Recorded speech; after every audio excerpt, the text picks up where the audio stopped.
Next, we're introducing a new DBNO feature, allowing you to carry knocked out teammates and place them inside vehicles.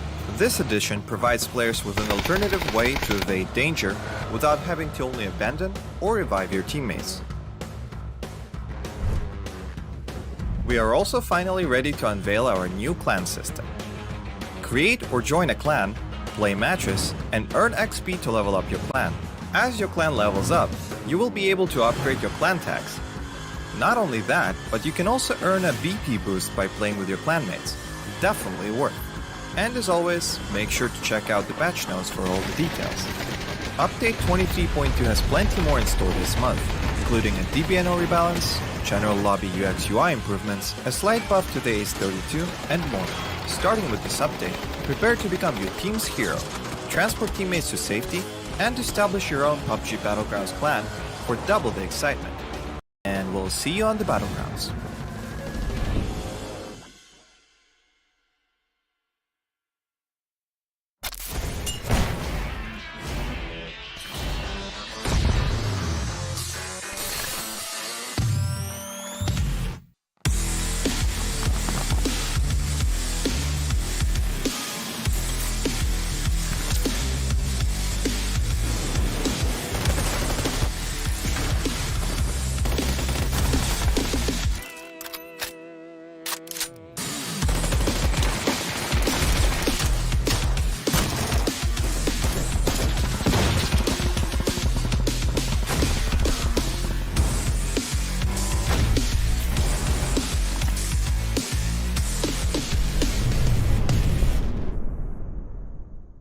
The latest game from Krafton and 5min Lab. Fast pace and full intense PvP action brawler game.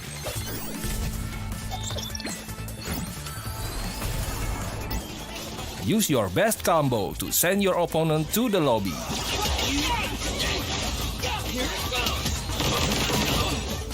Select your legends and be the winner.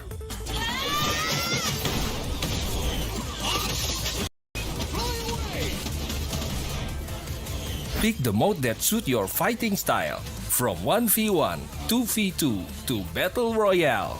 Available to download and play free on Play Store, App Store and Steam.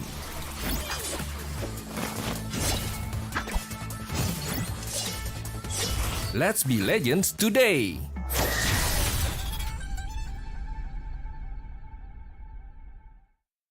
Welcome to the Update 23.2, where you can now revive your teammates, transport knocked out allies onto vehicles, and engage in a new social feature, the clan system. Let's dive right in.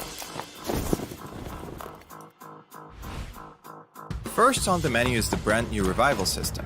To reduce frustration during squad play and promote diverse strategies in normal matches, you will now be able to revive your fallen teammates.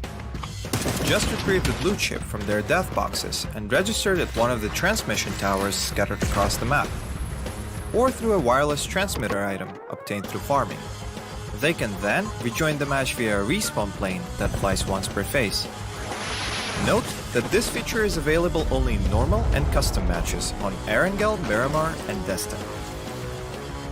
Next, we're introducing a new DBNO feature, allowing you to carry knocked out teammates and place them inside vehicles. This addition provides players with an alternative way to evade danger without having to only abandon or revive your teammates. We are also finally ready to unveil our new clan system. Create or join a clan, play matches, and earn XP to level up your clan. As your clan levels up, you will be able to upgrade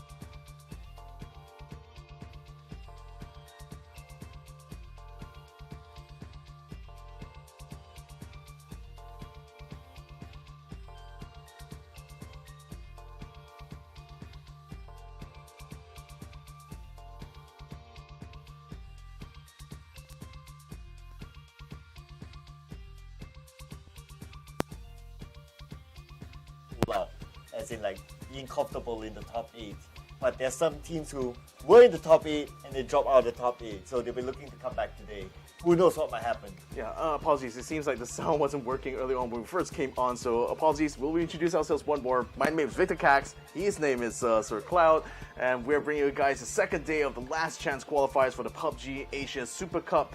We've already seen 4 straight days of PUBG action here, but then today, this is going to be the one where it matters the most, because by the end of the 5 matches that we have planned for this Sunday's edition of the PUBG Super Cup, means that we'll be seeing 8 teams go to the grand finals, and 8 teams will be going home essentially, or rather stay at home, because for the most part they are playing at home, aren't they? Or maybe from their gaming houses. So, Yeah. Either one. But nobody wants to be in that position. So today, the last 5 games will determine everything. It's the first time we're going to be having an elimination in this tournament. Yeah, indeed it is. So again, we're just, I think a lot of teams are hoping that the efforts they've made over the course of yesterday's 5 matches will be enough, to hopefully get them within arm's reach of the top 8. And we've seen some very interesting trajectories from a lot of teams coming into this final part of the last chance qualifier. Particularly, yesterday we've been seeing a back and essentially between Theraton 5 as well as One Call. I've noticed a really interesting pattern, going through the scores from yesterday. Matches where like T5 does well are matches where One Call actually does very badly, and conversely, the matches where One Call does well, Theraton 5 does very badly. So it feels like these two are just like trading places a little bit. Yeah, it feels like kryptonite with each other, right? Yeah. That continues on today or not, but here's a reminder of the schedule for our tournament. So today we are on May 21st, which is the last day of the last chance qualifier stage before we determine who will join the top 8 from the group stages onto the grand final stage next week. So mark your calendars, ladies and gentlemen. May 24th till May 28th will be the date that we will crown the champion. Yeah, and that will be a day that you guys want to follow along, because it's going to be 5 straight days of grand finals there from the 24th to 28th. So you don't want to miss out to see who will be on top when it comes to the Asian region here for the PUBG Asia Super Cup.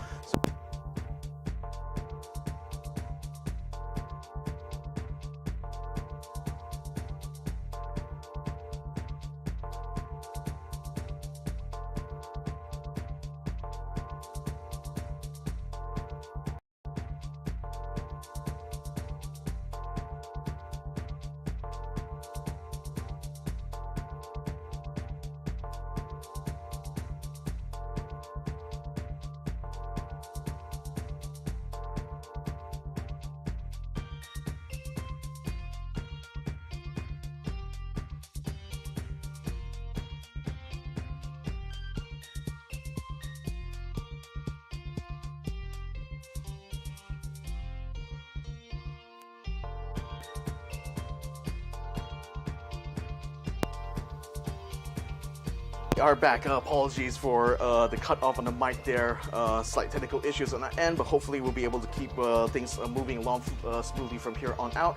And as I was saying, May 24th to 28th, make sure you guys tune in for the grand finals though, because you want to find out who will be the top teams when it comes to the global series for this region here, and that's where it's all going to be determined.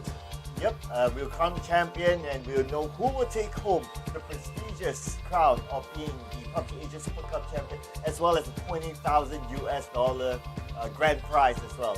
But here's the calendar. Make sure mark it in your own calendar, because you don't want to miss out on the action. But just to recap a bit on the overall event format, we've completed the group stages, whereby 24 teams fought it out, and we've found our top 8 teams on the group stages that we will meet again next week in the grand finals. Right now, we're at the LCQ stage, the last chance qualifier stage, in which we will determine who will be the top 8 that will join the other grand finalists later next week. Yeah, one way to kind of think about the format here is that, you have a top 8 upper bracket, which are representing the top 8 from the group stage itself, and you have a bottom 16 lower bracket that will be fighting out in the LCQ stage. So this means there was ample opportunities for all 24 teams, to get a chance at the grand finals. But now that we've already reached the latter half of the last chance qualifiers, it means that this is where things will come down to the wire, certainly, because only 8 teams will be joining the top top 8 going to the grand finals anyway. So this is where things will be really heated, I expect, on the battlefield as we get into the matches later on. Yes, it will be, because today is pretty much a do or die situation for our teams. And when it comes to a stage where there's elimination, teams will get desperate. We might see hard drops later on in the game. But here is our point system. We'll be using the super rule for this tournament. Yeah, so the standard and universal PUBG esports rule set is the new set of rules been introduced from 2023 to standardize the global esports scene here for PUBG. So that means there's been an overhaul of the placement points here. Only the top 8 teams will be able to earn placement points in this regard. There's also been overhaul in the way that kill points and placement points are doled out a little bit under these rules. The format as well is standardized when it comes to the blue zone spawns, when it comes all across the different maps. All those will have the exact same timings now, so there's a little bit less, I think, for the teams to think about when it comes to the differences between the maps. But at the same time, this new format here has changed a lot of the meta. I think a lot of the strategies that these teams have been using back in the Continental Series now has to face its own adaptation coming into this competition here, because these new rules have certainly changed the way these teams are playing so far, as we've seen from the evolution from group stage until now. Yeah, and speaking about evolution, well, the money they can gain can be evolutionary for them. Yeah, whereby the first place will receive $20,000 and it winds down all the way to $1,000, which also means that whoever gets eliminated today will take home $1,000. But I'm pretty sure all these teams don't want to be in the bracket. Everyone wants to eye for a bigger prize money. I mean, it is money at the end of the day. So the moment any team qualifies onto the grand finals, their bare minimum is $2,000. Exactly, and that means that any team that's gotten here to this stage here will still not go home empty-handed anyways. But kind of feels bad when you miss out on that $2,000 if you don't get into the grand finals anyway. And with the total prize pool being 100,000, it is one of the bigger tournaments here for this region. So that's why a lot of these teams are just vying to get themselves up to the very top. Yes, and speaking about the teams eyeing for the very top, we have here, ladies and gentlemen, teams competing in the last chance qualifier stage. We have Area 310, Attack All Around, Deadly Strike, Enter Force 36, Exo Clan, Global Esports Accent, New Generation Esports, New House Esports, Team Number 1, One Call, Purple Moon Esports, PM Red Sea Esports, Sun Sister, Marathon 5, Unicorn Venom, and Purple Moon Esports. They have a very interesting strategy of playing it yesterday, whereby they're heavily focused on getting kill points. They were, and we had a bit of a discussion as well about this off stream, because I feel that under this new super rule set, granted placement points are going to be a lot more rarer. It's only offered for the top 8, but it's just hammers home seeing the way that teams have played throughout the group stage and the last chance qualifier, that not being part of the final 8 of any map means that you're going to be losing out on a lot of points, even if you're a team like Unicorn Venom or Purple Mood, who tends to focus a lot more on those kill points. It's not necessarily guaranteed they will even find themselves in the top 8 by the end of the day anyway. So I feel that the weightage for that is still is such that the placement points can be still very, very important for these teams. Yes, and we'll be looking forward to see if any of these teams have a particular map that they like, because we'll be playing the same map sequence. Of course, we're going to start off with Miramar as per usual. We have a Tego in between, and Tego is a messy, I wouldn't say it's a messy map, but because the map is so small, the gameplay of these teams become messy, and that's of course fun for us to watch. And we'll come back to the classical Erangel map for the last 2 matches today, and even in yesterday's Erangel, it's a slow, steady start for all these teams, but the moment it reaches circle or phase 3 to 4, that's where we see everyone just take fights, and we saw a lot of third-party fights as well. And that's really interesting to analyze, over the course of the group stage as well, because I think from the first day itself, we saw a lot more early phase fights. We saw a lot more teams going for those hot drops. We're seeing a lot less of that actually coming into this last chance qualifier. And I think that teams are now starting to understand that, taking these fights early on doesn't necessarily guarantee you a lot of success towards the end. If anything, they will want to try to conserve a lot of their equipment and energies towards those mid to late game fights. Now, here are the overall leaderboards here. As you can see, the top 8 as represented are going to be T5, One Call, Attack All Around, Unicorn Venom, Enter Force 36, Positive Mental Attitude, Purple Mood Esports, as well as New Generation Esports. Those are right now the teams that are sitting in the top 8 here.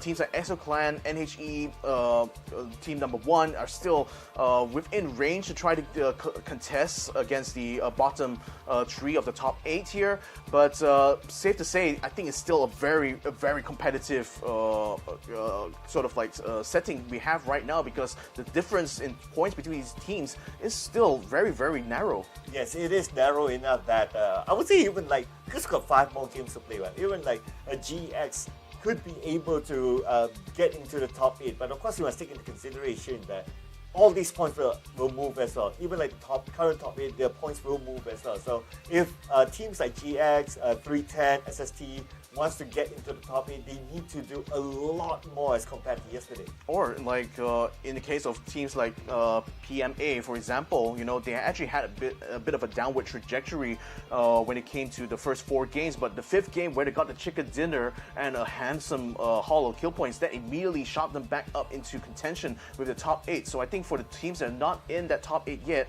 can still bank on the fact that a really good performance on any one of these maps can immediately bring them back into competition. Yeah, so here is our new graphic that we'll share with you guys, and we can talk over this, whereby the kill leaders for the last chance qualifier stage so far that was yesterday. So Tanador currently is at the forefront. He was an amazing player yesterday. And what I noticed from the numbers as well, we look at the ratio between the amount of kills versus the damage output. Tanador's ratio is actually one of the lowest, meaning that he secures those kills without dishing out as much damage as anyone else. I mean, like, if we compare with Lundun, who was amazing at the last game, he clutched out like 2 teams towards the end. He got 9 kills, 1,500 damage, but for Tanro, he got 13 kills by just trading off 2,000 different damages compared to Lundun. And I think this is also indicates the style of play that T5 tend to do, because they aren't necessarily the most aggressive team on the map, I feel. It's just that they are supreme opportunists. You know, they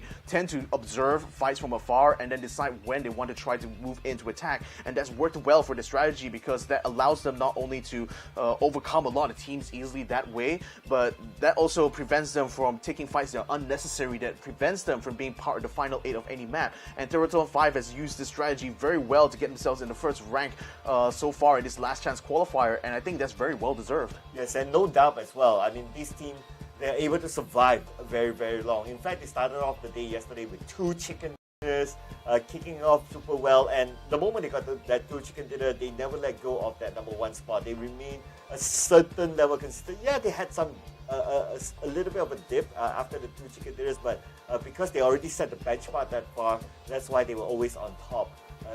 At least, and even in the last game, they still secured a 2nd place finish, except was when Lundun came in to spoil their party. But if it's not because of Lundun, they would have gotten their 3rd chicken dinner. Yeah, and the thing is that those 2 maps or matches that they kind of dropped were when they switched from Miramar to Tego and then subsequently Erangel. So it does seem to indicate that maybe they do struggle a little bit whenever the map changes. But particularly, I think teams like One Call, for example, were able to capitalize on those matches where Terraton 5 became a non-factor during these final fights, and that allowed One Call to actually close the gap between themselves and the current leaderboard leader here. So one thing that I'll have to say about Terraton 5 is that, you know, you have to be constantly aware about where their movements are, and some teams like NHE, you know, did that to their detriment, especially during the final match of the day, where in the end they completely ignored Lundun, just backstabbing them from the back. Then when you look at teams like One Call, you know, like I mentioned early on, you know, the rounds where Terraton 5 underperformed were the ones where One Call actually overperformed everyone else. They got 2 chicken dinners as well, same as Terraton 5, but even then, without those chicken dinners, they were consistently finding themselves outside of those final 8 of every single match here. So it seems like when conditions are right for One Call, they are absolutely able to take the opportunity and convert that into a huge haul of points. But when things go wrong for them, it seems like they will drop very rapidly. Yeah, in fact, yesterday they got the 2 chicken dinners for themselves as well. Didn't really have the best of starts, but it doesn't matter how you start, right? It matters how you end. So far at the end of yesterday, they managed to get a second place finish, and their point difference with T5 is not that far. It's only 8 points difference. But if you kind of look at it from a holistic view or from a high level view, it also doesn't matter whether you're number 2, or number 8, as long as you qualify to the next round. So that is probably something to take into consideration as well. Maybe they're trying to have that little bit of a balance so that they don't always show their strats as well, because considering that they are in an okay position so far, you do not want to review too much for your opponents who are watching this game right now, who are also waiting for you in the grand finals. Yeah, and it could even be a function of just like risk versus reward, because as we mentioned, taking early game fights can sometimes be very detrimental. I think one call may have gotten themselves into situations that they didn't necessarily need to in the first place, but that speaks to sort of like their goals maybe for the specific maps that didn't quite pan out based on the situation on hand. So there could be a potential that one call may adjust their strategy as needed for today itself to basically, like, what I want to see from them is a lot more consistency. You know, if they're not getting chicken dinners, at least finish somewhere in that final 8 there, then placement points wise, can still at least keep up with the rest. And when we talk about that level of consistency, I have to give a shout out to Attack All Around, because this team, although they weren't able to get chicken dinner at all throughout yesterday's matches, they still consistently finished in the top 8 every single time. The placements were like 3rd place, 2nd place, 7th place, then 2nd again, then 6th place. So always consistently getting placement points no matter which match they ran into. And that consistency has allowed Attack All Around to take the 3rd spot right now in the overall leaderboard. Yeah, in fact, they don't gather that much attention just because they haven't got the chicken dinner just yet. But if you look at it from an overall perspective, they're actually on the same amount of points as One Call. And it's just because the reason it's just because One Call got 2 chicken dinners. That's why the tiebreaker allows them to be on top of AAA. But again, it's all about being in the top 8 for now. As long as you're in the top 8, you're okay. And with the 46 points collected by AAA, they're fairly comfortable. Yeah, and it's also worth talking about some of the trajectories these teams have gone through. PMA, for example, if it wasn't for that 1 chicken dinner, I don't think we'll be seeing them actually in the top 8, because even though they started the day with a 4th place finish on a Miramar, but they've been on a downwards trajectory from that point on. 8th place, then 11th place, then 12th place through Miramar, Tego, as well as Erangel. So it shows that if it wasn't for that chicken dinner, I don't think they'll be in the conversation for the top 8 for today. So hopefully be able to step up the performances coming through the rest of the day. Yeah, so we'll just check out the highlights from yesterday's game. So yesterday's game, I would say that it's very different as compared to the group stages. So yesterday's game, I think the first 1-2 circles for most of our rounds are kind of chill.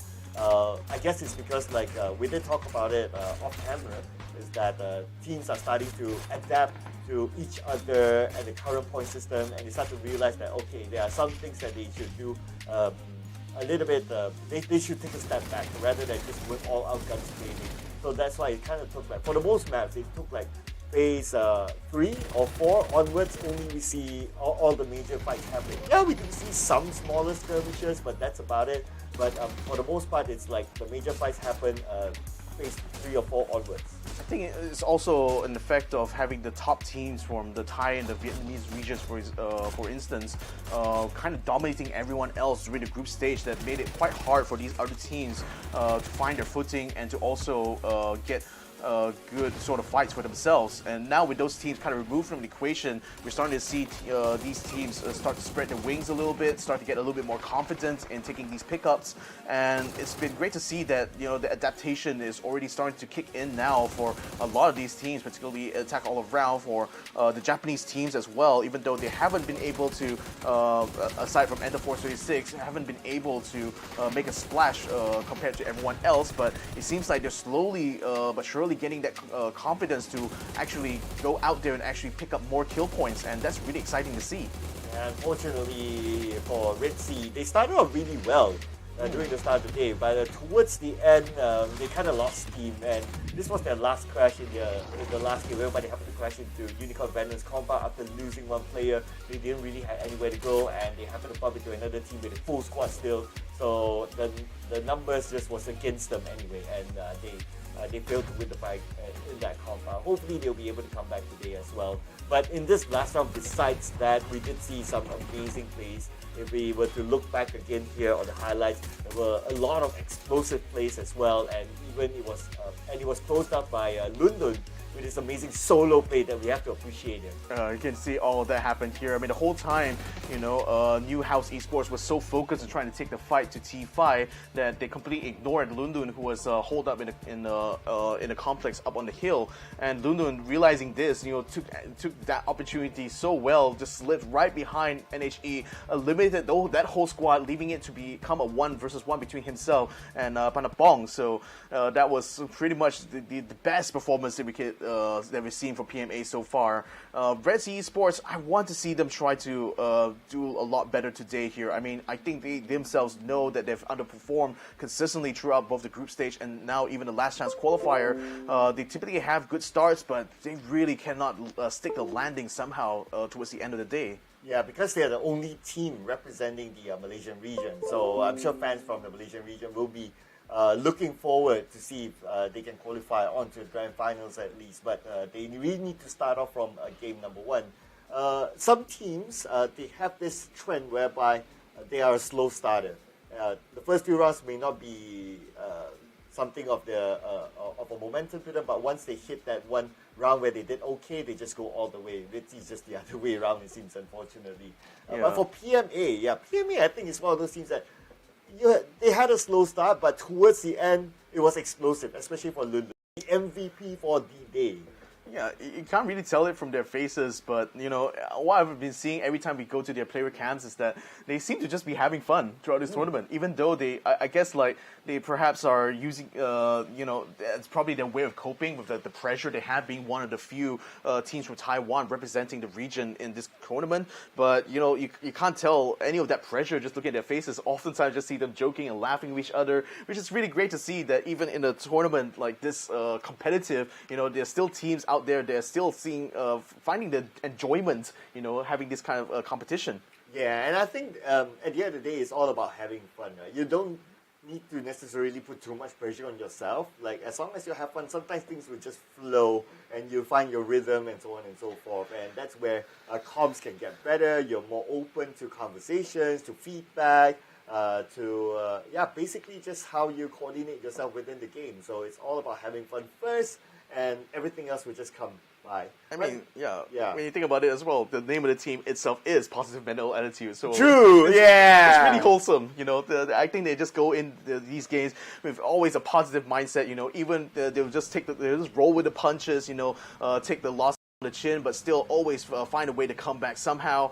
So we'll see. I would love to see a lot more PMA from here on out. Nevertheless, ladies and gentlemen, you can see now the split of the teams as we go into our first match of the day here. We can see that Red Sea and NHE decided to jump out quite early, and that actually worked out well for them because the circle actually lands closer to the start of that flight path here. So we already have El Pozo being the main battleground, it looks like, for this next few phases. I'm kind of worried for Snox from PMA though. We look inside of El Pozo. He might be dropping around some of the team members of UV.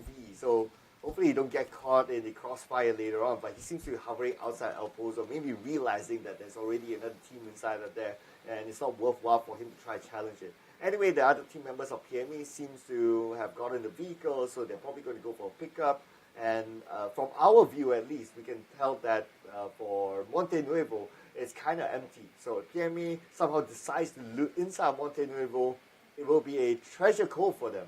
It could be as well, but you also have PLM set up quite close by. Perhaps they could be using that high ground to spot PMA's movements, as well as AAA and NGE, who will be moving in towards the south side circle. They're the closest right now to this next safe zone here. But then you also have teams like Deadly Strike, like Global Esport Exit, two other teams from Taiwan as well, who decided to drop closer to the eastern side of the map. and they're going to be a lot further than everyone else here getting to this next safe zone. So the problem, they may have to cut through one call, they may have to cut through team number 1 or even 310, who decided to take a position by this town that intersects the paths for both of these teams here if they want to get to the eastern side of the circle. So there's certainly a lot of potential for those teams in the middle right now to be gatekeepers from the teams moving in from the east. But for now, though, things are going to be slowing to a bit of crawl. As we said, I'm going to be expecting a lot less hot drops in this competition now, not only because hot drops are risky in general. You know, on the last day of the tournament, you don't want to take more risk than you necessarily need to. But I think, secondly and crucially, these teams are aiming not really for the fights in this first phase. They're aiming for the fights from the third phase onwards. Yeah, you don't want to be the first few teams to go out because potentially you might not, you might end the round without a single point. So that's something that none of these teams will want. And as we have gone through the numbers earlier on, every team up until the number 16 can still get into the top 8. It is still possible. So you want to take every round seriously. You want to take every round by the round itself and reset your your mentality for the next round. So that's why we can see that a lot of teams are a little bit more focused at least for the first round here. I hope this continues on because you never know sometimes. You want to fight till the end and let everything else takes its place by its own. So UV has decided to take control of the El Pozo region here, and that's putting them smack in the middle of a whole swath of teams just surrounding this whole town. You got Red Sea on the north, you got PMA on the south, you got NHE on the east, on the west, and then you got PLM on the east. And when you also look at T5's position on the map now, it seems like 310 decided to move away from Hacienda del Patron and are moving into the territory that's being held by T5 right now, which they seem to have this preference right now for taking high ground and hilltops here that has served them well in a lot of cases where they can oversee a lot of battles.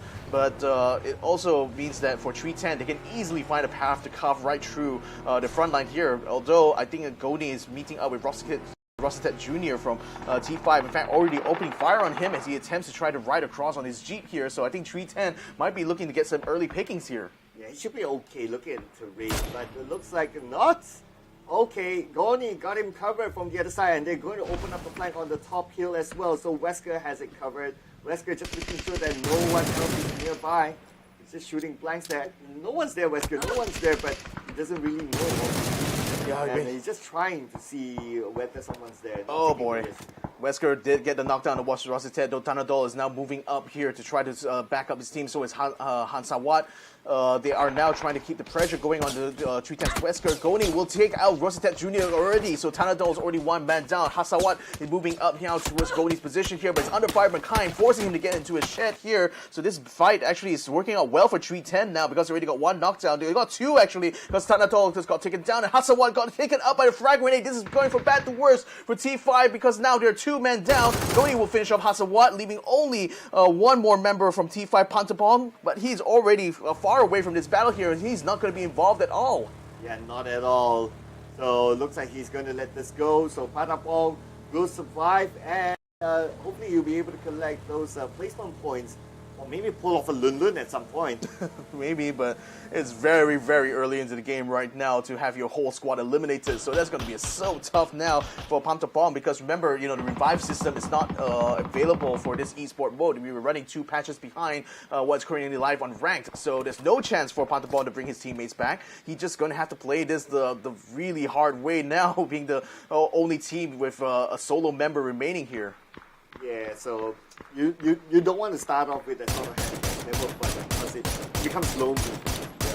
Yeah. You don't have anyone else to kind of like you can still comms with each other, but then again you don't have anyone else to like, okay, you check here, I check there. It's like all on your own, and it's a very punishing system in case you get eliminated. So it's something that it's never fun to be playing all alone, especially from the start of the round. So one call using E pickup to get themselves to the west of El Pozo. It seems like Simoy is going to try to land on top of El Pozo itself. It looked a bit worrying because NHE was spotting him parachuting down and looked like they were in a position to knock him out of the sky, but it seems like he was able to land onto El Pozo intact, so that's good news for one call. Although Exo Clan right now is moving on to Trick's position here, so he may not be in the most secure position right now because he is alone. Jexy and Nando are set up in the compound just across the road from there, but not within range right now to get engagement onto Exo. Trick is going to have to run away from here and hopefully he doesn't get caught out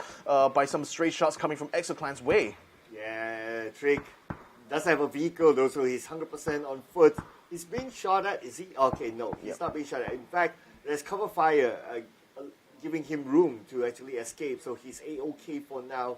Hopefully he doesn't bump into any other team. So far from our view, he'll be alright, but his teammate is coming to pick him up. Yeah, Simoy has already picked out a vehicle, so no doubt he's going to pick up one one call's trick, because otherwise if he were to proceed on a foot, he might come under fire from both Red Sea as well as New House at the same time, and that's not something that one call will want as well, to get their squad under fire this early into the game. Still 1 minute 26 seconds to go though before the end of phase 1. The blue zone's already crowding around, corralling everyone into this next safe zone, but for the most part, all the teams now are within range of the of this next circle here. This Deadly Strike and Gex, of course, have just only entered the circle from the west as well, from the east as well as the south, respectively.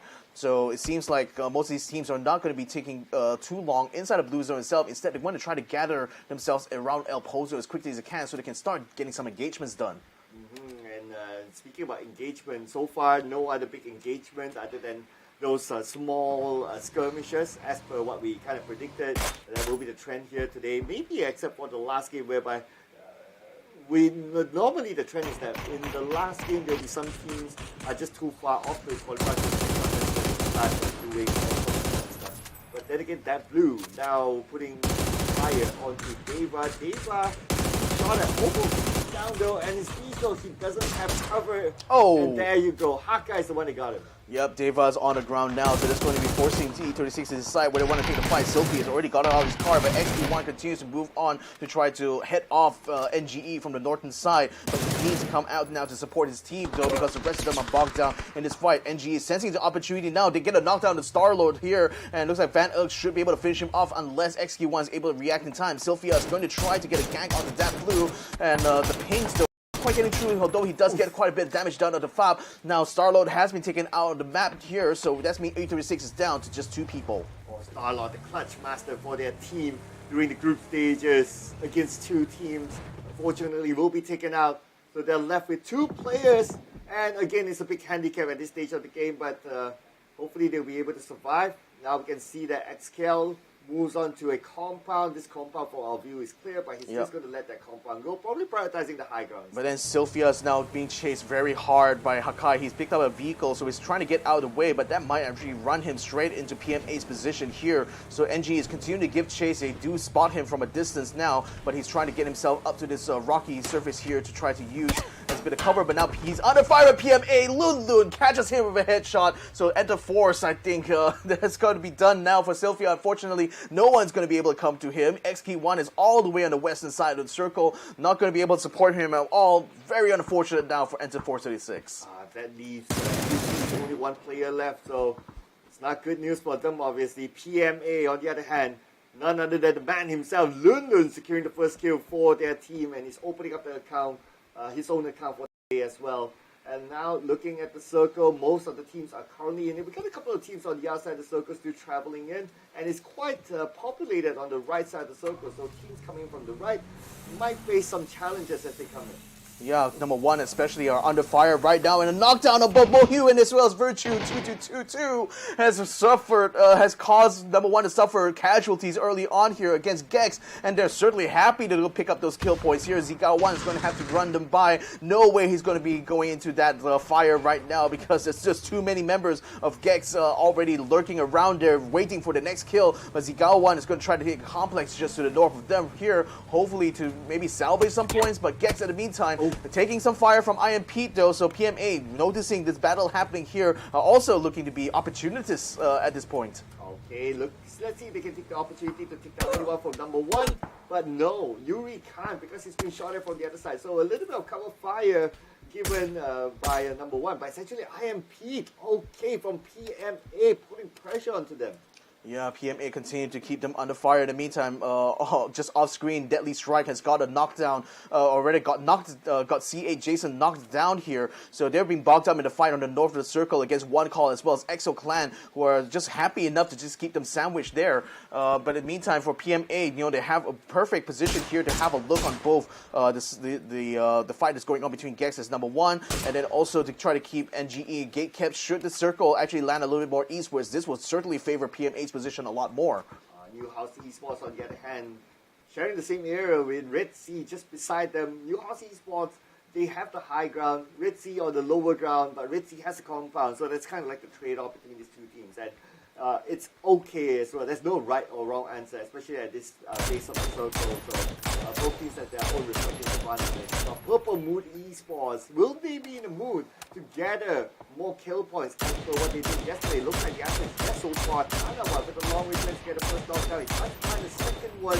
Lands his shot. So close. Only one bullet left. If we could land that one, he'll get that knockdown. And Wesker is already knocked down anyway, so 310 are a little bit bogged down in this position, which is going to be fantastic for PLM if they can just get a beat onto them. Next circle is still landing on top of both UV as well as PMA as well. So UV did the right call by trying to take El Pozo, although things are getting a lot more crowded for them from here on out. And you can see Deadly Strike moving from the north. They had to cut through the blue zone to avoid the fire coming from Exo Clan and One Call, and unfortunately already lost a couple of members because of that. They're going to try to get into collision course right now with Trudoy from New House Esports, but suffice to say, they are already 2 men down, so it's going to be quite hard for them to take the fight even if they want to.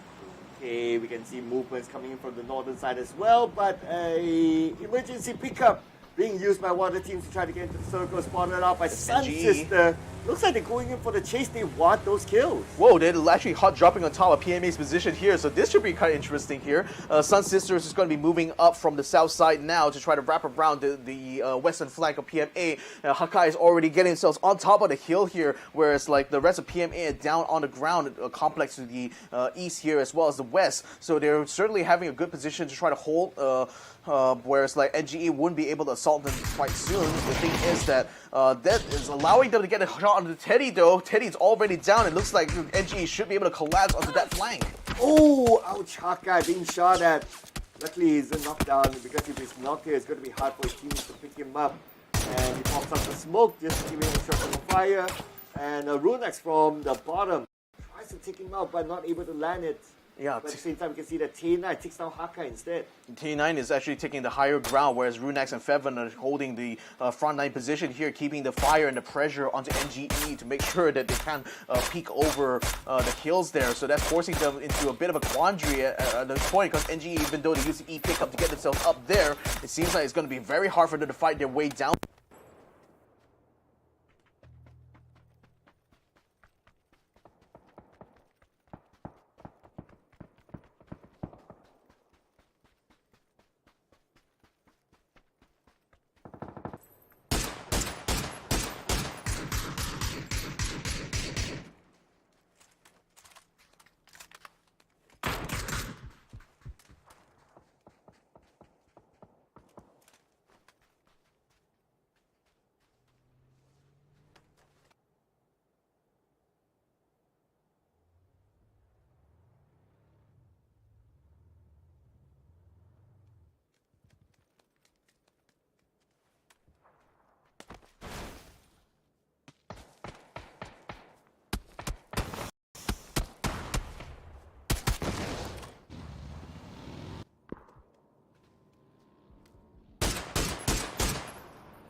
All right, we're back. Sorry for the sound issues again. Looks like the fight has been taken straight towards UV's compound here. Purple Moon Esports hold up in the shack right now because they've been under fire from 310. Gex is also moving rapidly onto their position as well. Exo Clan has already got themselves onto El Pozo, are now moving swiftly through that village here to try to meet UV in contact here. Looks like PLM is already on the move now. They want to try to overrun Gex's and 310's position, and with 2 members left on 310, looks like they're trying to hail an E pickup here, so grenades are already being sent out now to try to disrupt them. It seems like they're still trying to wait for the plane to come by, but I don't think they'll be in time though. They still have to turn around and fight against PLM, and already the knockdown is starting to Get it! Got it! Tanawa and Fluky finishes off the rest of 310. They're out in 15th place. Wow, that was sharp shooting there by Tanawat. I mean, you can't expect any less than the guy who's on the kill leaderboard by now. I mean, that was amazing there. And it just shows again that PLM, they are going for the kills and how good they are at doing it.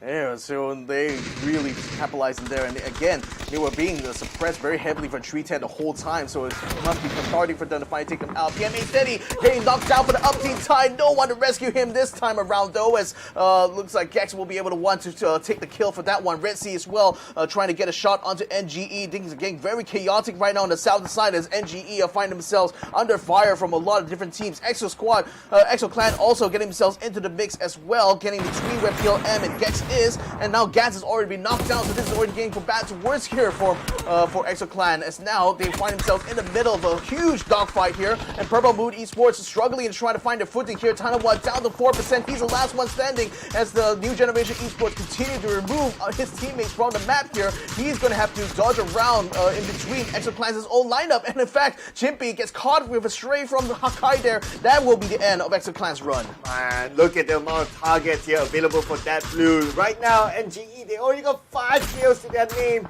and they're not stopping yet. Right now, speaking of stopping, they're trying to stop AAA from coming into the circle. AAA, something happened down there, not too sure what is that, but Tanawa's been taken out. That means Purple Moon Esports is out. Yeah, Purple Moon is out. The attack all around, getting into the circle here. It seems a little bit unlucky for them to catch the shots there, but again, the firefights were breaking out all across the south side. Number 1 as well, find themselves squeezed very hard from both Gex as well as NGE, and they're being pincered very heavily right now. In fact, they can only have the rocks against their back to prevent themselves coming from under fire of NGE, but with Gex's Leo being up in front here, he's making sure that no one can get anywhere else. Oh, Leo, he's on the outside of the circle as well. Same goes for team number 1. How are they going to get out of this? Team number 1, they have to go through a couple of teams, as you can see on the minimap. There's like NGE waiting for them in the circle as well. There's PMA waiting for them. Xavier just chooses to drive in all alone, being the scouter, opening out the roof for his teammates, but his teammates doesn't seem to have a vehicle, and now AAA is closing in on the up gen.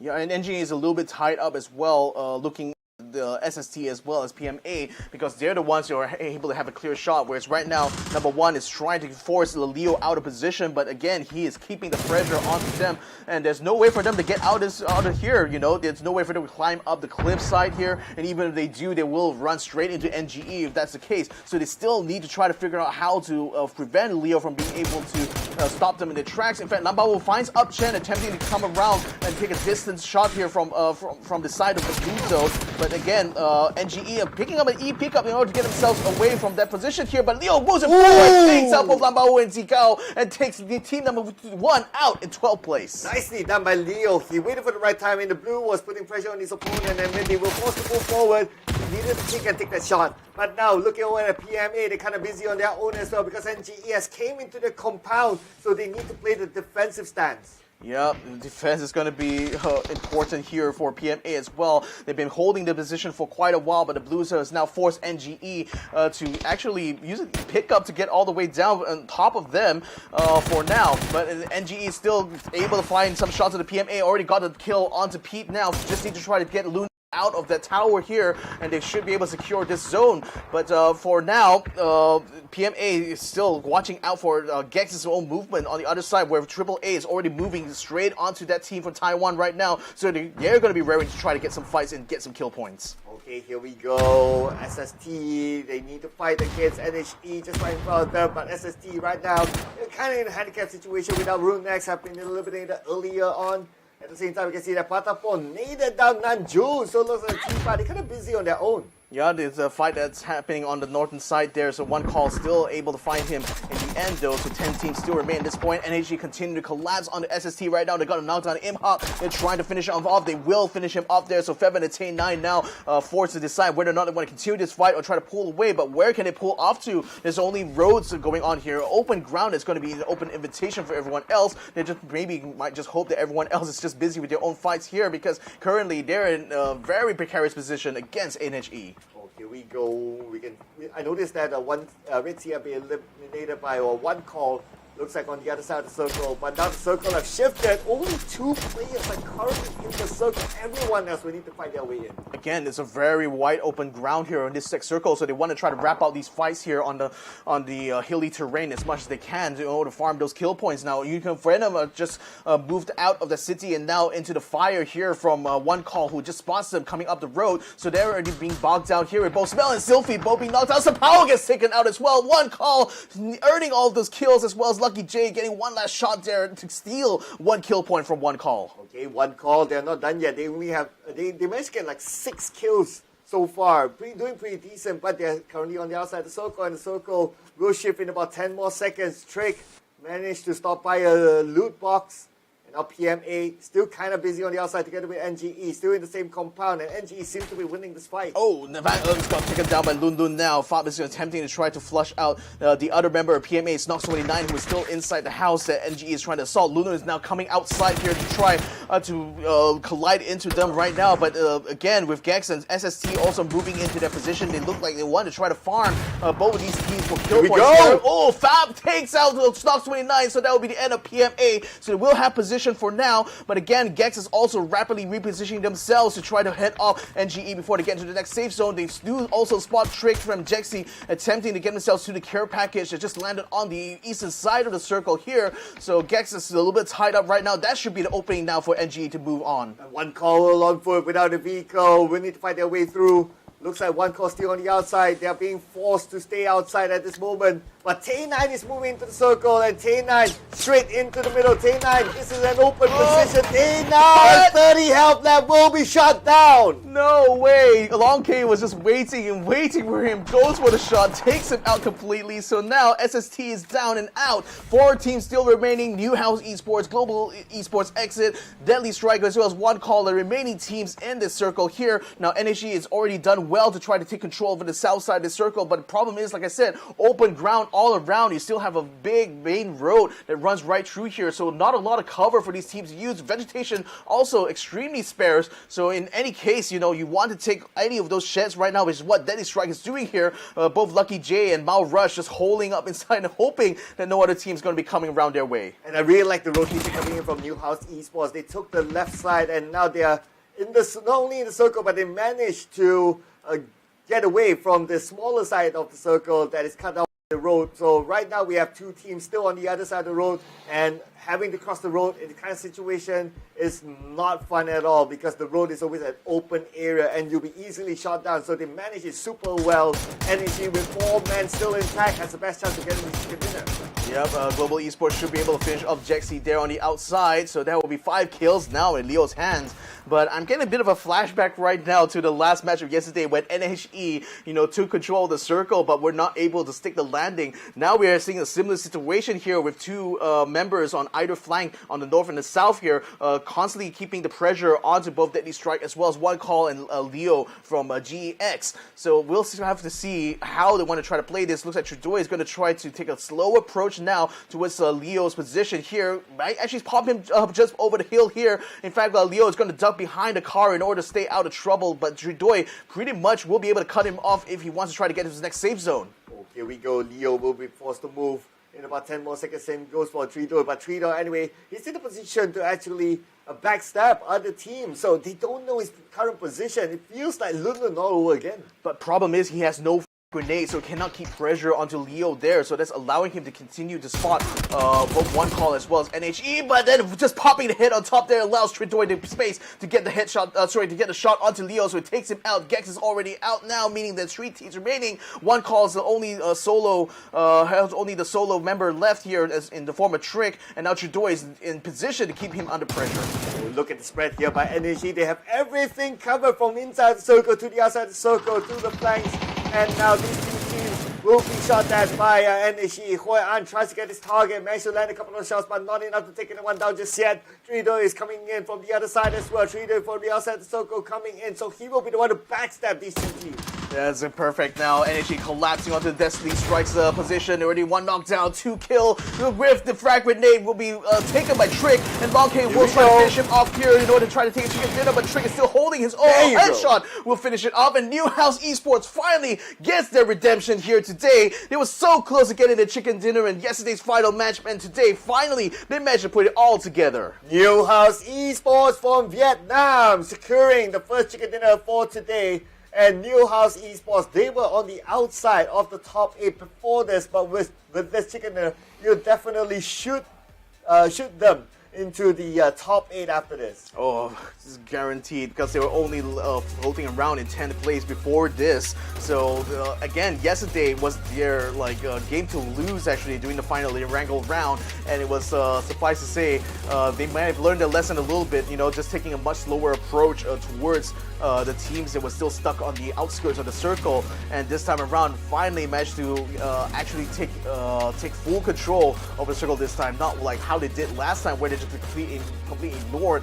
one other half, which was where PMA's Lun Lun was. So nevertheless, though, for everyone else, again, like exactly we expected. The early phase was still very empty, and it's only when these teams started to get corralled towards the 3rd and 4th phase that we start to see all these fights just break out. Oh yeah, this is a good one. Yeah, to me that's one of the highlight shots of this round. Tanawat, the man himself, of course, coming from Purple Moon Esports, a team that we saw yesterday had a lot of firepower in them, and that move was just showing of how sharp they can be. Yeah, I'm going to be excited to see how much kill points we managed to get out of that though. But we did see even one call as well, stealing some kills away from other fights that were happening around the area. And then Tay9, a brave attempt for him to try to get the shot out the window, but Long K was just unabated at all, not even under pressure even, it looks like, from the way he took the kill. Then we had Leo, who had been a gatekeeper for not just one call, but as well from number 1, and in fact took out that team almost single-handedly. But unfortunately, with the movements that the New House Esports managed to do towards the end here, and especially this frag grenade that Long K actually not Long K, Trick was the one who got the frag grenade kill from there, so they were just really might not be a little bit happy that they lost those 2 kill points, but nevertheless they still got the chicken dinner. Yeah, they still got it. However it is, they still got it. I was kind of looking forward to see that nade tossed in by Long K to get it, but I guess another nade came from the other side, so it was a matter of whose nade arrives first. If not, he would have gotten it. Yeah, whose nade is it anyway, isn't it? Yeah, whose nade is it anyway? Oh my goodness! But at least for one call, that was a good. That was a good couple of kill points to measure earned, because otherwise, they probably wouldn't have a chance to take any good fights in the final phase, because with 2 members already taken out during that scuffle from the on the eastern side of the circle there, we had like 3 teams basically collapsing on each other. The way the circle funneled everyone into this zone, and with NHE in them in particular, they looked like they were going to try to take the fight to SST on the south side. But once they realized that SST was very much immobile in that situation, they decided instead to try to move up to take control over the circle early on, and that was what allowed them to have the perfect positioning, going to this final fight, because you have 2 members on the south, 2 members moved up to the north there, so they had a perfect spread to have a good overview over the situation towards that final phase here, and that, I think, gave them all the advantages that they needed. Yeah, and I think that was a really, really smart move, because they played from the top of the hill, and they went down to one of the houses just below them. They fought a little bit. They didn't really finish the fight. Instead, the call was like, okay guys, let's leave the fight. I think they were fighting against GX, if I'm not mistaken. So the call from the IGL was like, okay guys, I know you guys are still fighting. There's still GX there. There's still points to collect, but nope, let's think of the bigger objective that's getting the chicken dinner. So they left the compound, made the rotation on the left, and when they are on the clear, they know that no one else is there. They started to spread out, and the moment they did that, it was just them spreading out and closing back to the other team who are left within and also outside the circle to just finish up the job. So I think that was great shot calling from the IGL. Oh, for sure, and also great play from Troy Doi from the team as well, because again he had a very cautious maneuver towards Gex's Leo, and he was also in position to head off one trick especially, and that allowed the rest of New House Esports to also move up at the same time. So I cannot stress enough, like his positioning there was perfect for New House in order to make that final maneuver towards the end anyway. And if he didn't get the pick off of the Gex, they had a lot more to worry about anyway towards the final fight. But then again, I say worry, but then again, they were the team with the full stack at the end anyway. So just like how it was with match 5 yesterday, this was going to be their circle to lose, but this time they stuck the landing. This time they got the chicken dinner. So I can only imagine the relief they had on their side. Oh yeah, this chicken dinner definitely will boost them up onto the top 8 without a doubt, that's for sure. But we want to see how close the points are as we go along, because it's only one game and we still have 4 more games to go. So it just shows to the other teams on the outside of the top 8 that there's always hope as long as there's still games to play. So if they can play like how NHG, not giving up just yet, and they'll be in the top 8 just like them. But now looking over on the match leaderboard scores for that round, so NHG obviously with the chicken dinner, they secure the most points in this round. And that's a really good performance from Gex as well. Getting 10 kill points in this round here certainly will make up for the disappointment that was for them in yesterday's matches here, because they were sitting in 16th place overall and were not even consistently being able to get into the final 8 fights. So this being able to not only be in the final fight but also getting those 10 points is going to be crucial for them to stay to get an upwards trajectory here. So I will be excited to see how much movement they will have once we have the overall leaderboard up. NGE as well. I think this was a team that I was pegging to have a good performance during this last chance qualifier. They seem to have dropped a little bit in terms of overall performance, but it's great to see they're still able to get themselves into a 5th place position here with 8 kill points. Now, obviously, one call and NHE are vastly dominant here in terms of points now, and with the 2 frag grenade kills there that Trick managed to do at the end, I think that certainly allowed them to stay ahead of Gex by the end of this. I also want to point out that Purple Moon Esports, again, another 0 point placement, 0 placement point round for them, but they still managed to get 5 total kills, putting them up to page 1 at least in this match leaderboard. So again, they're still with the same meta that they're comfortable with, trying to get as many kills as possible, don't think too much about the placement points, and they will still reap the benefits out of it, even higher than some teams who try to go for the balance, just like maybe like UV or PMA. And at the end of the day, it's all about collecting the points. Yeah, but I only wish that they were a lot more consistent when it comes to the score line they get every single round, because sometimes you get 5 points like this, sometimes you can get 10 points, but lacking those placement points means that they aren't able to stay competitive with the top tier teams like AAA, One Call, or T5. So they're always consistently finding themselves outside of that top 8. As right now, they're literally 1 point away from getting that top 8. So maybe that strategy of not focusing on the placement points might be coming back to bite them a little bit now in this final phase. Ooh, yeah, the team with the lowest amount of placement points. Of course, they're tied in with 310 as well as Red Sea, but look at the kill points. The kill points, is it the most? It's the second most. Now that T5 has caught up with them with 34 kill points. But anyway, like what you mentioned, there must be a certain amount of balance as if they want to get into the top 8. Now that the fact that they've been pushed out of the top 8, the next 4 rounds will be crucial for Purple Moon Esports. Yeah, and as we said, New House Esports certainly were going to be in the top 8 here. They've upgraded themselves to P4 right now, just behind AAA, and tied in points with their fellow countryman Unicorn Venom. So that was certainly what was needed, especially given that they missed out the chicken dinner points yesterday itself. Finally, managed to get the first one of the day, so hopefully that will translate into some momentum for this squad here in order to stay in that top 8. I think the NG as well, still remain in 8th place right here. E36 has dropped quite a few places now to put themselves behind Positive Mental Attitude here by 2 points, and currently they're tied with NGE. So these two teams, I think, are in the borderline here from being relegated from this top 8 here. So I think they're going to have to make a lot of concerted effort in this next Miramar map, and maybe even on the Tego and Erangel matches later on. Would you say that the T5 and One Call, they're comfortable right now to the grand finals? I would say for the most part, yes. Given that they're still like 12 points clear of AAA, I don't think they're going to be any threat of relegation, but I think it's going to be a matter of pride between these two teams right now, because they seem to be trading that top spot at this point, especially One Call's resurgence towards the after the Tego map. It seems like they've finally found their footing here, and given that they performed relatively better today on Miramar compared to yesterday itself, it seems like they are on an upward trajectory. They really want to try to challenge T5 for the lead overall in this leaderboard, and even though it doesn't really count so much in the grand scheme of things, but I think it's going to be important for One Call to be able to up the ante, so to speak, when it comes to their performances here, and that's really great to see that they finally managed to kind of overcome the difficulties they had in yesterday's Miramar matches. But I think that if we want to talk about them being booted out of the top 8, right, it's benchmarking them with 60 points versus the number 9 at least. That is currently at 35 points, if I remember correctly, and the gap is quite significant considering that we only have 4 more games to go.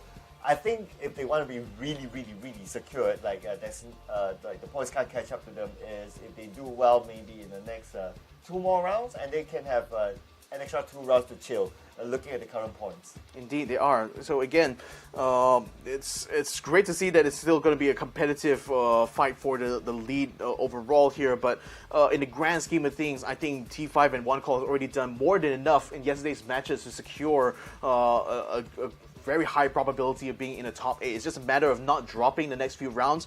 T5 particularly had a very bad Tego round yesterday, so that's going to be something they need to watch out in match 3 later on. And for One Call though, they just had to keep up this trajectory here, because this is looking very good for them now. They were successful in the first round of Tego, as well as the first round in Wrangle, and because those were the 2 they got the chicken dinners in, obviously. But nevertheless, they also have to watch out for matches where they have dropped very early on. Those are the ones they need to avoid, I think, from here on out, because if they still have that inconsistency going, on, it's very risky. They might find themselves in the borderline by the end of the day. Mm-hmm. Yeah. So, but if they're at the borderline even, then well, as long as they're on to the grand finals, I guess it doesn't really matter. Fair enough. But if you can't think about it as well, just putting a thought here, right? If they are already up there and they have a reason why they're up there, because they're good. So it feels unlikely based on that theory that they'll really, really drop all the way. And most is like, okay, maybe they gather like 5 to 8 points or maybe 10 points, and that's probably their worst drop per se. And if they can even maintain that, I don't think that will affect them that much. I mean, there's still a high probability they could try to pursue a chicken dinner yet again on Tego, and I think if they get another chicken dinner, then I would say they'll be totally safe for the grand finals here. Having a look at the highlights here for New House Esports, they started off the day in 10th place. Now they upgraded themselves to rank number 4 here, 20 kills in total, 4,516 damage here, total survival time of 2 hours 24 minutes. So they certainly have the performance actually to be one of the top 8. It's just circumstances didn't quite favor them yesterday, I feel. Yeah, sometimes it's also about like the circle probability, right? Like where will it move? Is it far away for them? And so on. It's just like how, if you remember the group stages for Archangel Parade, the circle kept running away from them. And despite how great of a team they are, if you don't get the circle, it's also very, very difficult. So there is an element of luck to it that also can determine the performance of the teams. But the teams will need to play really, really smartly. And I guess that's where, for you to be a top team, you must be able to overcome these challenges. And so far, from what we've seen earlier, the circle did move away from the New House Esports, but yet they are still able to catch up to it, and they're still able to overcome the challenges that they face. Now, New House Esports, they are not a team that is like super consistent. They had good games and they didn't have good games in certain rounds yesterday. So it's all about like for now, since they are already broken into the top 8, somewhat borderline. They will just need to find that level of consistency, and most importantly, don't go out without 0 points in the following rounds. That's the thing, because like the rounds where they weren't in the final 8, they've only been able to muster 2 kills over like the 3 games that they failed to make it into the final fights. So and even in the ones that they do, which they finish in 2nd and 3rd place, they only managed to muster not even able to capitalize too much on kill points on rounds in particular. So that's why their performance is very much middle to below average, I would say, over yesterday's overall. So I think that's something that they have to examine right now, whether or not, is it really circumstances, or is it just some bad choices that they made during those rounds in particular that led them to be eliminated early on? But that's the level of inconsistency that makes it quite hard for them, I think, to compete with the other teams that are on the borderline too.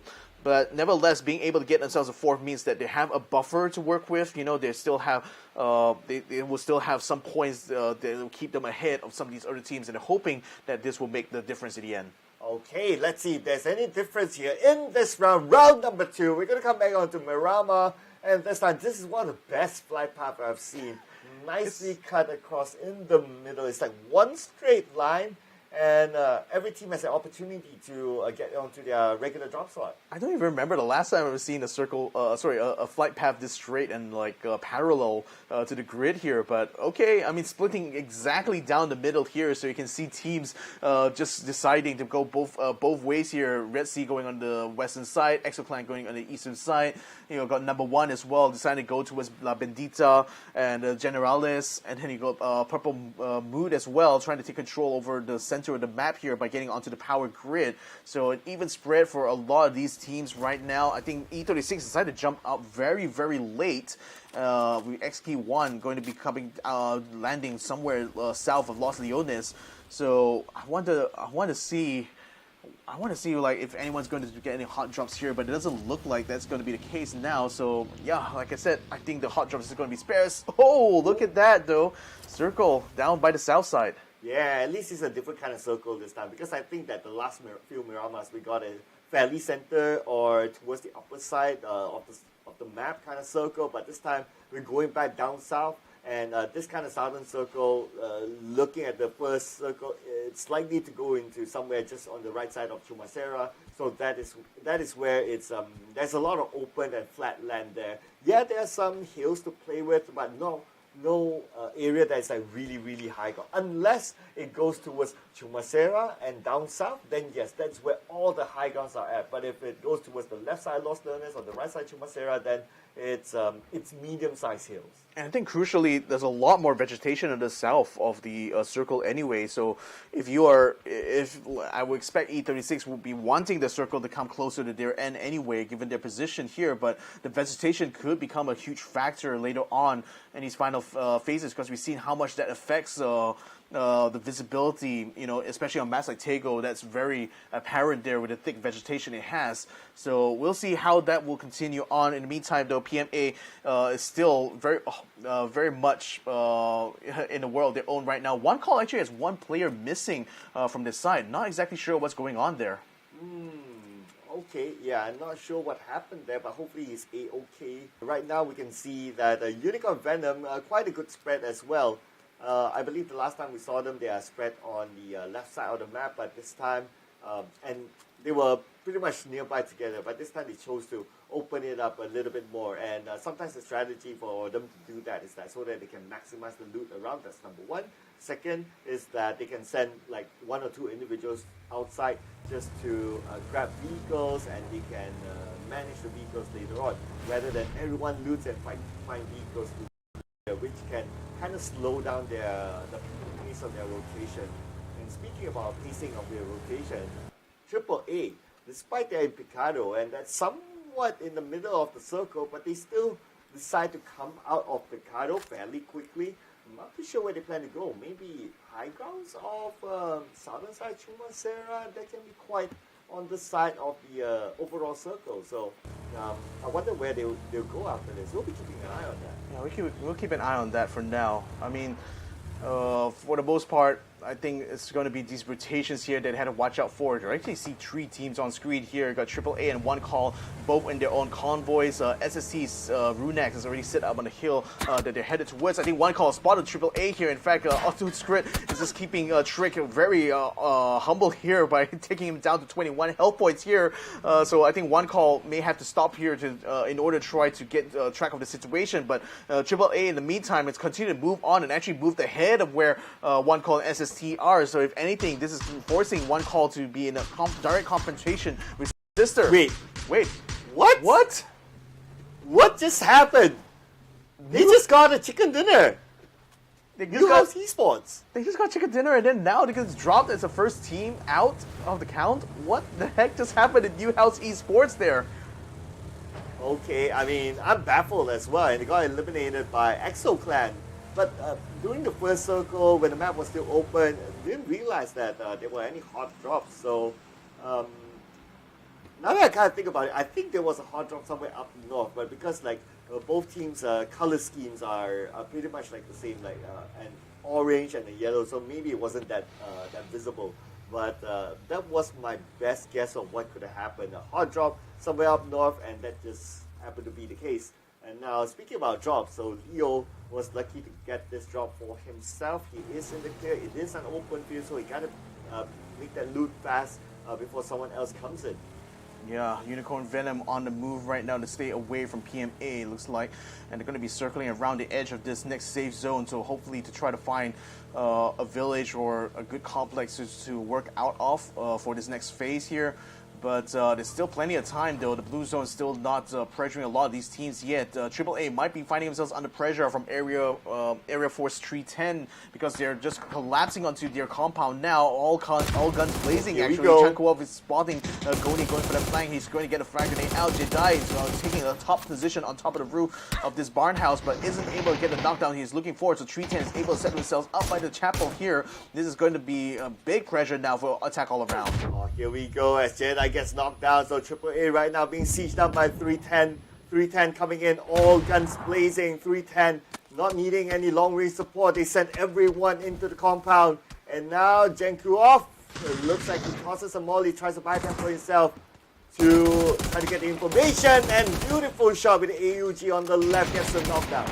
Yeah, but an attack all around, still holding their own here. The 310 is going to try to get up to the upstairs. Wesker almost gets him at the end of there, but unfortunately Jacko gets knocked down as well, though comes down off the stairwell here. Wesker is going to get popped a little bit. Ultra Squid gets into the building, gets a knockdown to Kind. Now it gets onto the upstairs here with the shotgun, waiting well around the corner, but Ultra Squid takes a lot of damage as a result, having switched off to the AK-47. Finishes off Wesker right by the stairwell, gets his first 8 kit out. All this attention is attracting number one to come into the area as well, so they need to wrap up this fight as quickly as they can. Oh yeah, number one, they'll be looking to take advantage of the situation coming in as a third party.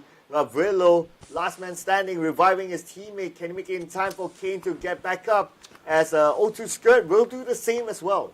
Yeah, he will get a revive, but he started a little bit later compared to 310, so they will be able to maneuver as soon as Kind is back up online. But with number one breathing down their backs here, it's looking very, very difficult here for them to continue to take this firefight here, because they know that as soon as they're done, there's going to be an attempt from coming outside. Frag grenades is going to be taking out O2 Skirt, so I think the AAA has been taken out already. Oh yes, and now that means it's a signal for team number one to come in. But Zico have been knocked down by Vrillo on the other side. Same time, Velo trying to defend this area together with Keen, and now tosses out the molly onto the other building, but no one will come in just yet. Reloading his barrel, waiting for the right moment, but no peaks happening for the side of team number one. Lam Bao Wu tries to find an opening, but he needs to pick up his teammates. His teammates currently bleeding out. Yeah, number one now having control over the barn house here will at least keep an eye out to 310 decide to exfil from this area, but it seems like they want to dig themselves into this house here. Vuelo pops out the window. Lambao almost gets the headshot through but unfortunately has to back out, having taken damage down to 53. Whereas Wello at the moment keeping an eye out within the farmhouse to make sure that no one else from number 1 is going to be providing them any sort of surprise. Virtue 2-2-2-2-2 will be moving in as well to try to back up his teammates here as Miaoyu is still bleeding out. Lulu takes a hot shot somewhere else, but Virtue, the moment he arrives, immediately being knocked down. Now Velo with a high guard advantage, and Velo will be the one together with the duo who did it to take out team number 1. Yeah, that's a good one there from 310. You know, they were taking the assault on 2 teams there and actually won both of those fights there, which is exciting to see for this Japanese squad. In the meantime, Red Sea Esports has picked up an E-pickup for themselves and now moving up down southwards to try to get to the coastline, it looks like, of this next safe zone, while the blue zone still continues to crash around all of them here. So they're going to be, looks like Mr. Flank is going to be jumping off a little bit early here. Dean and Dan Pablo are going to continue to move on with the rest of them here. Dan Pablo finally drops as well, so it looks like they want to try to get themselves a little bit spread out. Might actually land on top of where E36 is. In fact, Star-Lord is already using his Mini 14 to try to pop them off in the air. Star-Lord looking to land those shots, still has an opportunity, still looking up. He has one of the suitable weapons for this kind of range, but it's all about choosing his target. He's looking all around though. Xcal shooting from the other side as well with NSLR, will not be able to land his shots, and Papa Zayed and Cole will be safe for now. Papa Zayed dropping together with Dean, and the other 2 dropping on the other side. Looks like it's a little bit of a spread for Red Sea, who came from the north with the emergency pickup into the circle. And the southern side is a little bit more vacant as compared to the northern side. So it's going to be a clear loot path or loot area for Red Sea. Yeah, T5 is also moving in from the north side, so that's why they got into a bit of contact with Exo Clan just now. But then with Exo Clan starting to move on to 310's position, oh boy, again, more and more teams just challenging 310 in this barn house area. So this is going to be another challenge for them now with another full stack headed their way. Chimpy has a Molotov in hand, so he's likely going to try to use that to flush them out of the building if they could. Though Wello and Kain are now repositioning themselves inside the house itself to see whether or not they can head off this assault by Exo Clan. Oh, Velo now peeking out, waiting for the right moment for Exo Clan to show themselves. You'll be happy to take those kills. 7 kills right now for 310. And now they have peaked. Velo's position compromised as well. Nate on the side of Gats, not able to toss it out. Gats immediately retreats back to reset himself. Yeah, Fab in the meantime got the kill on the Imhawk. Look like we have an overhead view of Gex right now, who are under some pressure here, taking a fight on the other side. So in the meantime, Rascal Jester continue to try to take this one against Exo. Looks like it was really a knockdown there on the Vuelo, because Kain is going to try to send a frag grenade to try to discourage Exo Clan from moving onto the house, but I think it's just only a delaying tactic for now. He needs to try to get to Vuelo to get the revive, but Exo Clan is not giving him the space required, so he has to stand his ground to fight. Frag grenade sent through the window here. Kain's trying to hold his ground. He's going to get up to the upstairs part, but almost barely makes it there, but unfortunately MT finds him in time and finishes off the rest of 310. Oh, but at the same time, looks like GX have been eliminated as well, number 13. So 2 fights happening at the same time.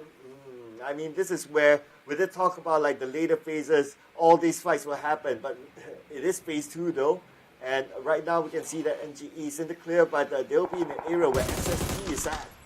Yeah, SST and K9 going off-roading there to try to get out of the way, but unfortunately Dexy is keeping him pinned right now with some sniper shots, forcing him to try to find another approach. Instead, goes to a house just off to the side, so should be safe in that position. One call, though, they aren't going to be able to control their movements, nevertheless being down on the lower ground. Fab as well, he had already got a shot onto one of the members of SSC, which was Imhawk. Now he's looking to try to finish off the rest, maybe. He does have Van Ung nearby to try to help them out, but New Generation also a little bit split up though, because Dablu and Hakai on the opposite side of the road. Okay, now we can see an airdrop just beside of PMA, but looks like they're not going for it. Perhaps it's in an exposed position, and currently they are in a decent position as a team, splitting out 2-2. And GE on the other hand spots out SST K9, but K9 right now just trying to stay as quiet as possible, because I believe that he is, no, he's not the last member, but he's all alone there. So in case he gets knocked down in the current position, it's going to be hard for his teammates to pick him up. Yeah, Sun Sister still moving up onto the position where Fab is right now. FAP, of course, being on the high ground, is more focused on trying to get a good placement compared to SST here. As we can see from the circle here, Exo Clan decided to take Grave into the blue zone in order to try to take a position by the top. It seems like T5 has also moved to the north of Chumacera, so they already are getting into a confrontation for Red Sea here. Is that Red Sea? Actually, I can't quite tell with the error in the graphics here. But nevertheless, teams are now corralling themselves into this next circle now.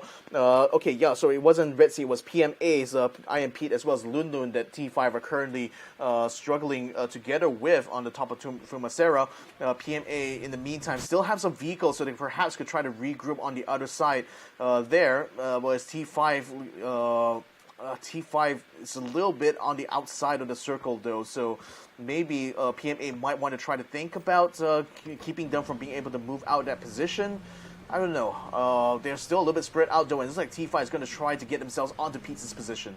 Ooh, speaking about Red Sea, they are still on the southern side of the circle, and they seem to have an easy entry in because a lot of teams are focused on the northern side instead, so they'll be staying alive for now.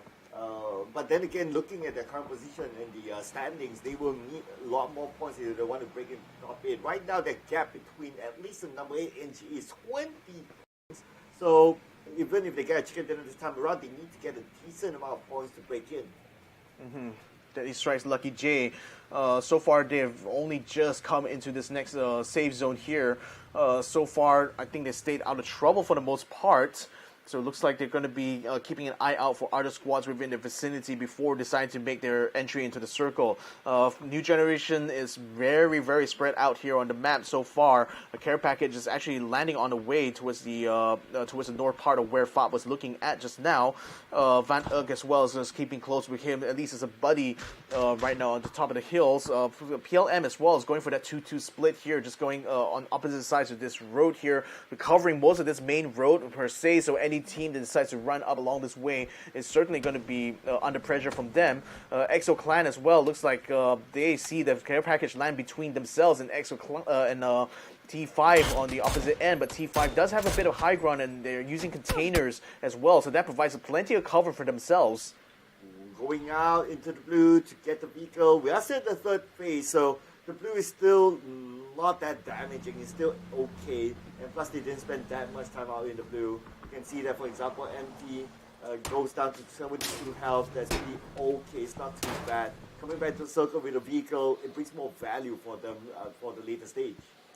So Tay9 is still locked at the foot of this hill here. E36 is right behind where FAP is, so he can't exactly pull away from where SST is keeping the pressure onto him. And he's also keeping an eye out for Unicorn Venom inside their compound here. So this vantage point allows them plenty of information, but I don't know if that's going to be enough for them to actually act upon it. This circle still lands in the middle of the crossroads here, so that is certainly going to be good news for one of the Vietnamese squads, which I think is NGE right now.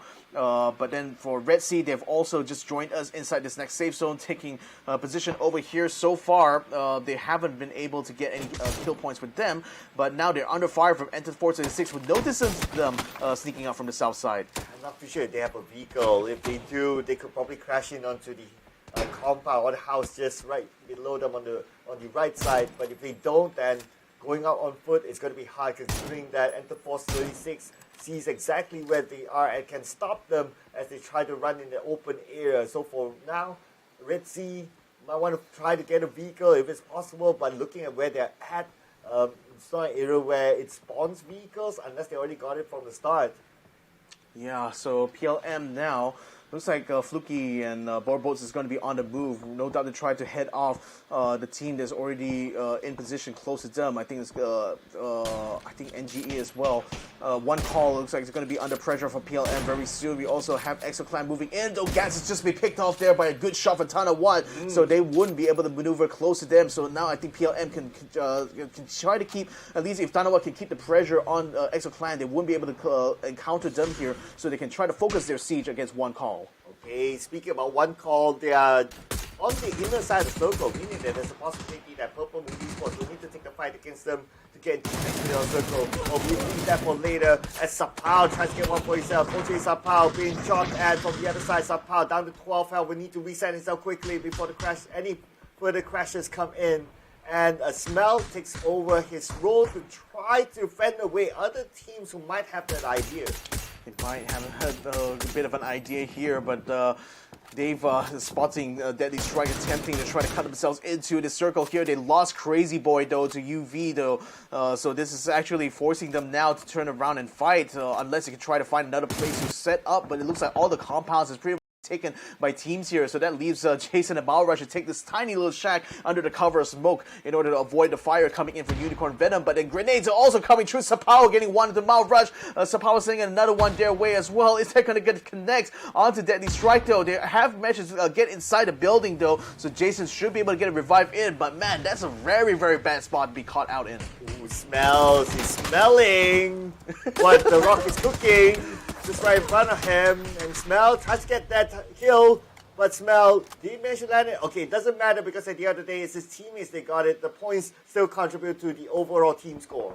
And that's a risk you take when you're so late into the circle, is that all the good places, all the good spots, and all the good compounds will be taken. So you're just basically going to be running into a whole field of fire by the time you actually enter the circle. So I wonder, a lot of these teams tend to do this a lot, you know, just use a vehicle and try to make a break for it. Sometimes it works, sometimes it does not, but you're always risking, you know, the lives of one or two of your members at least. And in that case, Deadly Strike chose the wrong place to try to stop at and put them in the line of fire UV, and that was pretty much their downfall. Oh, like what we predicted. Right now, Purple Moon Esports must take this fight against one call that's currently holding the compound just right in front of them to get into the circle. And now they're making their move. They're trying to get across the road. And now they will arrive. Reason Trick, he's ready for it. He has a nade in hand. He's cooking up the nade. The nade will be tossed on the side of Purple Moon Esports. Purple Moon Esports still finding it difficult to get across. Now popping up the smoke, creating a smoke bridge to get in. Yeah, but Fluky only has one more left. Look at how many smoke grenades they're spending. They want to try to cover the approach as much as possible, but Trick has plenty of frag grenades to use here. Now here we to go! Get in front! Oh! He gets a knockdown on the Trick. At the same time, Jexy now forced to come out to fight, but then the two knockdowns already coming onto the PLM as well, so they're not exactly taking his approach unscathed here. Nando continuing to try to corral the outside, instead dips onto the inside here as PLM keeps the pressure going, but it's still, with the two people being knocked down there, PLM has to be, has their complete movement disrupted. Oh, here we go. Jexy coming around the corner, trying to find where the target is at. He saw the utility being tossed, so he knows that Purple Esports is there. Thunder's managed to get the knockdown, but the trade happened. But anyway, it doesn't matter because the teammates are there, and one call has been eliminated by none other than Purple Moon Esports. Oh, that was a good fight there. So now they will be securing a path into the circle, and perhaps will be able to gatekeep Exoplan as well. Hokkaido gets an explosion in the car to take out Papa Zayed. So, but right now, Red Sea doesn't really have a good position here because they're under fire from both Unicorn Venom as well as New Generation there. In the meantime, Exoclan finding a shot in the PMA as well. They're starting to try to pressure their position here as this circle crowds around everyone in this top 9 here. Unfortunately for Red Sea, two players, they were knocked down, they were on the other building, so it wasn't possible for them to be picked up. Dean, happy eliminated by Hakai. So right now Red Sea is down to the last two. And now we move over to PMA, who needs to fight their way into the circle. And they're not only fighting their way into the circle, but they need to cross the road as well. Fevin getting a frag grenade kill onto E36 there. It looks like the two Japanese squads are fighting on the south side of the circle, but in the meantime, the top is very, very crowded indeed. Purple Moon now moving to try to secure more position here, and SSC in the meantime getting interrupted a little bit as well as the Van from New Generation gets a drop to Star-Lord as well as Sylphie. So now it looks like E36 may be in a big spot of trouble as Thunderous as well gets a kill done onto Exoclan, so they will be out in 9th place. There's still SST and E36 to worry about though, close to the sector, but they're already getting knockdowns done. Oh, Wenger spots his target, Deva, but Deva is still alive with his last tick of health.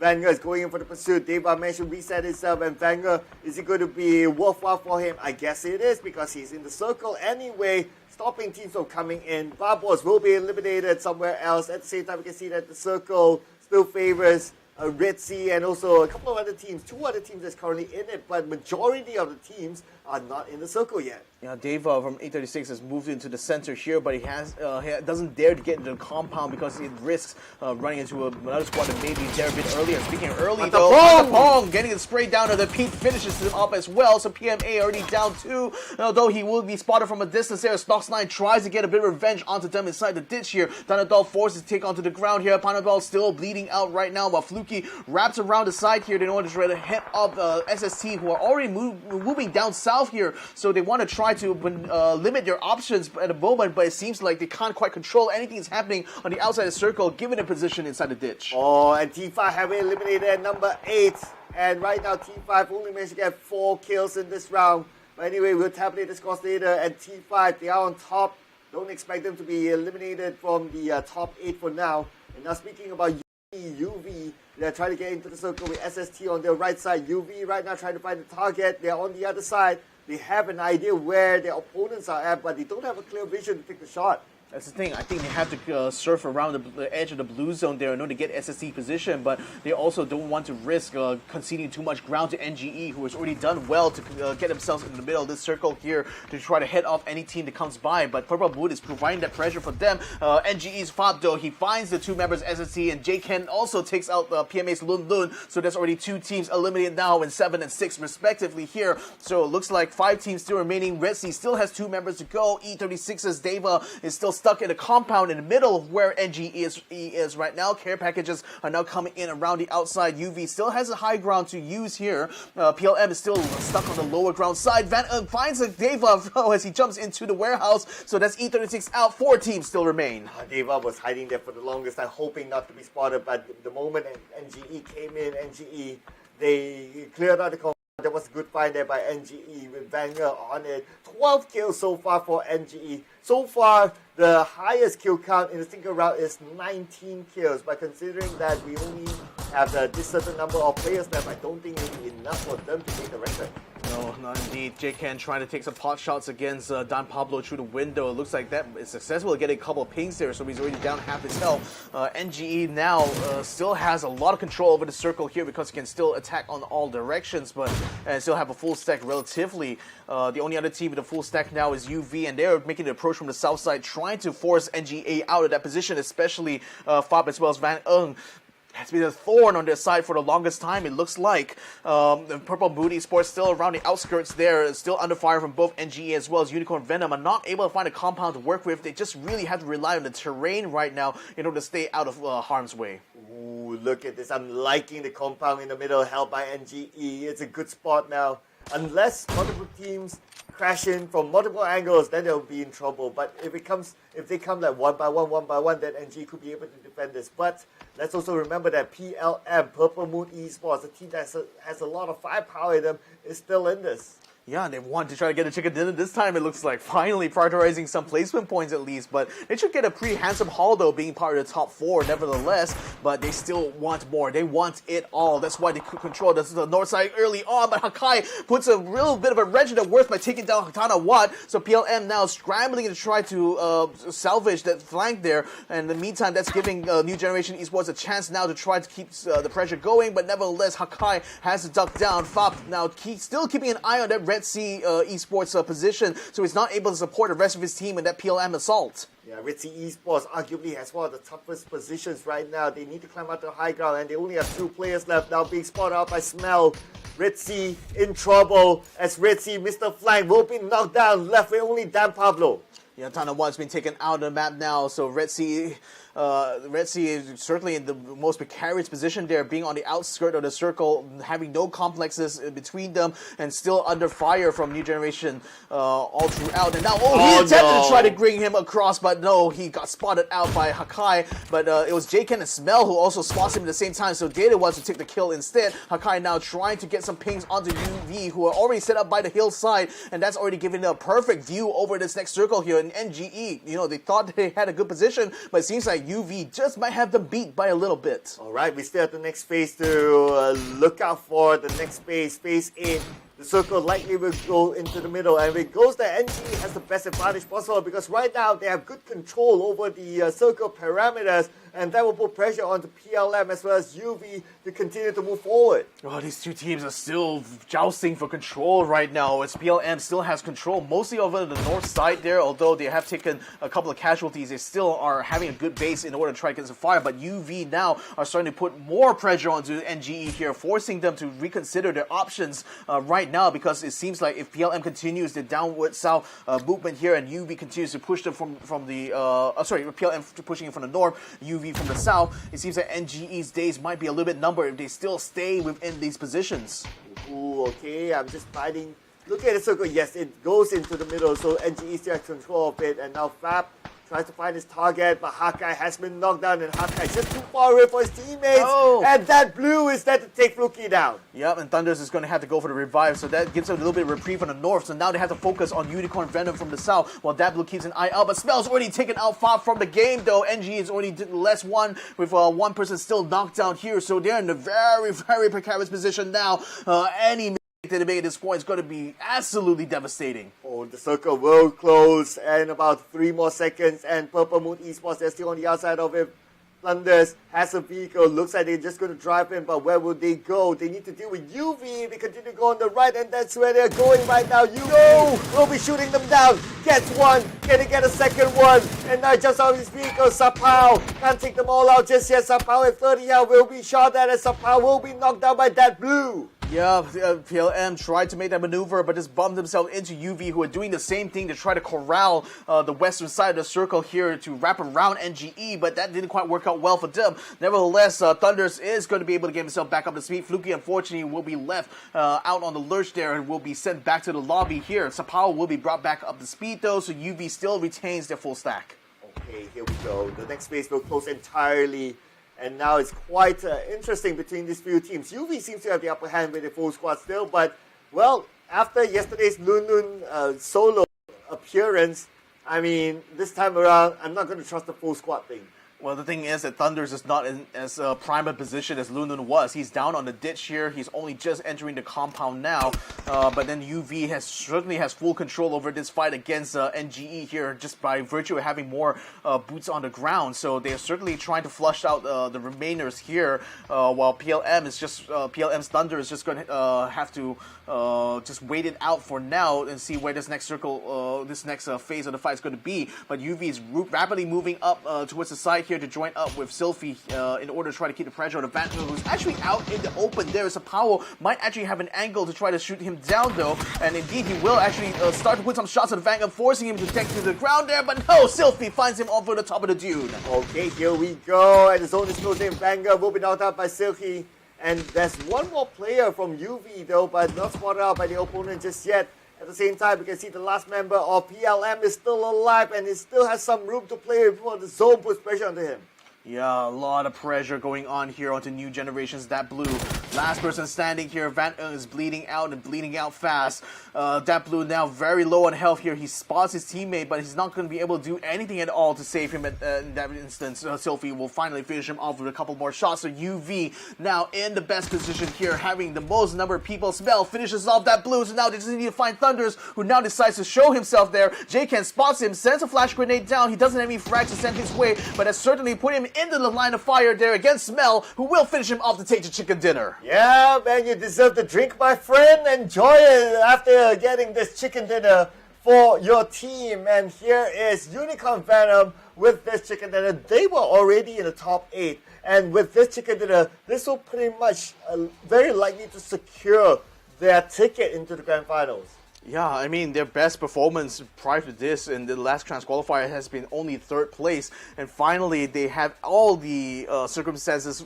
favored their way. Now, granted, I think it wasn't exactly straightforward for them either, because they had to make an approach from the south side, whereas NGE already was set up very early on within that circle. So it took Unicorn Venom a lot of maneuvering actually to get the upper hand onto NGE, and they almost got into a bit of a collision. That put them in a collision course as well as Purple Mood. So if that fight didn't turn out well for them, I don't think they would have been in a position anyway to control that final circle. Yeah, and it's not like they had the circle from the start. If we look at the highlights that were shown to us, their draw spot is still in the areas of Monte Nuevo, which was away from the circle. So they had to move into the circle. They had to take the fights. and finally get this chicken dinner. But speaking about fights, this was a very interesting one. Triple A, a team that has been fairly consistent. They were one of the teams to go out fairly early.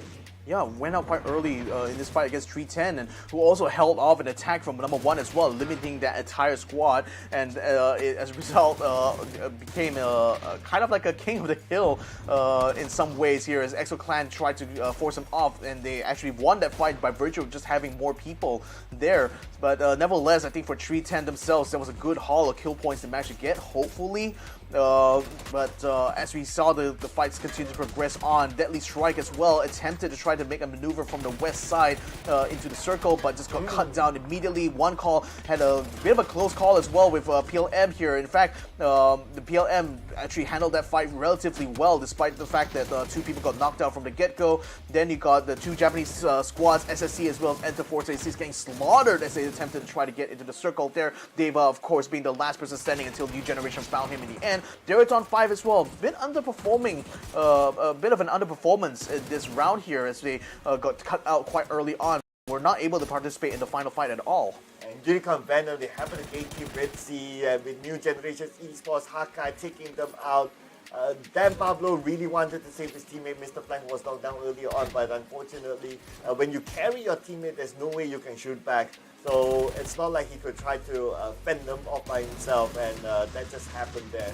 But anyway, was this, and Unicorn Venom, looking at how they control the circle, looking at how they spread out, they got everything on point towards the end to secure this chicken dinner.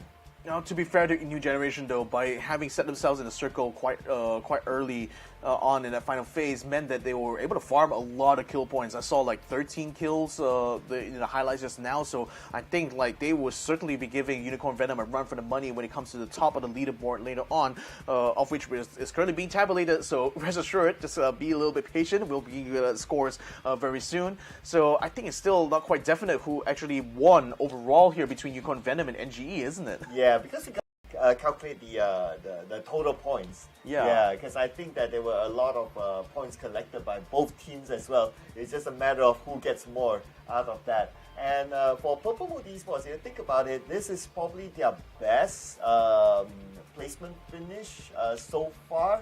Well, if you don't count the chicken dinner they get yesterday. Yeah, yeah, okay. But they still managed to get a lot of kill points. So they are still consistent in the way that they secure the kill points, the way that they fight and all that. I think that's critical for them now, because otherwise, if it wasn't for that chicken dinner, I think they wouldn't be in this spot anyway. And so they're trying to make the most of it, farming those kill points now, gathering whatever placements they could. But I think it's going to be... It's going to take a huge stroke of luck in order to find themselves in that same position that they did with Lundun in particular. So I think for now it's just looking for that consistency here, being able to stay involved in the top, in the final 8 for each map. I think is of the utmost importance now for PMA. So it's good to see they're still able to be in the mix somewhat. I think for AAA, I think it was going to be quite worth looking back to see how that fight turned out for them, because I thought they were going to have the advantage because 310 were the one assaulting their position, but it seems they got picked apart quite effectively by the Japanese team. So Unicorn Venom still takes the bulk of the kill points though at 12, so they managed to at least catch up, because at one point they were still lagging behind NGE in that department, but then just by making a good maneuver towards the west of the circle, wrapping around NGE, just bypassing their defensive setup completely, has allowed them to actually take the lead overall in match number 2. Yeah, I'm still wondering what happened to Newhouse Esports, because they were the first team to be eliminated. They got off the chicken dinner, but something just happened. I think it was a crash of drop spot or something like that for them, and they happened to lose the fight, so it was a bit unfortunate for them. Anyway, with their last performance that we saw, it boosted them to somewhere above the borderline of the top 8. So they need to maintain the level of consistency, if not they can still risk being booted out. And this is the second time, they bowed out in 16th place with 0 points. Yesterday they did the same thing in the first round of Wrangle. So that's the kind of those are the kind of dropped matches that you don't want to have when you're still, in a campaign to get yourself into the last 8 slots here. So I don't know. Like, let's have a look at the overall leaderboard here. T5 still on top of UV, who has already overtaken one call for the second place spot by only 3 points here. NGE has been able to get themselves up into 4th place now with that second place finish here in this map. Attack all around still somewhere in that top 8. Although I think they haven't really upgraded much in terms of points though. Still stuck in that 50 point score line or thereabouts. But nevertheless, when you look at PM Ape, still hanging in there, man. Still hanging on to the 8th spot right now. Not the most secure place at all because NHE is only 1 point behind. But nevertheless, you know, they still have some hope, I think. Yeah, the moment NHE got into the top 8, because of this round, they didn't get any points at all. Immediately sent back out of the top 8, so they still need to work things out. But like what you pointed out, it's only 1 point different, 1 point different for NHE and also PMA, and only like 3 points difference, 4 points difference between them and E36 and PLM. So the gap is not that far. It could still really change for them as long as they can find their footing back in the next round. And I still feel so bad for ExoClan. You know, the whole entirety of the tournament so far, they've not been able to break into the top 8 at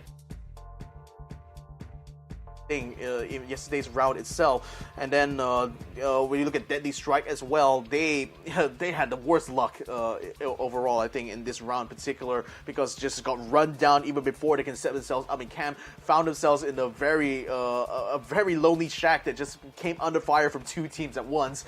No way they could get themselves out of this situation, no matter how you cut it. So I think we're going to be hoping that with a new change of map, there hopefully will be a new change of fortunes for those teams. Yeah, but you know what else? Who else needs to get out of this situation? It's going to be us, ladies and gentlemen. We're going to take a break, ladies and gentlemen, before we come back for my favorite map, Tego. So don't go anywhere. We'll see you in a bit. To the update 23.2, where you can now revive your teammates, transport knocked out allies onto vehicles, and engage in a new social feature, the clan system. Let's dive right in. First on the menu is the brand new revival system. To reduce frustration during squad play and promote diverse strategies in normal matches, you will now be able to revive your fallen teammates.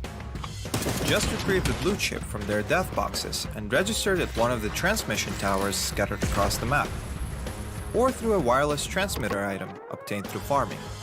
They can then rejoin the match via a respawn plane that flies once per phase. Note that this feature is available only in normal and custom matches on Erangel, Miramar, and Destin. Next, we're introducing a new DBNO feature, allowing you to carry knocked out teammates and place them inside vehicles. This addition provides players with an alternative way to evade danger without having to only abandon or revive your teammates.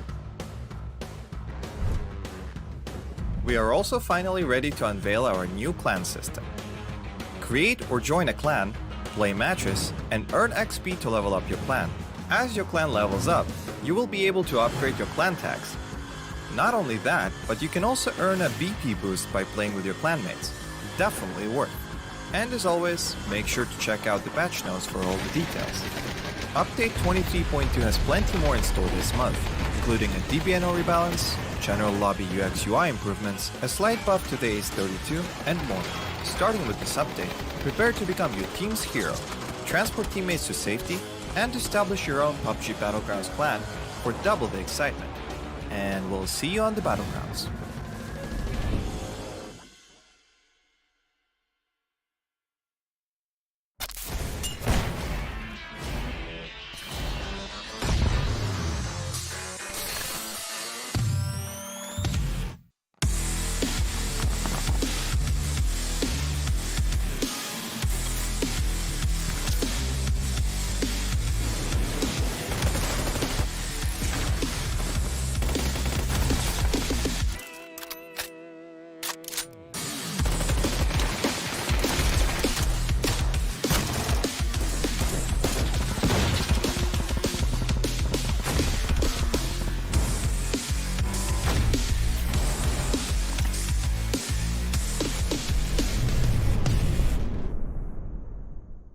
The latest game from Krafton and 5min Lab. Fast pace, and full intense PvP action brawler game.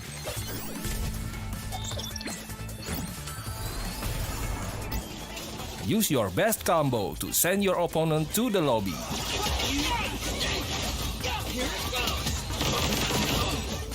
Select your legends and be the winner.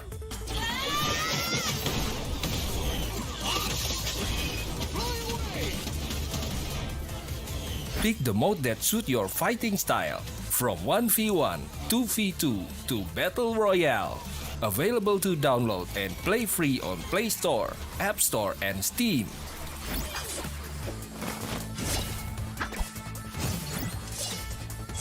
Let's be legends today!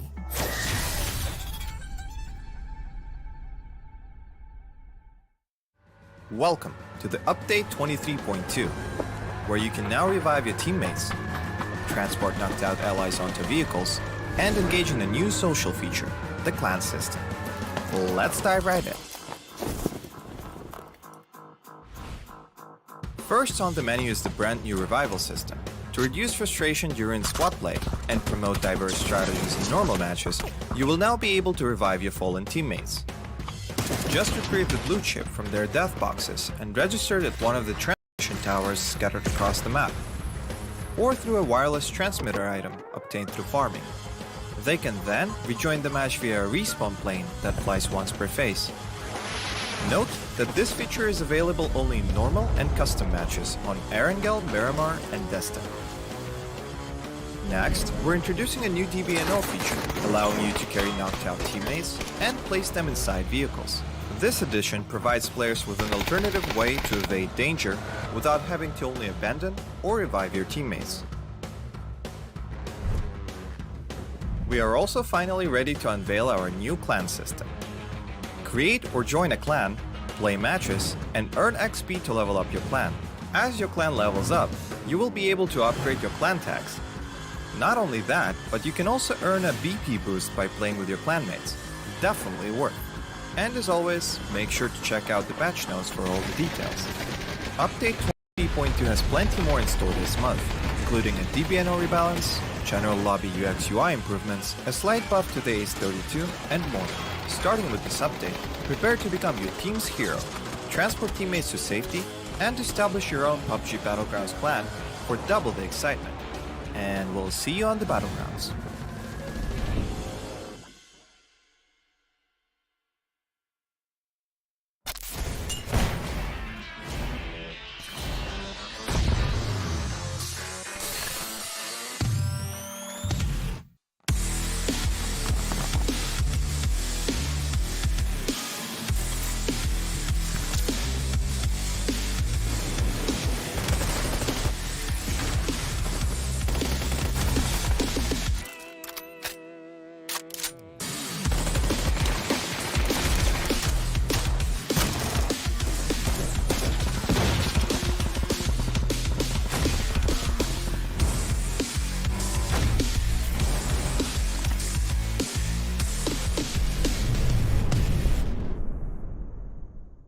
The latest game from Krafton and 5min Lab. Fast pace and full intense PvP action brawler game.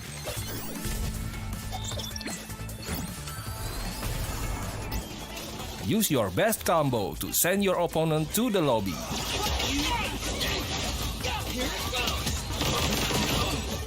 Select your legends and be the winner.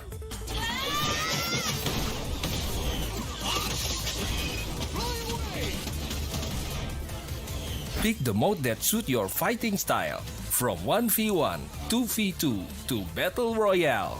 Available to download and play free on Play Store, App Store, and Steam.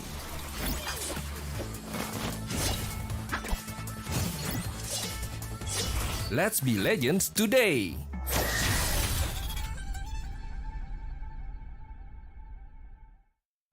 Welcome to the Update 23.2, where you can now revive your teammates, transport knocked out allies onto vehicles, and engage in a new social feature, the clan system. Let's dive right in. First on the menu is the brand new revival system. To reduce frustration during squad play and promote diverse strategies in normal matches, you will now be able to revive your fallen teammates.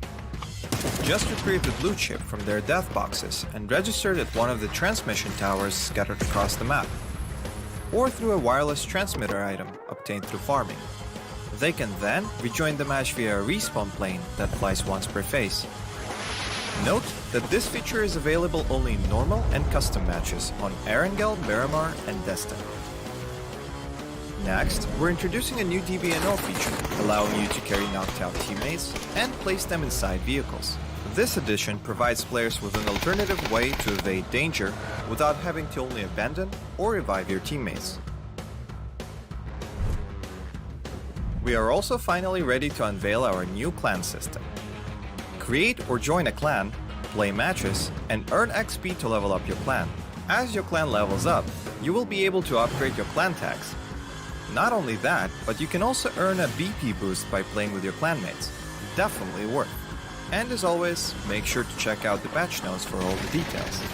Update 23.2 has plenty more in store this month, including a DBNO rebalance, general lobby UX UI improvements, a slight buff to the Ace-32, and more. Starting with this update, prepare to become your team's hero, transport teammates to safety, and establish your own Pubg Battlegrounds clan for double the excitement. And we'll see you on the Battlegrounds.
Welcome to the Update 23.2, where you can now revive your teammates, transport knocked out allies onto vehicles, and engage in a new social feature, the clan system. Let's dive right in. First on the menu is the brand new revival system. To reduce frustration during squad play and promote diverse strategies in normal matches, you will now be able to revive your fallen teammates. Just retrieve the blue chip from their death boxes and register it at one of the transmission towers scattered across the map, or through a wireless transmitter item obtained through farming. They can then rejoin the match via a respawn plane that flies once per phase. Note that this feature is available only in normal and custom matches on Erangel, Miramar, and Destiny. Next, we're introducing a new DBNO feature, allowing you to carry knocked out teammates and place them inside vehicles. This addition provides players with an alternative way to evade danger without having to only abandon or revive your teammates. We are also finally ready to unveil our new clan system. Create or join a clan, play matches, and earn XP to level up your clan. As your clan levels up, you will be able to upgrade your clan tags.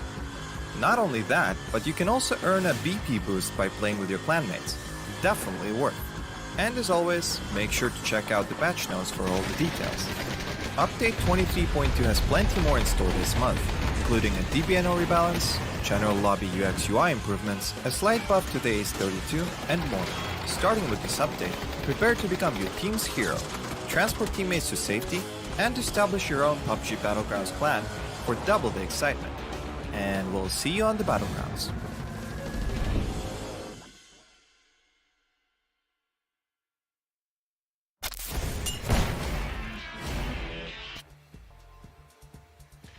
Welcome back, ladies and gentlemen. This is the PUBG Asia Super Cup Summer 2023 edition. My name is Victor Cax. Joining me here is Sir Cloud. We've already witnessed 2 rounds of matches here in this last chance qualifier, so we say bye-bye to the map of Miramar for now.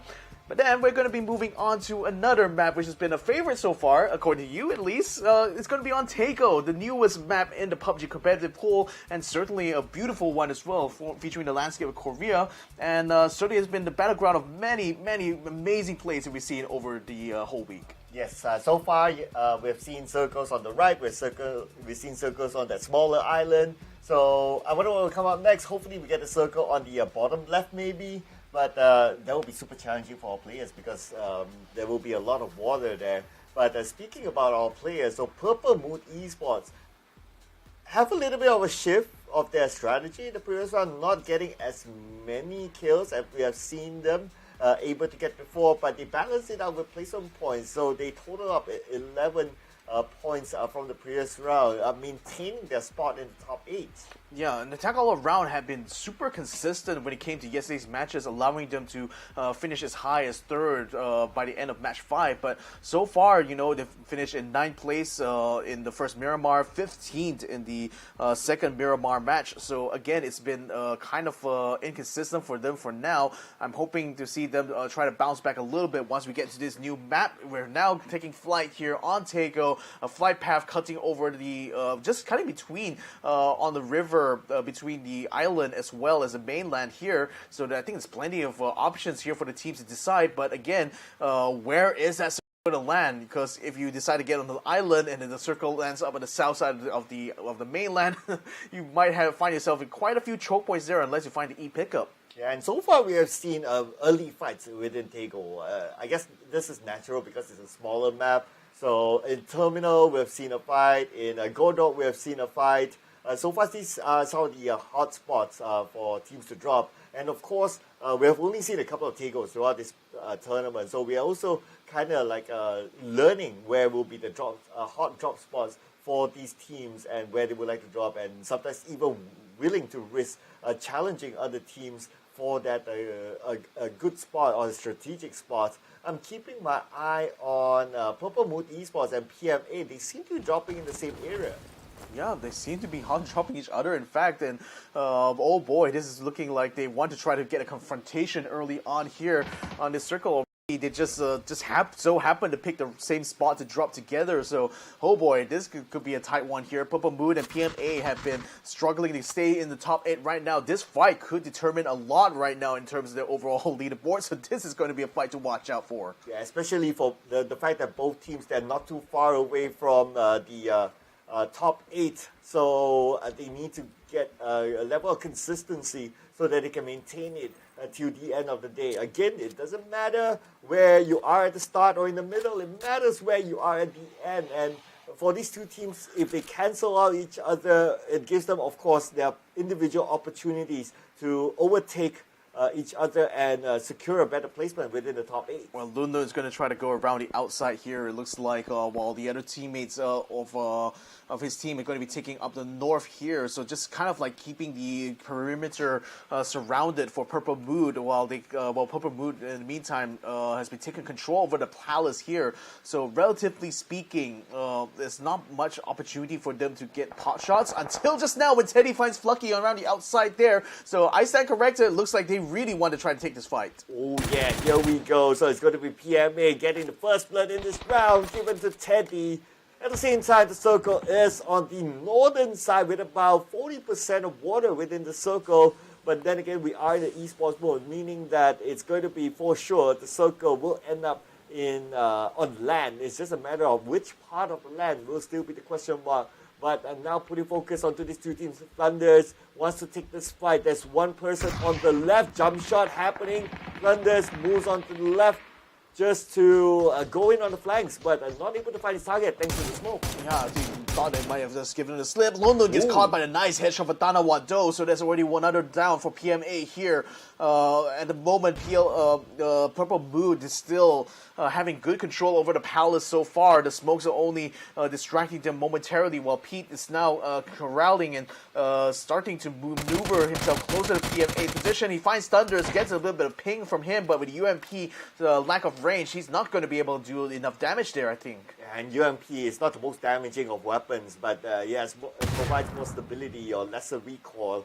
But the UMP did not connect entirely as well, so no knockdown just yet. But Trick knocking down Malrush somewhere else, and we can see on the mini screen there's another fight happening elsewhere. I think there's one call versus Deadly Strike there, and yeah, Trig actually finds himself in the middle of like where Deadly Strike and then you maneuver to. So now they're actually in a bit of a confrontation here. Same as it is with PMA versus Purple Mood, although their compound is a lot bigger here, which means there's plenty of room for PMA to try to maneuver around. In fact, they're starting to collapse into the palace itself now and trying to force PLM out of position here. And we also have New Generation Esports starting to get in the mix as well. They moved down from southwards from Godok Village, and they're now trying to also gather here at the palace to hopefully pick up any stragglers from this fight between PMA as well as Purple Mood. Oh, Jexy shooting onto the other side. Jexy almost getting it, but he's going to be Chimiru finishing off Lucky G. Not so lucky for him, it seems, as Jexy now with the AUG. He needs to reload 12 bullets in his weapon. Nanju coming in. Jason on the second floor moves out onto the building, evading the nade. Now Jason waiting for the right moment, but Jason, spotted out by Trick, will take him down. Trick flanking around the right-hand side. That was a brilliant move from him there. So one call now, having the Deadly Strike within the grass here. Chipperin tries to go on top of the Molotov, forces him to duck down. Now Crazy Boy can still stay up on top for now, but the rest of one call are taking position in this building itself. There's nowhere for him to run except to jump off, and that will just land him straight into the lap of Jexy here. Oh, tossing a nade onto the rooftop, but then again Crazy Boy spots out one right in front of him. Crazy Boy all alone on this rooftop. He is the last standing for his team though. 32 health level. Crazy Boy, too much for him to handle. Deadly Strike is out.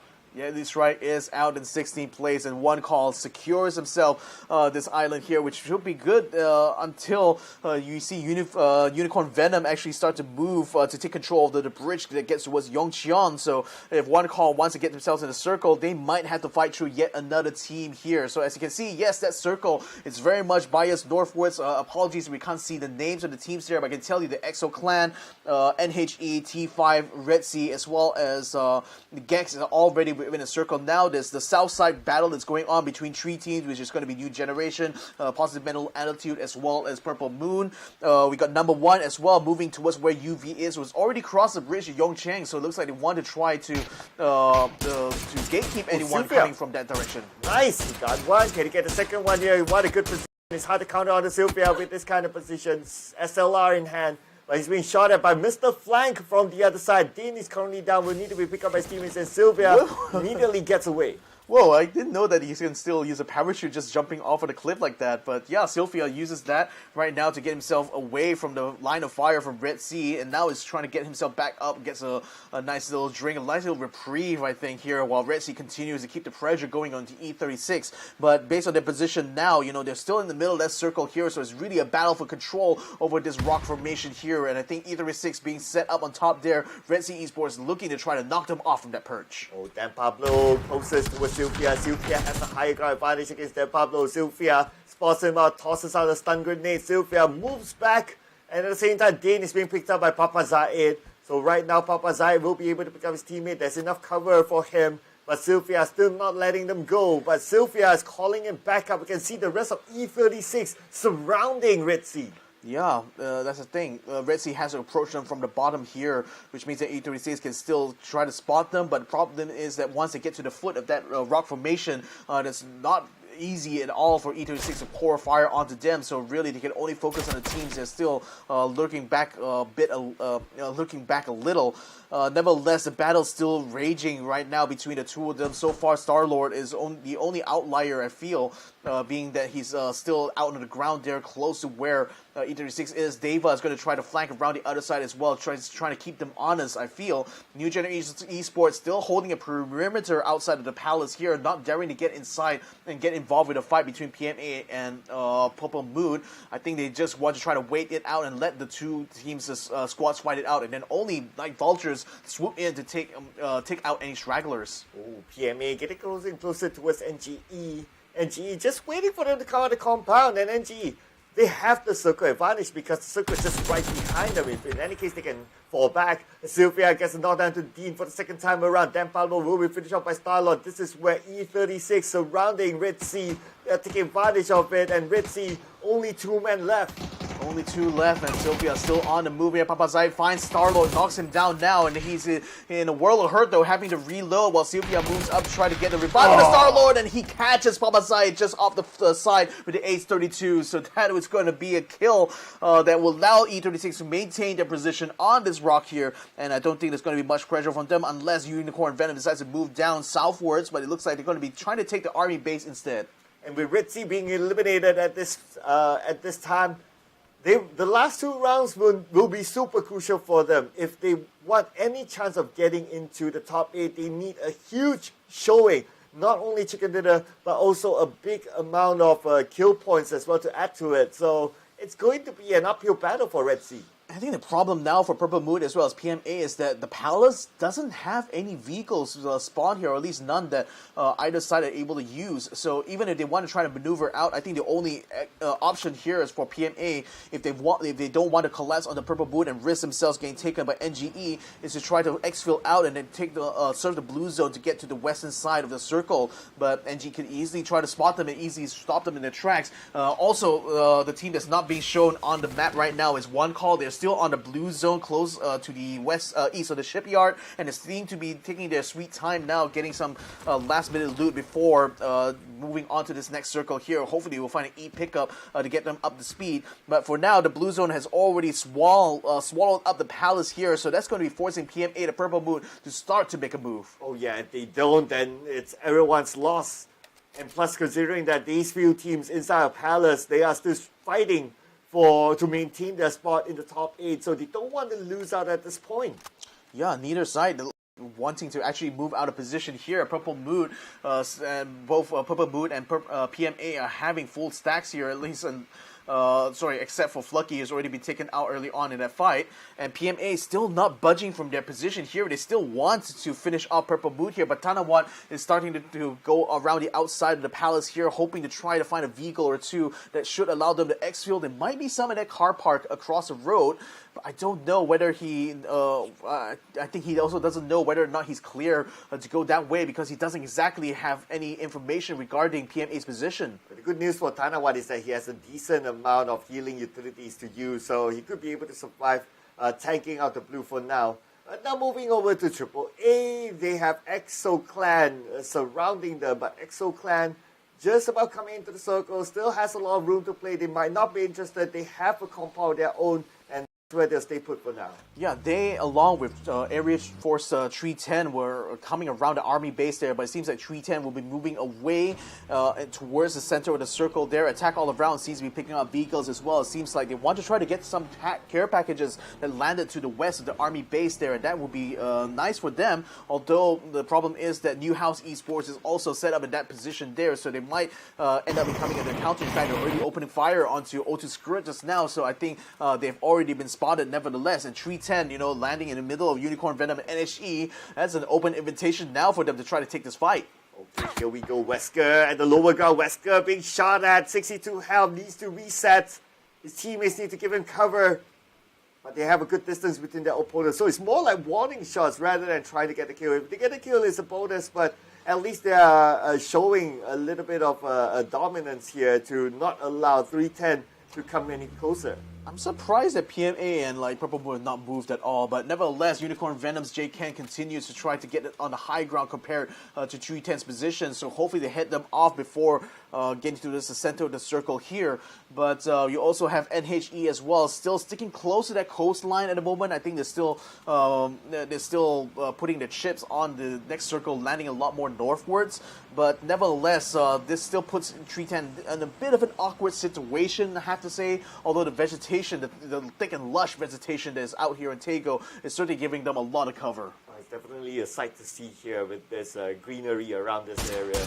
Chimpy, Hoi An, spots out one, shoots, gets one shot onto Velo, but not able to take him down. But anyway, it's more like warning shots. So Velo, knowing someone's on this high ground, they won't really approach at this point because, well, they're all in the circle. Everyone has the same benefits, so no point to really push in. but it's going to be hard for the two teams inside of Palace. They haven't moved yet, and the circle has moved into the next phase, meaning that they will receive higher damage outside the blue. But the thing is that Boarboats and Thunders has already moved to the Goldot village, so Purple Moon already has members in the circle. It's just that Tanawat, the last member of PLM is still stuck at the palace there and just watching PMA. But PMA has already got an E pickup and they've moved themselves up northwards now, so it seems like PLM has already missed an opportunity there to suppress them. In fact, they're going to be landing themselves in between or rather close to where Unicorn Venom is. We also have Exo Clan deciding to move into this border, the next circle. They might get under pressure from attack all around from behind though, so that's something you have to watch out for. Well, that's an intelligent move there coming from PMA. They waited it out just to put pressure onto the last few members of their opponent, Purple Moon Esports, and they escaped themselves because they know they have the E-pickup. It isn't a big issue for them. But now the circle will continue to close, and we still have a number of teams on the outside. I believe that there's still a Tanawat in the blue. No, Tanawat's already found an E-pickup as well, so he's rejoined his teams on Goldot Village. The Area 310 in the meantime now under pressure from NHE because I think Van Ung has already moved forward into their sites here and actually is trying to keep them moving down southwards, but 310 still is quite intent on trying to keep New House Esports contained within the north side. Attack all around though, they find Trick and through the brush anyway. Ekalusa bringing a spray down to him as he spots his truck. He sends a frag grenade down that way, hopefully to try to knock him out there. It looks like that's going to be successful because Trick is already knocked down. Oh, close one for Ekalusa, almost taken down, 21 health left. But the nade, I spoke too soon, just as when he was about to heal himself. Immediately got knocked down by the nade from Chibirit. Yeah, one call as well. They came from Yongcheon village. They already crossed the bridge inside the blue zone and now has started to join this fight. And they're providing a bit of a spoiler here to AAA because otherwise they would have been focused on trying to contain Exo Clan here. But now that Exo Clan sees one call coming their way as well, it looks like they want to try to gatekeep both of these squads coming into this next safe zone here, and they're in prime position to do so. Ooh, okay, we can see a couple of teams taking out the blue still, especially AAA. One call coming into the circle, Exo Clan spots them out. Chimpi will shoot from afar onto Chibrit, but Chibrit has enough vegetation to cover him. Yeah, indeed he does, and the vehicle as well. He's going to try to bypass Exo Clan completely in order to get themselves closer to the inner terrain here, which will provide a lot more cover, especially over the crest there. And you can see Jexi as well following along with him to try to regroup over at the top of the hill here. So Exo Clan fails to contain one call, and AAA is giving them a slip as well, slipping by them through the blue zone. Baba Goose trying his very best to get the shots, but unfortunately gets a return fire from O2 Squid, so that forces him to dig down, and AAA manages to get themselves up to the north part of the circle. Oh, it was a close one for him, almost taken out as well. And now Exo Clan, they have two members in the circle being a marker so the other players can follow through. But then again, they are being blocked out by Attack All Around, who wants to get into the circle as well, but they're not going to get in just like that. They want to secure a couple of kill points.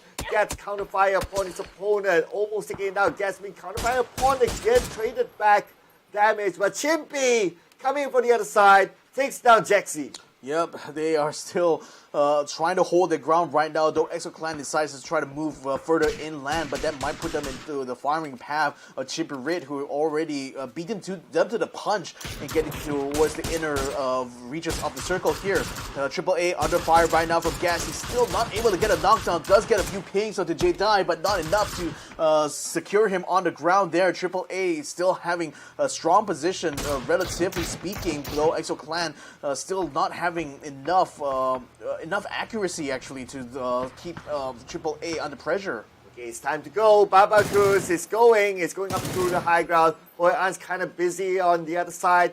They have 310 to deal with, and New House Esports still on the outside circle. So far, no kills here for New House Esports. If they get eliminated at this round, at this stage, it's going to be 2 rounds without any points for them. So they will be fighting through. New House Esports should be able to secure a couple of kill points here with the knockdowns, but Goni, gun down, Newhouse Esports winning the fight. Kind sees Long K, sends a frag grenade his way though.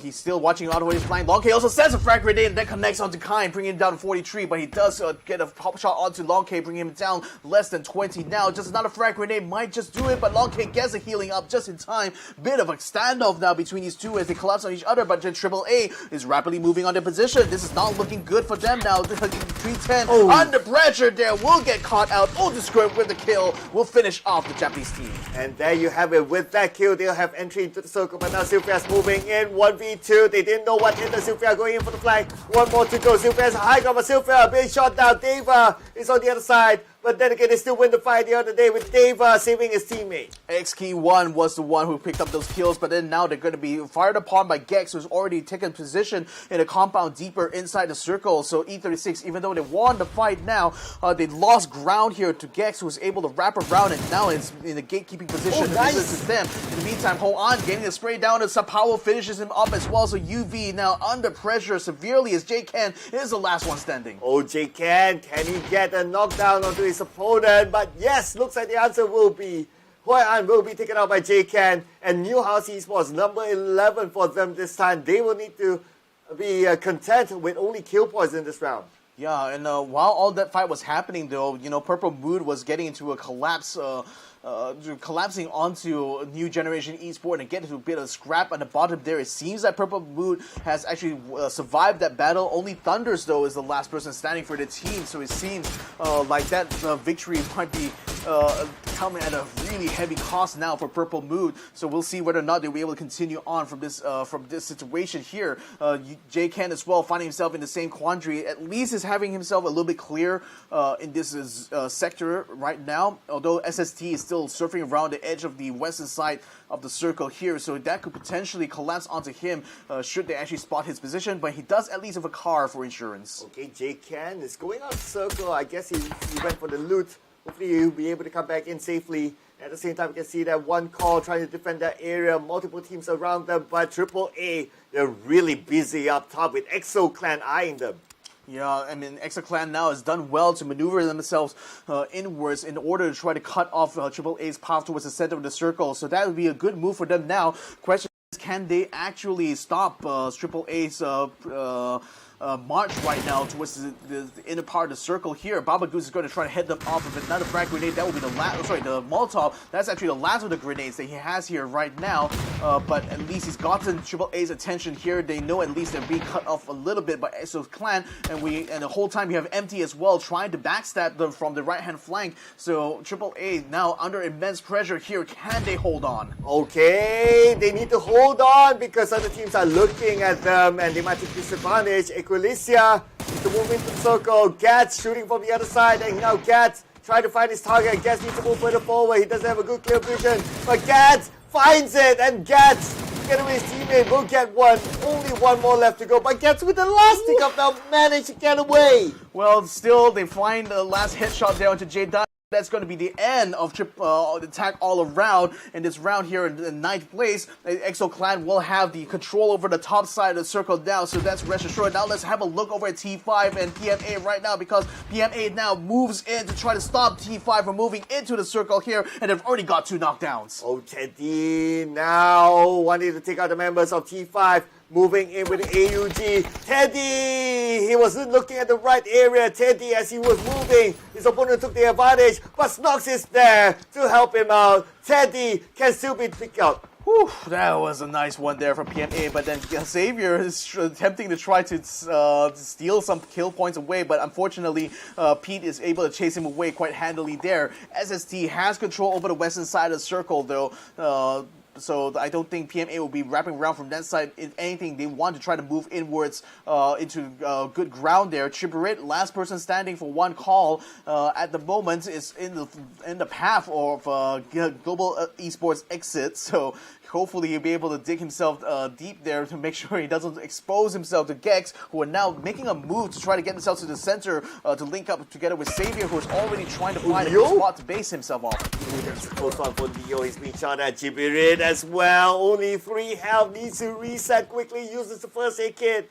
And now Jibirit At least the terrain does favor him, so he's A-OK for now. But the bad news is that he's the only one standing for one call. There won't be a knockdown for him. There will only be an elimination. Well, his armor and his helmet is already broken anyway, so he may not even be able to take these fights too long. Now PMA moves on to SSC position. They already found TAC-9. They want to try to move on now to find the other two members. Imhag spots them from a distance, tries to ping them down, but unfortunately will not do anything, will not be able to do anything at all to save Tay-9, while PMA moves very rapidly up northwards. Gex as well is also maneuvering into their direction too. So the PMA is now trying to make this a fast maneuver against SSC here. Can they get another knockdown? Oh, Snox will be taken out by Imhag by SST. And now SST, they're still playing on the outside circle, but at the same time they're fighting against PMA to get into the circle. Faven almost taken down. That was a close call there for Faven. IMP from PMA together with Lun Lun. The last two, they're still standing unless they can pick up Teddy, but Teddy is just too far away.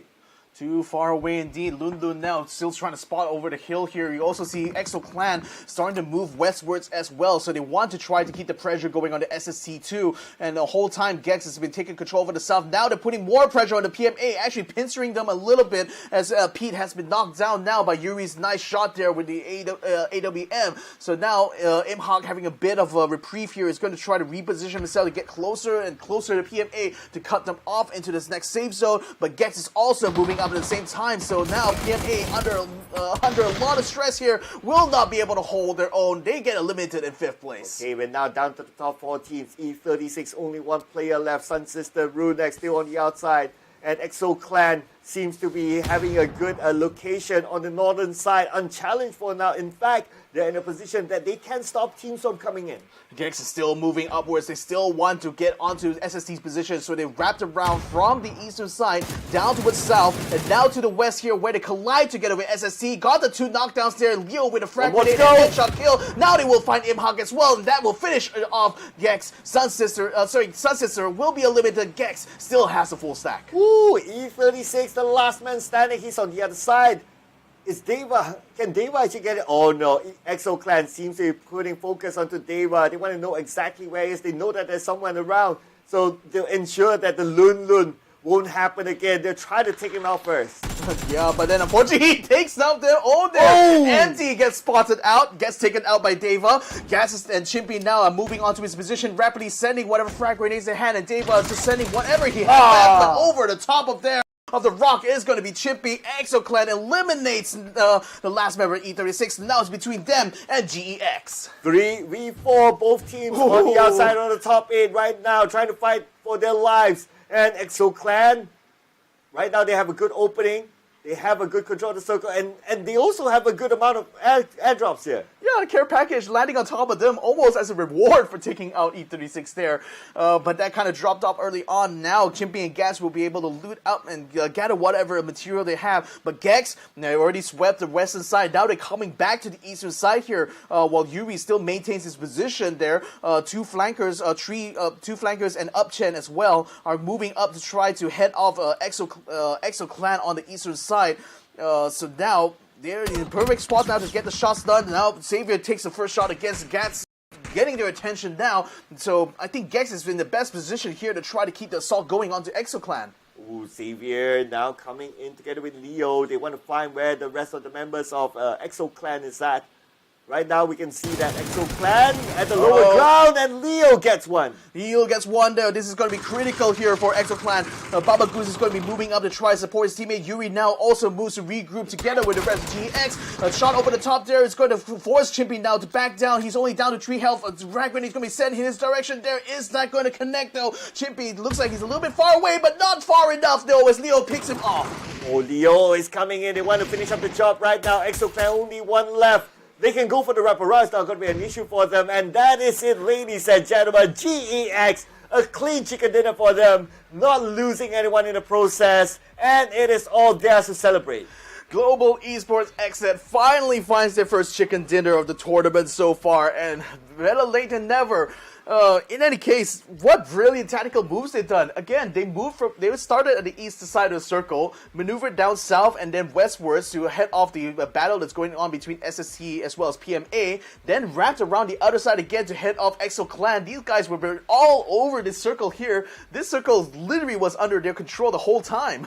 Yeah, this circle, I mean, but then again, it was, they need to fight as well. It's not like it's a free entry or free pass into the circle or within it, right? So they still had a lot to do as they were in the circle as well. But speaking about a lot to do, Purple Mood Esports and PLM clashing each other very early on. It was quite a long standoff. Yeah, quite a long standoff indeed, and I think Crazy Boy made it even longer by somehow being able to hold his own on the rooftop for quite some time and just expending all of his throwables there, but it was really only buying for time, really, because the rest of One Call was able to finish him off quite handily there, just storming his position. Then we got attack all around, basically being pincered by One Call as well as Exo Clan. Somehow we're able to give them the slip though to get up to the north side of the circle, and Exo Clan were not able to pin them down in any way, shape or form. But then Exo Clan was still able to suppress One Call quite a bit, limiting down to just one member there in that battle. So that actually ended up being a lot worse for the Indonesian squad. Oh, Goni, this is where all the fights happen up north. I think most of the teams, or there were a couple of teams that actually took the emergency pickup, and their decision was to go way up north and come back into the circle, and that's why we see a lot of teams having to fight from the north coming into the circle from there. And it's not a bad strategy if you go way up north, because naturally if you go all the way up, you don't need to be worried about your behind. You just need to focus on whatever that's in front of you. But because so many teams happen to go on the same area or make the same rotation, and that's where when the circle shifts further down south, we see a lot of fights back to back. Yeah, PMA did well in order to eliminate T5, but immediately got caught in a fight with SSC, and that kind of like delayed their approach into the circle, allowing Gex to actually swiftly take control over the south side, and that allowed them to move onto their position and finally finish off the rest of PMA. Then the confrontation between themselves and Exo Clan again required them to make them maneuver down south once more, wrapping around like kind of like a seesaw if you think about it. You know, they just went from here to there and then back there again, and all the while just picking up kill points as they went. Yeah, and I think that's a very good rotation that they did, right? Rather than the simple rotation, I'm always thinking like, okay, go front, go front, go front, go front, which is like the obvious route. You go like kind of like the seesaw route, like what you mentioned. It makes other teams unpredictable. Like what will you do? Because maybe at first they would see like, okay, you're there. Maybe if you draw a straight line, you will come here. But no, if you go the other way, there's like the other teams will be like, hey, where have they gone? And Pubg is a 360 game, and the moment you lose sight of someone, you start to wonder where they are. Yeah, I mean 360, because you know they can come from any angles there, and just keep leaving the teams that are bogged down in those fights. They can't maneuver out of the way, you know.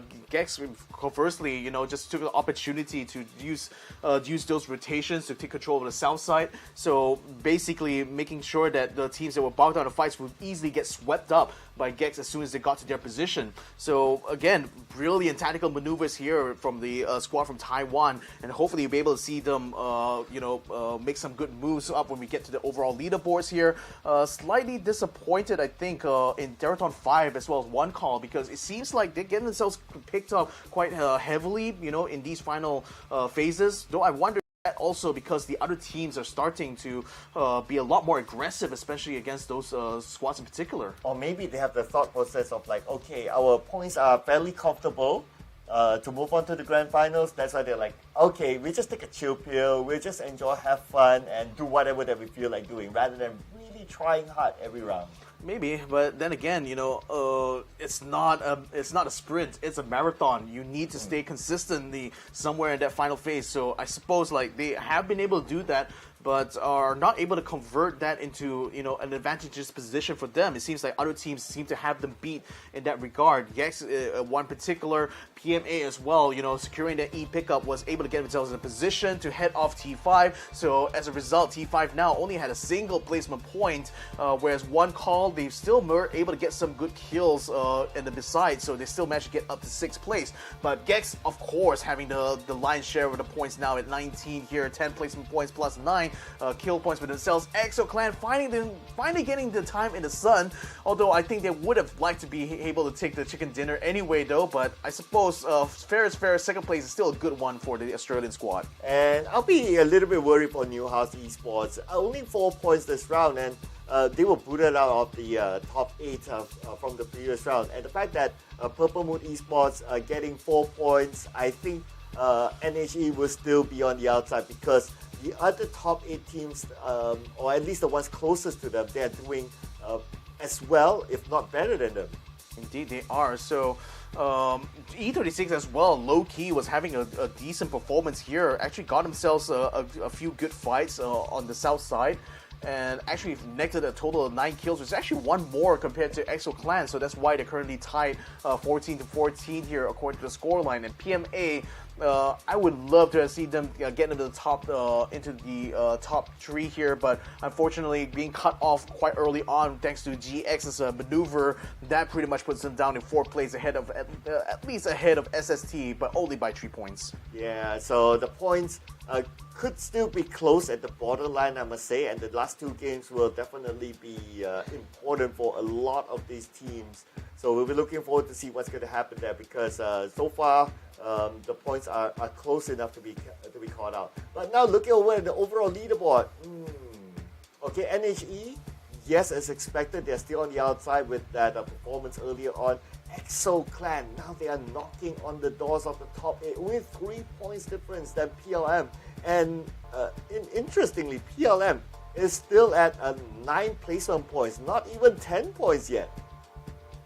Yeah, I wonder why that's the case here, but nevertheless, ExoClan, in spite of getting that 2nd place, is still 3 points shy of getting into the 8th spot. I mean, I can only imagine how frustrating it is for the team though, because I don't think they did anything particularly wrong in this round here, but yet they weren't able to capitalize enough there to beat the Purple Moon's scoreline right now. But it's still extremely competitive within this top 8 here. I mean, we already got 3 teams in the 60-point zone. You have like 5 teams having 50 in the 50-point zone as well. So I don't think it's really definite to say that like they're going to be getting in that top 8. But with only 2 more maps remaining after this, I think all it takes for any of these top 8 now to have like a really bad round, getting knocked out early on, that could certainly threaten their position here in this top 8. Yeah, we can think about the logic, right? For if UV or One Call or T5 were to be taken out of the top 8,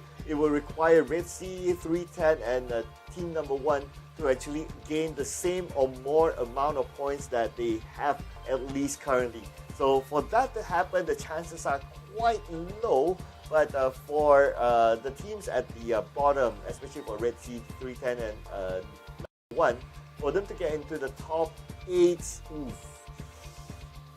the next map will determine that. If they can get a chicken dinner with a big amount of points, then maybe so. If not, then it's going to be, then the last game will just be a fun match for them. I know, but I think like, especially when you're sitting at that 20-point scoreline, like even if you get the chicken dinner and let's say like 10 kill points, that's still, I don't think, going to be enough for them to like get into the top 8 anyway. So it's really only going to be like back-to-back chicken dinners and as well as a kill leader for both of those matches that will give them a chance. Otherwise, I think it's going to be supremely hard. Like supremely unlikely actually for those teams to make it in the top 8. So I don't know. It's again tough luck in this situation. Again, they had a very slow start to begin with. Their consistency has been all over the place throughout the entire tournament, even in the group stage as well. And I think that pattern is still continued here. So I think for Red Sea specifically, like they're going to have a lot of soul searching after this competition, I expect. Yeah. Can you imagine, like in the first few games they were in the top 8 and now they are at number 16? It's just devastating. But no matter what, okay, we have the slight debate is that mathematically, you could still do it. Realistically, No, yeah, especially it's with all the top 8 teams being so still like not far apart in terms of points with each other. Yeah. You know, they'll still fight tooth and nail for every single point from here on out. So the chances for Red Sea to capitalize there is only if there's significant mistakes that these teams do right now.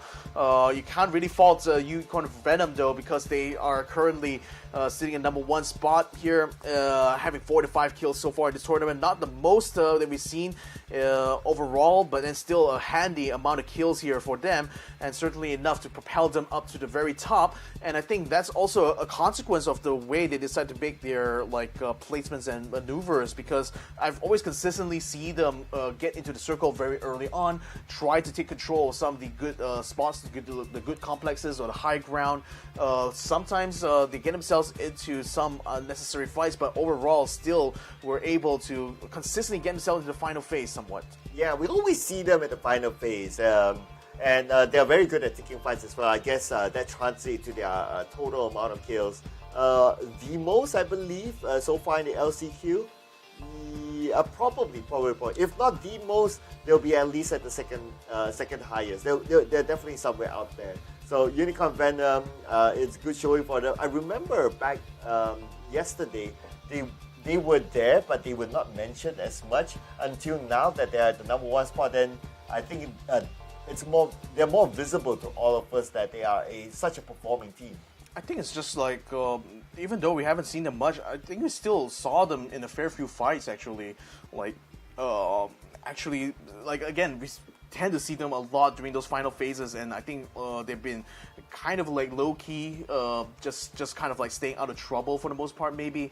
But then again, now it seems like they've come into full form here. They're starting to actually show their capabilities, I think, in this last chance qualifier, and not a moment too soon though, because with the final 2 maps here being Erangel, a classic map for everyone, a map that has been kind of like analyzed to death, I should say, at this point. So a lot of teams now already have their own preferred sort of like movements, preferred landing spots here, and I think that with them already having fully adapted to the new 2023 Super rule set, this is going to be a very crucial testing ground now to see how much they have learned over the past week here competing in this Super Cup. I guess the only way to take out such a low-key team is to have Thor in the mix. But, Thor. Yeah, so I wonder who that will be, because I guess the bigger question is that whether Thor will be among the top 8 teams that have already gotten themselves into the grand finals. Yeah, so we'll be keeping an eye on for that next week. But of course, with the points collected over the course of the last chance qualifiers by Unicorn Venom, I think that they are 90% or if not 100% onto the grand finals already. I only just made a connection just now. The logo of Unicorn Venom is Oh, literally yeah. Venom's face. I thought it was a unicorn with teeth, you know, looking at the distance, but I only realized now that it's literally Venom's face there. So Now I realize it as well. Yeah. A lot of pop culture references here. oh, I love that. I love that. Ladies and gentlemen, looks like we're going to be jumping into Erangel very soon. The final 2 matches of the last chance qualifier. This is going to determine it all right now. All the teams are just split only by 1 points, 2 points. It is a very, very tight top 8 here. Any one mistake here, any dropouts early on in the game here could end their chances of getting to the grand finals. So you can tell that the tension in the air is at an all-time high. Yeah, everyone's like super focused. Even like a team like SST, mathematically they can still get across. But they need to work really, really hard this round. They need to bring in not only a chicken dinner, but a big amount of kill points as well. So pretty much this round might be the decider round for a few of these teams at the bottom end of the overall charts. And if they don't do well here, well, the last round will just be a scrim match for them. So, but for Sun Sister, you know, they have tried very hard to improve themselves over the course of the group stage. and the last chance qualifier. I think right now it's probably the best I've seen them throughout the entire tournaments here, because I think at the beginning of the group stage, these are some of the teams that struggled very much to find a foothold. But now I'm starting to see Sun Sister, especially after the chicken dinners, the one chicken dinner they got during group stage, has finally found the confidence needed for them to start taking more fights, start being a bit more proactive, and it seems to have paid off somewhat. I don't know whether it's going to be enough for them to get into the top 8, but I digress. We're going to be starting off now with match number 4 here. Yet another parallel circle, another beautiful straight flight path here. This is like the second time we got such a flight path. Yeah. Unless anyone's OCD enough, then you would have wished that, okay, move a little bit to the right and be aligned with the map grid. But yeah, I guess we are happy with this. I don't know. I'm looking as closely as I can here. It looks just parallel with the grid here, so just straight up from south to north. A lot of EXO clan seems to have jumped out quite early. They want to try to take over Sofnoka Island early on here. The other teams deciding to take onto the coastline. We got Gex taking the western side bridge, and I think PMA might be aiming for the eastern side instead. Purple Mood as well jumped off relatively early, so they might be able to head off into another encounter at PMA in this round itself. Unicorn Venom decided to jump off quite late. So has Red Sea as well, because they want to try to take the northern side, and I tend to see that a lot from Red Sea to take the north part of Erangel every single time we get into this map. Although this time around it looks like Unicorn Venom might also be thinking about keeping them gate kept should an encounter happen here between themselves and Smell. But I don't know. Okay, Ooh. that actually worked out well for Red Sea, because this circle lands right on top of Jojopol. Yeah, I think they'll be happy to go to either North George or to Zaki to continue on their looting phase. But we've seen this kind of circle before, and the last time we saw this kind of a split circle on the left side, the circle actually ended up on the shooting range area. So it could be the case again for this time around, or it might give us something different into the Gakha Mountains, which I wouldn't mind seeing as well, considering how interested a lot of these teams are of the Gakha Mountain at one of those Erangel rounds. Yeah, so that circle as well lands where E36 and T5 decide to go, which is on Jojopol itself. Although it seems like E36 takes the north of Jojopol, whilst T5 is on across the river, or rather the river mouth on down south of Jojopol itself. So at least they're split up that way, so no chance of a massive encounter from the get-go here. Red Sea Esports might still be in danger of Unicorn Venom deciding to keep pressure on them early on in the game. In fact, we already see them trying to regroup now, anticipating an assault coming in here, because they saw Smell drop down together with them, and they realized that this could be a potential for them to try to take them out, but they need to maneuver fast. Oh, Rosita had been eliminated, so it looks like T5. First blood given towards NHE somewhere else. Ritzy, on the other hand, chooses to loot inside of the shelter just below shooting range.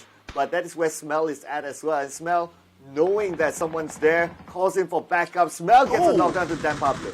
Yeah, knocked on Dan Pablo and does some damage to his Papa Zaid, and Sylphie is joining up with Smell as well to back him up in this fight. But at least they already took down one. We also see Sapao joining on with the rest of Unicorn Venom. J-Ken now just joining in too. So it looks like it is going to be a full-on encounter between Red Sea and Unicorn Venom. New House Esports, by the way, they moved from Gatka towards Jodopol and actually ran into T5. That's why the knockdown happened to Rossitet Jr. there, and we'll hopefully give an update if the fight continues on. Red Sea, in the meantime, Mr. Flank gets picked up by J-Ken on the side here while he tries to keep his teammate covered. Smell also gets Homicide taken down, and Zaid gets taken down as well. So Red Sea eliminated the first one out of Erangel. Yeah, that was basically David versus Goliath. The number 1 team versus the number 13 team. So the result, well, as we know now, Red Sea have been eliminated without a single point in this round, meaning that it's not mathematically possible for them to go to the grand finals by now. Yeah, so, well, it's a sad day here for all you Red Sea fans out there. I suppose it's going to be better luck next time for the next round of the Super Cup here for Asia for Red Sea Esports. But for UV, I mean, that's certainly going to cement their position now in the leaderboard. They're having taken all 4 of those kills. Deadly Strike in the meantime, very quiet around Rosshawk right now, which still sits at the border of the east side of the circle. Newhouse Esports still continuing to push in towards T5's position, but hasn't quite overrun them quite yet. Triple A seems to have taken position on the mountain north of Gatka, so that should provide them a good oversight into the battle that's going on inside Georgiopol itself. Then I think Deadly Strike is already starting to make a move towards the inland now. So has One Call, who has just entered this next circle here. Exo Clan has not moved at all from the island, in fact. Gex as well as PLM is still stuck in their relative positions here. Attack all around now.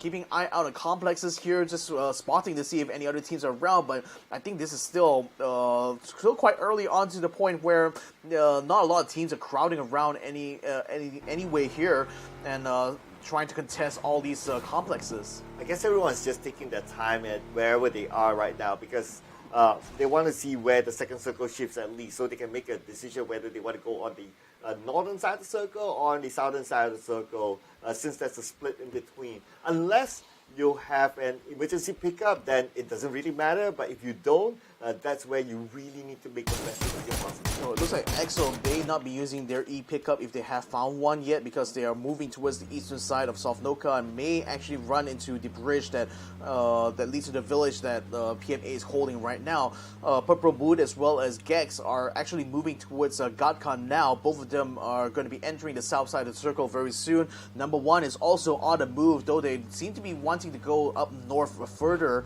which should bypass the Yasenia Poliana, which is where NGE is currently holed up in. But NGE as well is deciding to load up into a convoy and start to make their way to the circle as well. SSC is the only outlier in this regard because it's still sticking close to the northeastern part of the map here, all along the coastline, and doesn't seem to be in any hurry to get themselves into the circle quite yet. Ooh, Lun Lun, the Starman for PMA, all alone, doing some scouting work there, relaying information to his team that 310 is making the rotation. But at the same time, Anford NSG knocked down by Hasawat. Now NSG not in a position that they can lose players because they're still chasing for the top 8. That's the thing, and with Gex and PLM moving up from the south, I think NHE might be will be under a lot more pressure in the near future here. So that's going to be something to watch out for. One Call as well, getting themselves very close into an encounter with Deadly Strike. It actually started opening fire onto them as well as Triple A. Now we have Rascal Jesters now moving up into the circle here. They've just entered inside and may be able to head off NGE, who is also approaching from the east side. And in fact, 310 has already jumped out of the car, so they're already getting in position to ambush. Okay, we have Exo Clan here moving in, just cutting across Milta. So looks like they're not going to use their E-pickup just yet. They are going in on vehicle from the military base island. I wonder where they will go. But my theory with this kind of circle is that it's always better to go up north, and if in case the circle shifts down, then it's easier from the north to go down rather from the down to go up, or because of the choke points. Unless you have an E-pickup, then, well, everything is a different conversation altogether. But then again, consider the fact that Exo Clan starts from the south, though, so they seem to be focused more on trying to get towards the circle instead now, so that's going to leave PMA in the dust. And perhaps actually, if they do take control of Pachinki early on, that might become a choke point for them to prevent PMA from being able to get to the next circle. So that could be one way the Exo Clan secures their spot in the final 8. Deadly Strike in the meantime still in the middle of no man's land here. We got One Call being on the door for them, Triple A being close to the south. We also got 310 as well. Haven't been able to keep NGE from breaking through their ranks, so NGE also gets itself into the inner areas of the circle here. Deadly Strike doesn't have really any targets it could potentially pour some fire onto, so they're mostly just left kind of like sitting and waiting for other teams to respond here. Okay, yes, Deadly Strike is one of them. An example, like what you mentioned, taking care of one of the choke, which is one of these bridges. And it's also smart for Deadly Strike to be here in case the circle does chip away from them, maybe moving down south, then it's they can make the faster move of just zooming across or getting a vehicle and getting across as compared to other teams who are further away. And speaking about the E-pickup, so PMA is using it currently. They're flying from Milta into the circle. But interestingly, there's one of their players, Snorks, actually left inside of Milta. I'm not sure whether that's. I don't know whether the map actually shows live where their position is relative to this E pickup here. So don't take that for granted now. They definitely lifted off from Milta itself using the E pickup, that's for sure. But you also have London already on the ground close to where 310 is. We'll have to see where they decide to land up in the end here. In the meantime, Global Esports Exit has now got themselves closer and closer to NHE's position, but still not quite. Still on the outskirts of the hospital right now, and in no danger of contesting NHE's position. This circle still lands on top of Jojo Pole though, so the teams that just only entered the circle has to continue their path on. That might lead to quite a few collision courses right now. Right off the bat, I can see that number 1 and 310 are perhaps moving in onto PMA's position there. You can see Lundun's pip over there, while Snox9 and the other members of PMA is still, appears to be a Milta, but I know they're still halfway towards the circle there and probably dropping down very soon. Exo Clan as well is moving down southward. That might put them in the collision course with Purple Moon and potentially Gex as well. We got PMA now appearing on the map. Looks like they decided to drop right on top of Jojo Pole itself. That's going to be straight into the firefight that's going on in the South Jojo Pole. And Deadly Strike already making their move, just as we predicted, because the majority of Circle now is on the main peninsula. So for them having parked themselves close by with the bridge, so they will have an easy entry without an issue. But looking at how the current circle is, meaning that a lot of teams start to migrate onto the main peninsula, and we'll get to see like a lot of teams close by with each other. And there's a big possibility that we'll start to see fights, or a lot of big fights happening soon. EXO Clan starting to bump into PLM right now, and PMA is in a prime position here to start getting into fight right now with NHE, although NHE does hold a high ground advantage and has a much bigger compound to work with here. So if they get up on the rooftop, they can easily snipe down onto PMA's position and also keep an eye out for Deadly Strike, as well as AAA, although a hill still separates the two teams there, so can still mostly focus on the fight against PMA for the most part. Okay, hospital being a popular area, we can see that PMA is there, NHE is here, but NHE is playing with 3 players. So in case of any crash in onto the hospital compound, meaning that they'll be in a disadvantaged position, and well, it's never great to be in that situation in case anyone crashes into you. And speaking about crashing in, NGE might want to crash in onto one call, but no, they will not. They will drive past by, and one of them being knocked down. No, Van catching the worst of it actually, while one call's Trick is also on the move as well. A drive-by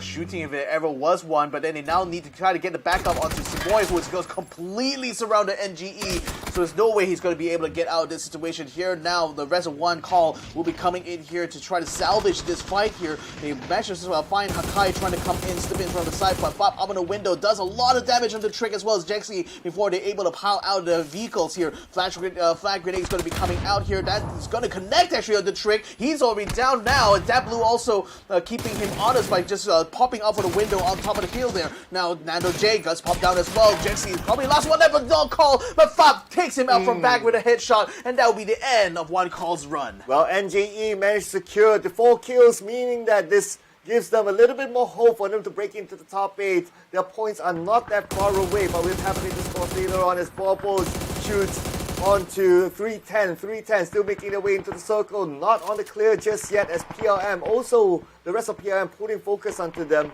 Right now, 310 still rotating, finding a place to call home, and looks like they're going to use the ledges as the next cover.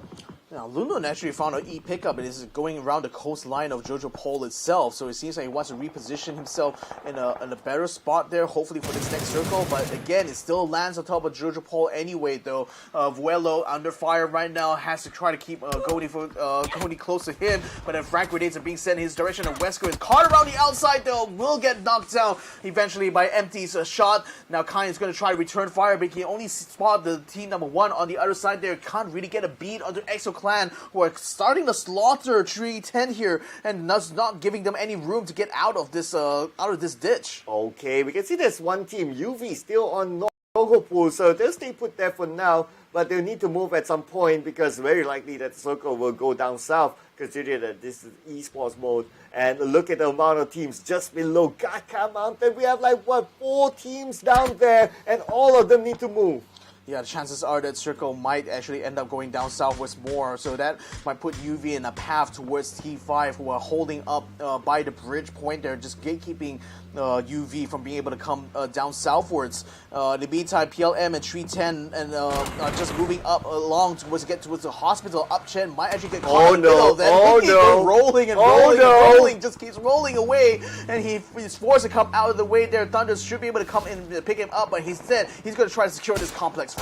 That was super duper scary in case he rolled in front of another team that he might get shot down. And now Exo Clan on the lower ground against number 1. Number 1 has a high ground advantage, and with that knockdown onto one member of Exo Clan, now they will be the ones who gatekeep them instead. Well, the thing is that PLM is already in position south of the circle, so they certainly are pouring fire onto Exo Clan's position. That already got a knockdown in Chimpy and are trying to finish him off. But then number 1 is facing another pressure here coming from Sun Sisters, who moves in from the northern side, takes control over the mountain north of Gatka, and that's putting team number 1 in a very, very precarious position here. Now Exo Clan deciding to move out of the way. They're going to leave number 1 to the devices. Instead, they want to try to head off Purple Mood here instead, because they now realize that the path towards the circle has been cut off. They need to scramble now to get themselves back into the safe zone. Oh, here we go. The Gaka Mountain held by SST, but SST needs to move anyway because the circle is not within the mountain. But they're taking their time because they know that the longer they stay there, there's more opportunity for them to shoot from the high ground to take down anyone who's taking the location right below them. And now I'm Hack trying his luck against team number 1, but team number 1 smartly rotating into the circle. They're okay for now, but it's going to be another question once they reach to their destination. So look at how many teams just firing upon number 1 right now, just perfectly keeping them corralled within the center there. Miao Yu finds PLM's Lamba Wu off the top there. Tanawa is also getting taken down as well. Miao Yu now is attempting to try to hold their own, because right now they're being bogged down in the middle of all of these 3 teams here. They just keep pouring fire onto them. PLM decided to move up, and they're going to try to collapse onto number 1's position there. Both Thunder and Borbos will be leading the front line here. Are they going to be able to finish all the rest of the 2 of them? Because Miao Yu and the others of number 1 are literally bogged down in the middle of open space. Ooh, Thunder is being shot at, almost being taken out, but Tanawa will be finished off by favorite from SST. Barbos tries to get a knockdown somewhere else, and Barbos relocates himself. He needs to get into somewhere clearer. At the same time, SST is moving towards PLM. They're going to take this fight against PLM, it seems. Oh yeah, while the boys are away, SST is coming to play. They're getting into the compound now. Borbos only just rejoined them, but Tay9 does get the shots through. PLM losing a little bit here in this fight. They managed to get a couple of knockdowns on the SST, but things are rapidly getting very chaotic here as Runex pops inside with a frag grenade, gets popped out on the field. Tay9 with a triple kill on a frag grenade. Seems to be able to clean up house here, but Fluky is still standing, still around, still has a healing. He's still on the top floor here, just waiting for anyone from SST to come up. He's going to go down instead, but Tay9 handles him quite well, and PLM is out in 14. And with the 4 points for SST, this brings them a little bit closer to the top 8, but they need to do more work on this round and also the next maybe. But now SST only has 1 player left, so the best that they can do is just go for positioning points. If not, try to steal away kills from afar. But now Jenkutu off, now trying to get his target, but not able to land those shots just yet. AAA, attack all around, has a good compound to work with within the circle. Yeah, Zigao is going to try to run his way into another compound, but every single one is being held by other teams there. So now the only other position he has is the hospital, but that's being held very tightly by Gex, so he's forced to stop and reprieve himself over this rock over here. Exo Clan in the meantime getting a collapse onto E36. Sylphia already down on the ground there. Starlord already taken out. So has Deva here. X-Key1 from across the street can only watch on helplessly as the rest of his squad gets completely decimated. Okay, here we go. Exo Clan, only 2 left though. 3 kill points so far for Exo Clan. And they need to do a little bit more for them to get into the top 8. And considering that PMA is still alive though, okay, he's trying right now. Yes, he can, he gets it. So it's going to be 4 total kills now for Exo Clan thanks to Gats.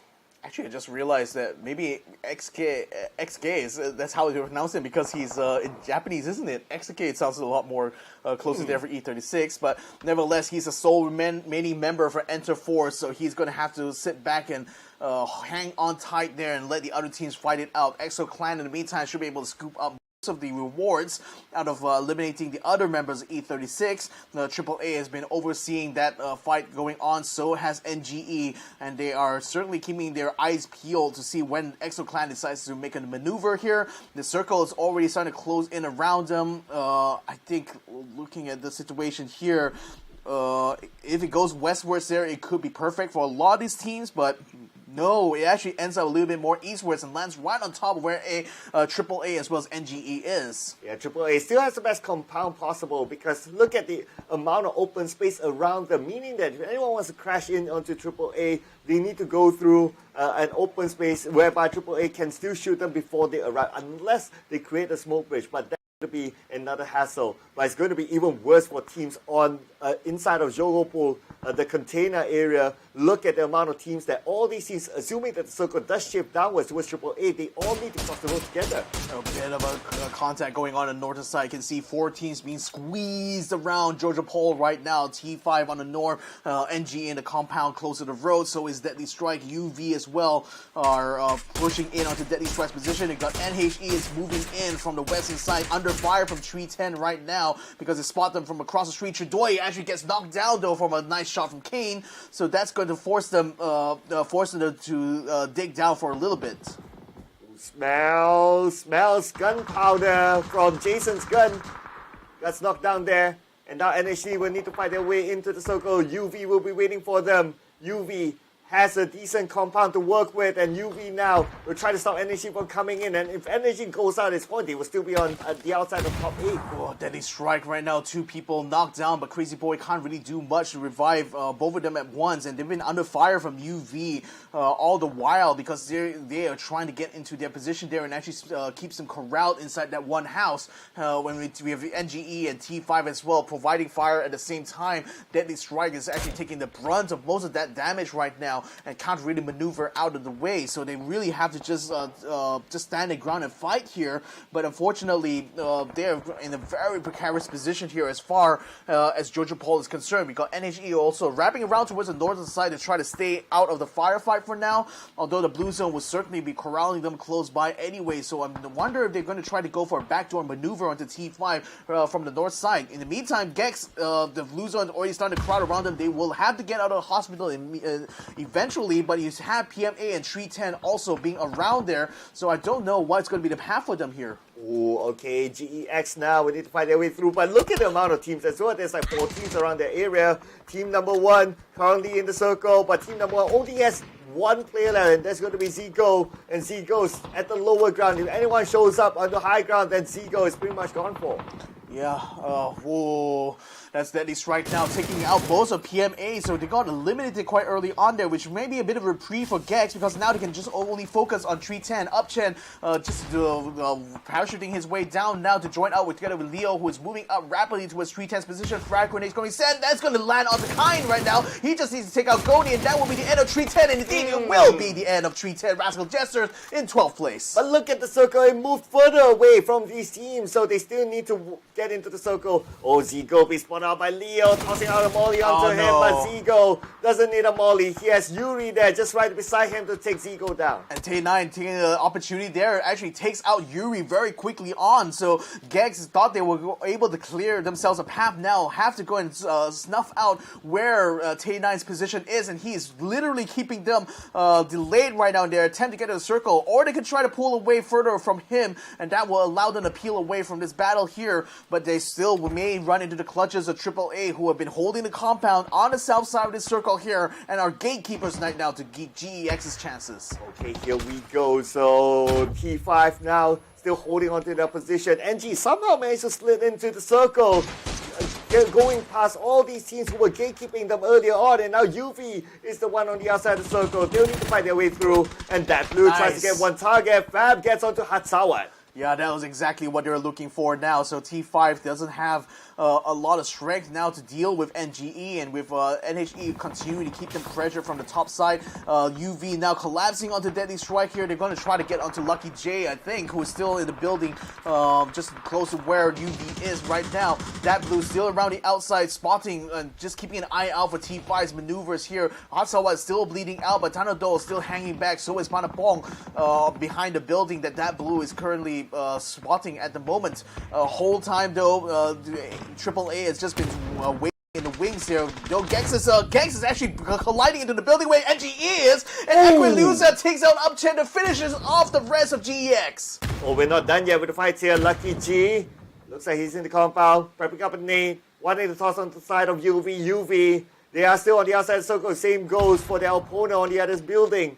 Now they're coming in, they're trying to flush out whoever's in this building right now. Sapao moving around with the AUG on the right side in the toilet, and that is Sapao and Co. taking out Lucky G. Yeah, but that's not the end of Destiny Strike yet. They're still in the other building though, and Unicorn Venom has only just cleared out one of the rooms that Lucky J was in, but a grenade actually will land straight onto CA. Sapao will be able to get the shot onto him as well to keep the knockdown going. Mal Rush and the other member, Crazy Boy from Deadly Strike, still able to stay alive for now, but not going to be able to support Jason's position, so it seems like they will have to dig in on this corner of the house. Oh, Crazy Boy right now still on somewhere on the outside circle. For them to pick up their teammate Jason, it's going to be a little bit hard. He's on the other side, and Jason finished off by Sapao from UV. That's going to be another point in the back for them.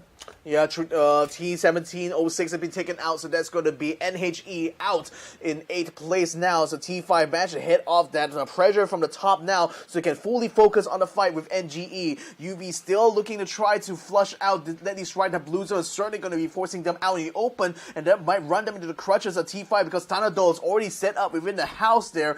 Still under siege somewhat from NGE, but that open ground is also an open invitation for AAA to try to take some shots too. So either way, both of these teams will have to run out in the open, and that's not a comfortable proposition to make right now. Not so lucky for AAA and EXO Clan. They don't have the circle now, and they probably need to cross the road. Now, the little bit of space that is still within the circle on their side is an open space, so they're definitely not going to stop there. They'll try to push their way onto the other side. But now, the fact that EXO Clan went first, so all eyes on them, and Fab gets another one.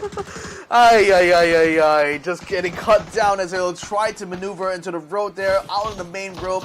It was perfect angle as well for Fab to get those both of those shots done. So now Tier 5 continuing to keep the siege going onto NGE, whereas like UV and Deadly Strike still exchanging shots. I think they got a knockdown onto Crazy Boy right now, so Mal Rush is the last person standing for Deadly Strike inside the smoke. Unicorn Venom just pouring whatever lead they had into the smoke, hoping to get the one last ping that's going to finish up Deadly Strike. But the Blue Zone still crashing in, still closing in around them. Unicorn Venom not looking too good either, as J-Ken has already been knocked down. Sylphie is going to pop out in the window, and then Turtle 5 pops him off immediately, and Unicorn Venom is out. And look at this AAA managed to make the rotation on the right and get into the circle, and that is where they're on the clear because everyone else is on the right, if not on the middle. So AAA, you have a little bit of elevation here to work with as well, giving them the advantage against everyone else. Yep, attack all around, also making a move. They actually moved up to the north side to take the high ground within the next circle. And so they're going to let T5 and NG continue to scramble within the compound there while they will go ahead and take up a good position there to keep sniping on top of them and just take control over the circle now. Whereas T5 are now regrouping themselves, trying to get themselves into a maneuvering position to try to head off NGE. But right now the fight is literally between these two squads. All right, here we go. Phase 8 is about to show itself very, very soon. We have about 15 more seconds before the circle closes entirely and will be reviewed with the next phase, whereby it's very likely that the circle will go towards the middle. And right now, speaking about the middle, NGE is in it. Yep, NGE in the thick of it right now.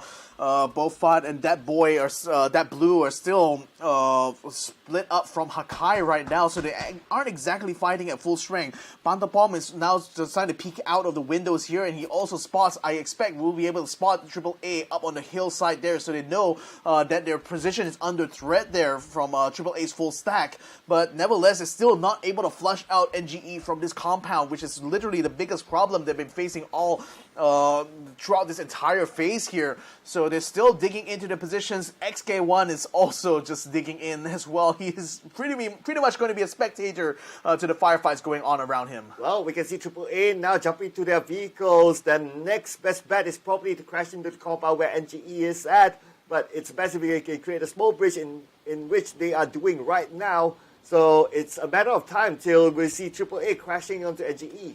And Hakai is already maneuvered up to this tower here, but you can hear the vehicles coming in. Here we Jedi go. Yakuza gets knocked down as they try to get into the compound. This is bad for AAA, and Hakai hitting with a spray, trying to take down Oda Squid, takes it down as well. AAA decimated when they tried to make the move. Ooh, that is a good defense. They're coming in from NGE. They anticipated that move from AAA.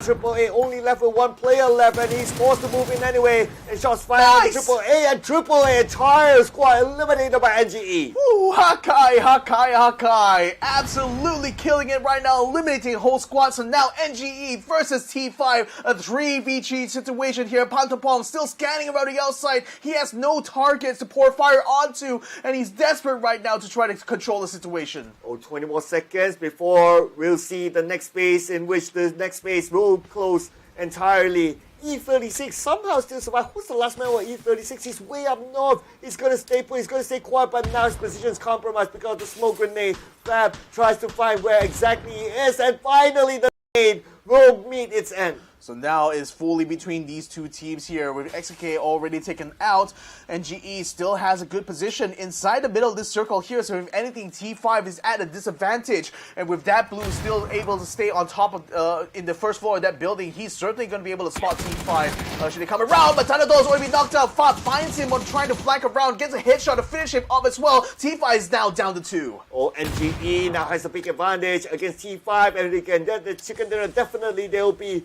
in the top 8. And look at our live standings right now. NGE is not only in the top 8, they are number 2, and they can secure all these kill points. They can probably overtake UV. They're currently going in with a knockdown, and looks like there's only one left to go. Fab going to get through the window. Hasawat is inside there. The Blues are crawling around there. He's going to try to get the head up inside, but the bars prevent him from being able to get into the building itself. A Molotov is going to be sent through the window. That's putting Hasawat in a very precarious position there, with the Blues are still creeping around him. New Generation Esports just needs to wait it out, and they will get the chicken dinner. And the point has been denied, but it is okay, not an issue, as New Generation Esports will get the chicken dinner. And before this, they were just on the outside of the top 8, but with the chicken dinner, with one more game to go, we can safely say that New Generation Esports will be playing in the grand finals. Oh yeah, I think this is going to be a huge amount of points to secure them that slot right now.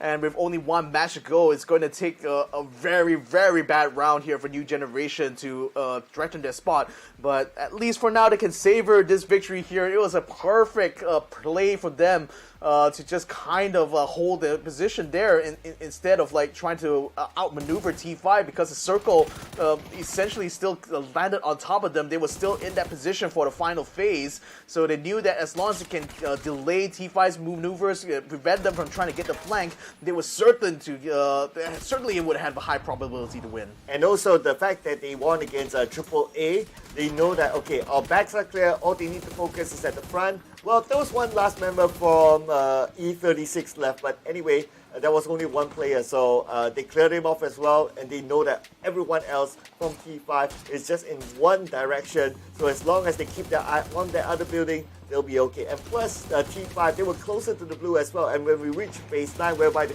circle will close entirely, T5 will be the team that gets pressured first, and they won't have anywhere to go. And the pressure coming in from NGE was on point as well, because they basically choke T5, not allowing them to move.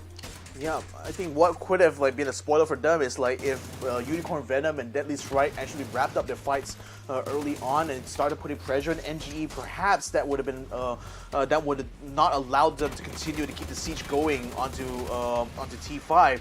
But Unicorn Venom did finish off Deadly Strike, but were not able to get the full elimination done on them. And this was where Fab basically got 2 knockdowns in a row to eliminate EXO Clan. Theroton Fine Staladol also found a nice spot there to finish off Unicorn Venom. So that pretty much removed a lot of the problems in the equation. And Hakai, gotta give a lot of credit to this guy here because, you know, while the rest of his team couldn't quite maneuver, he was the one who decided to take position by this water tower here and actually found himself in a prime position to farm the kill points off of AAA. Absolutely. His off-angle position was crucial to defend this compound against AAA. And pretty much when they cleared out AAA, we can pretty much say that the rest is history from here. Just look at the amount of space that T5 has. Basically no space. If they were to jump out of this building, they're basically food for their opponent. So I can understand why they choose to deny the point instead. Yeah, wow, that was just amazing. Just simply nothing short of amazing there. That the way they deal with that final circle, and with the way that NG is played here, it's just surprising that they haven't been, in the talks really for that for the top 4. This competition, but off of this chicken dinner here with this performance, I think, like you said, it's very likely they're going to be securing that one of the 8 slots going to the grand finals here. We still have one more round in Wrangle to run after this, so you can imagine like a lot of the teams now will certainly be feeling the pressure to basically grab whatever remaining points there are left here. Some teams are certainly mathematically impossible. It's going to be mathematically impossible for them to catch up now. So the best they could do is just perform their very best in this last map and hopefully disrupt the progress of some of these other teams there who are still in that running to get into the top 8. And if not to disrupt the other teams, at least to give something back to the fans, right? Supporting them, maybe close it off with a chicken dinner. And yeah, I guess that's the best possible scenario if they are not able to get into the grand finals. So everyone should just play their best in this last round. But for some of the teams that are at the borderline, we're tabulating the scores right now, so we'll have a clearer picture of what are the teams at the borderline at this point.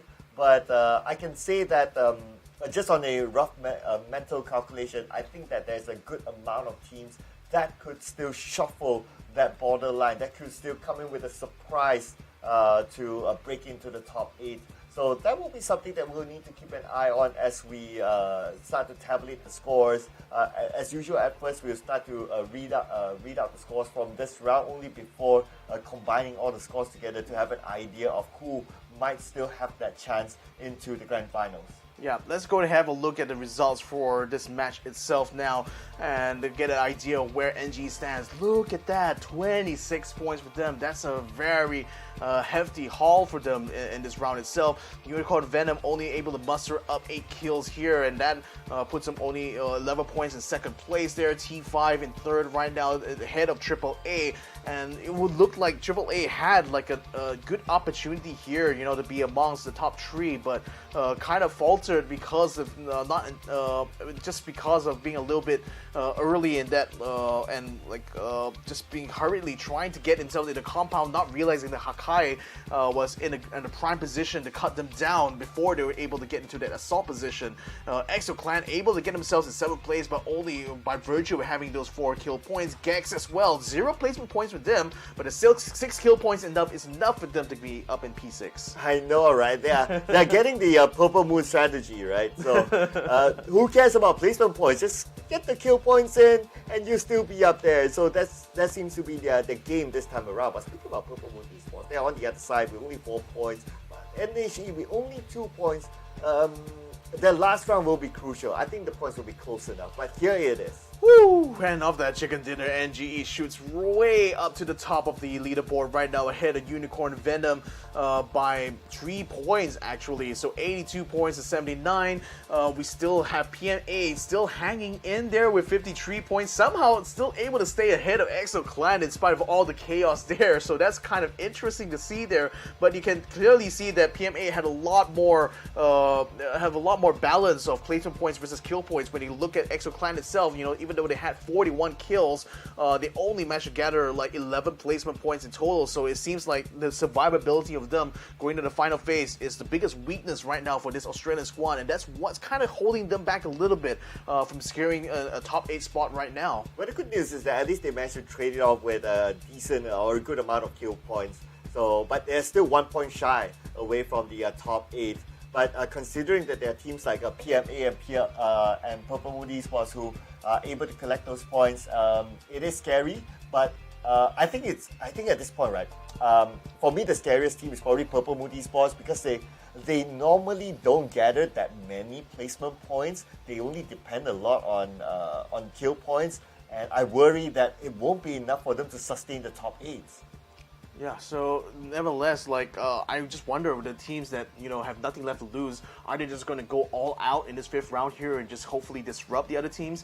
We're going to have to find out, though, because to leave you guys in a little bit of suspense, we're going to be taking a short break before we get to the final map of the final day here. This is the last chance qualifiers for the PUBG Asia Super Cup, and we're going to be coming back right after these messages.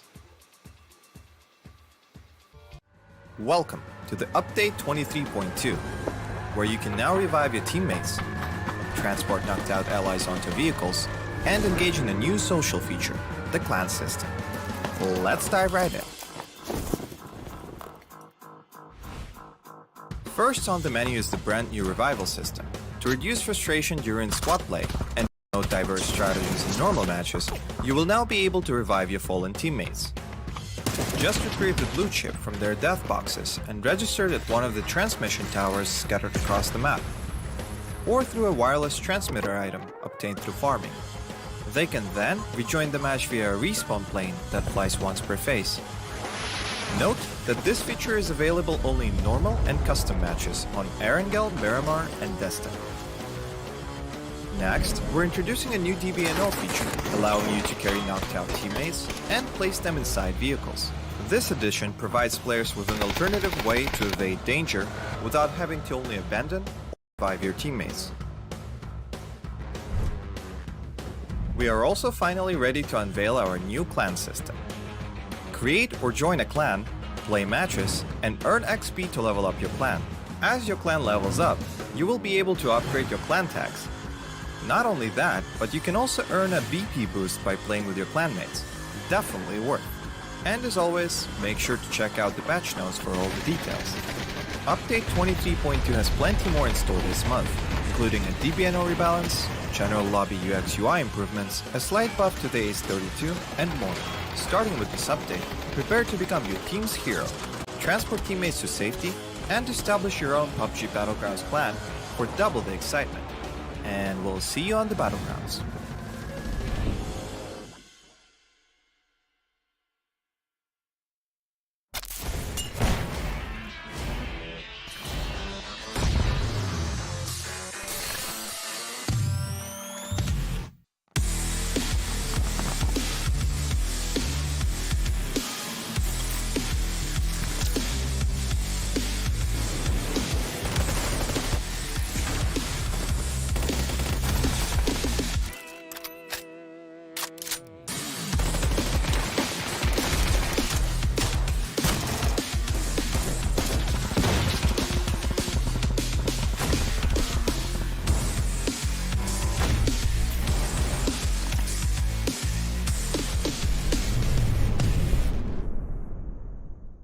The latest game from Krafton and 5min Lab. Fast pace and full intense PvP action brawler game.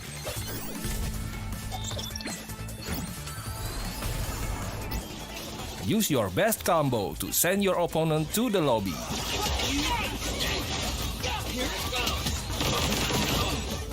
Select your legends and be the winner.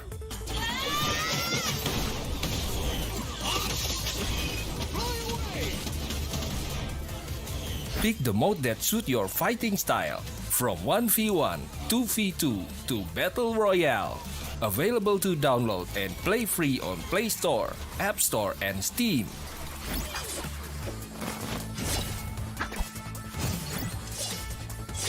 Let's be legends today!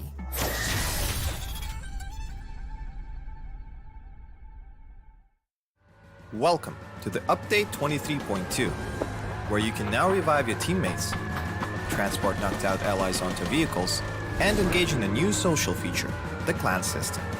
Let's dive right in. First on the menu is the brand new revival system. To reduce frustration during squad play and promote diverse strategies in normal matches, you will now be able to revive your fallen teammates. Just retrieve the blue chip from their death boxes and register it at one of the transmission towers scattered across the map, or through a wireless transmitter item obtained through farming. They can then rejoin the match via a respawn plane that flies once per phase. Note that this feature is available only in normal and custom matches on Erangel, Miramar, and Destiny. Next, we're introducing a new DBNO feature, allowing you to carry knocked out teammates and place them inside vehicles. This addition provides players with an alternative way to evade danger without having to only abandon or revive your teammates. We are also finally ready to unveil our new clan system. Create or join a clan, play matches, and earn XP to level up your clan. As your clan levels up, you will be able to upgrade your clan tags. Not only that, but you can also earn a BP boost by playing with your clanmates. Definitely worth. And as always, make sure to check out the patch notes for all the details. Update 23.2 has plenty more in store this month, including a DBNO rebalance, general lobby UX UI improvements, a slight buff to the Ace-32, and more. Starting with this update, prepare to become your team's hero, transport teammates to safety, and establish your own PUBG Battlegrounds clan for double the excitement. And we'll see you on the Battlegrounds.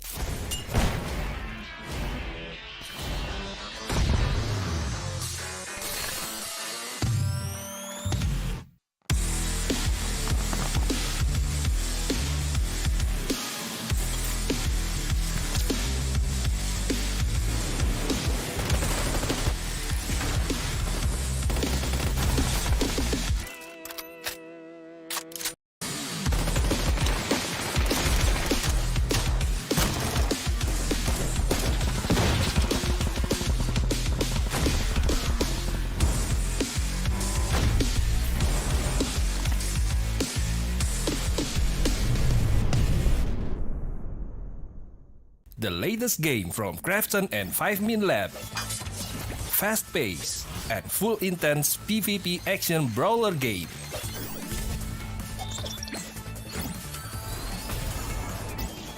Use your best combo to send your opponent to the lobby.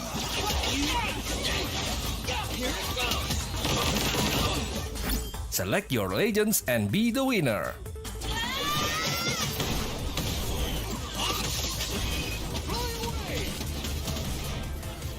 Pick the mode that suits your fighting style, from 1v1, 2v2 to Battle Royale. Available to download and play free on Play Store, App Store, and Steam.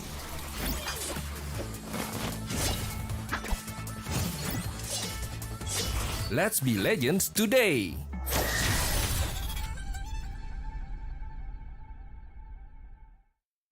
Welcome to the Update 23.2, where you can now revive your teammates, transport knocked out allies onto vehicles, and engage in a new social feature, the clan system.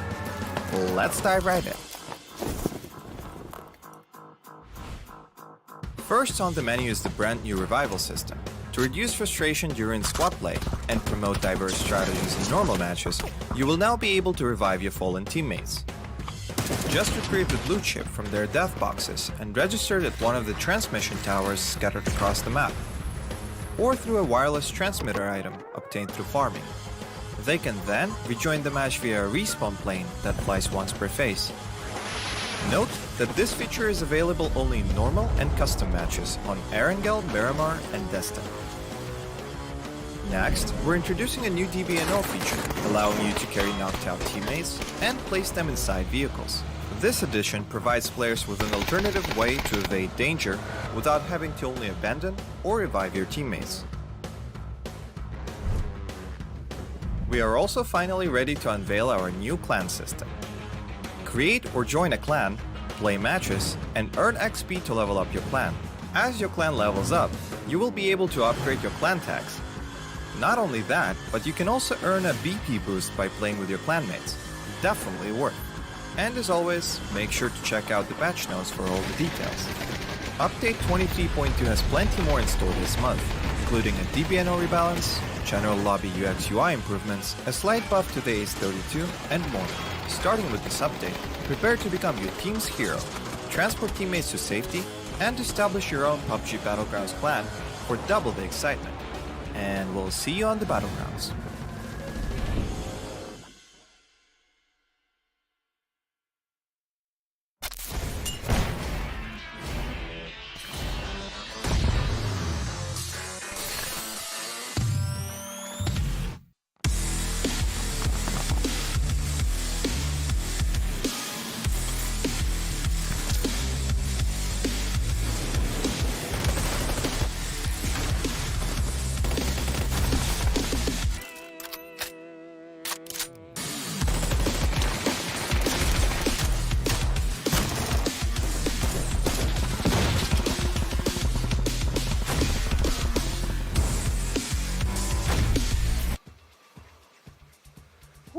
Ladies and gentlemen, it is time now. We're already in the last chance qualifier. This is now the last match of the last chance qualifier here. So you know what that means. It means one last shot, one last opportunity here for all these teams to get themselves in the top 8. So far, you know, we already see a lot of dominance coming in from the Vietnamese squads. They've already picked up a lot of chicken dinners here today. So I think plenty of them are certainly having a good shot of getting to the grand finals. I still feel that there's still plenty of opportunities for those who aren't in the top 8 yet to get into there, just simply because of the points gap being that narrow. So I don't think anything is set in stone even coming to this final match, isn't it? Yeah, not at all. So especially teams at the borderline, they cannot be comfortable. So this is the round where it's all in for them. But thinking about the teams that mathematically will not be able to progress through, I wonder what they will do. Will they just be the ones to be naughty and just disrupt all these teams from getting past? Well, PMA is certainly looking a lot more serious this time around, although they're still in the top 8, but only just barely. ExoClan is literally 1 point away from overtaking their spot. They're 1 point behind Purple Mood as well. So these two teams there, Purple Mood as well as Positive Mental Attitude, are both in danger of relegation here should they drop this round. So certainly the pressure is the highest it's ever been for this team now in particular. But considering where they kind of started versus where they ended up here, I mean, just being in the top 8 coming into this final competition here is certainly more than I think they even expected coming to this last chance qualifier. Now, if I kind of think about it, right, because Purple Moon is at number 8, ExoClan is just below them, I wonder if PMA will want to hard drop ExoClan. That would be interesting if they were to do so, because again, that they are. I think all these 3 of these teams right now are still in the running to get in the top 8, even with ExoClan and Global. Don't forget as well, Global Esports Exit. After taking that chicken dinner, they certainly getting themselves back in the running. Although they're still a little bit far off from ExoClan. If they were to get into the final circle fight here, that's still a high chance for them to get in the top 8. We are now flying into Erangel here, the last flight path here, going from west to east here, biased towards the northern side. We got Red Sea, of course, jumping off early on, along with ExoClan as well. So I think the hot drop that you're thinking that PMA is going to be doing doesn't look like it's going to be coming true, because PMA decides to drop very late. Looks like they're aiming to try to drop onto Milta instead. Yeah, I guess if you're a team like a PMA and you don't want to be naughty to try to take out ExoClan, your objective is just to stay alive as long as possible. And in theory, if you can survive above ExoClan, in general, your chances of moving above them equals to going on to the grand finals is higher. Indeed it is. Now, attack all around drops very close to where GEX is right now, and in fact, they're going to try to contest them over Pachinki here. So it seems like AAA is deciding to take the safest possible position on this map, which is right in the center. Look at this circle here. It's still on the northern side, but it actually wraps on top of Yasenau Polyana as well as a Stalber, and that puts NGE and One Call actually in a prime position here to start gatekeeping some teams to come in. Yeah, I hope it goes to Stalber. We don't get to see much of that kind of circle. Or it goes to Kameshki, that'll be kind of fun as well. But if it goes to Yasnaya, then we can expect a slow ending, because whatever circle that's in a compound finale, it normally is like teams will be like, okay, just holding on to their position in respective houses, so the fights tend to be a little bit slower. Hence, when it comes to action consideration, it's not that great towards the end. But if it goes to somewhere like a little bit more open, or playing around the areas of elevation, like Stalber, then we will see a lot of good fights head on. I would say that ExoClan, out of the 3 teams that are still in danger of relegation, is probably in the worst position overall, because having taken control of Zarki there, although they will have the village to farm for themselves, but they can be gate kept by Red Sea, they can be gate kept by UV, and even to get to the circle, one call is already in position to stop them in their tracks when they get to this safe zone here. So I think they have the hardest path compared to most of everyone else here, if you discount the ones coming down from southwards, but they still also have good paths to get towards the circle here.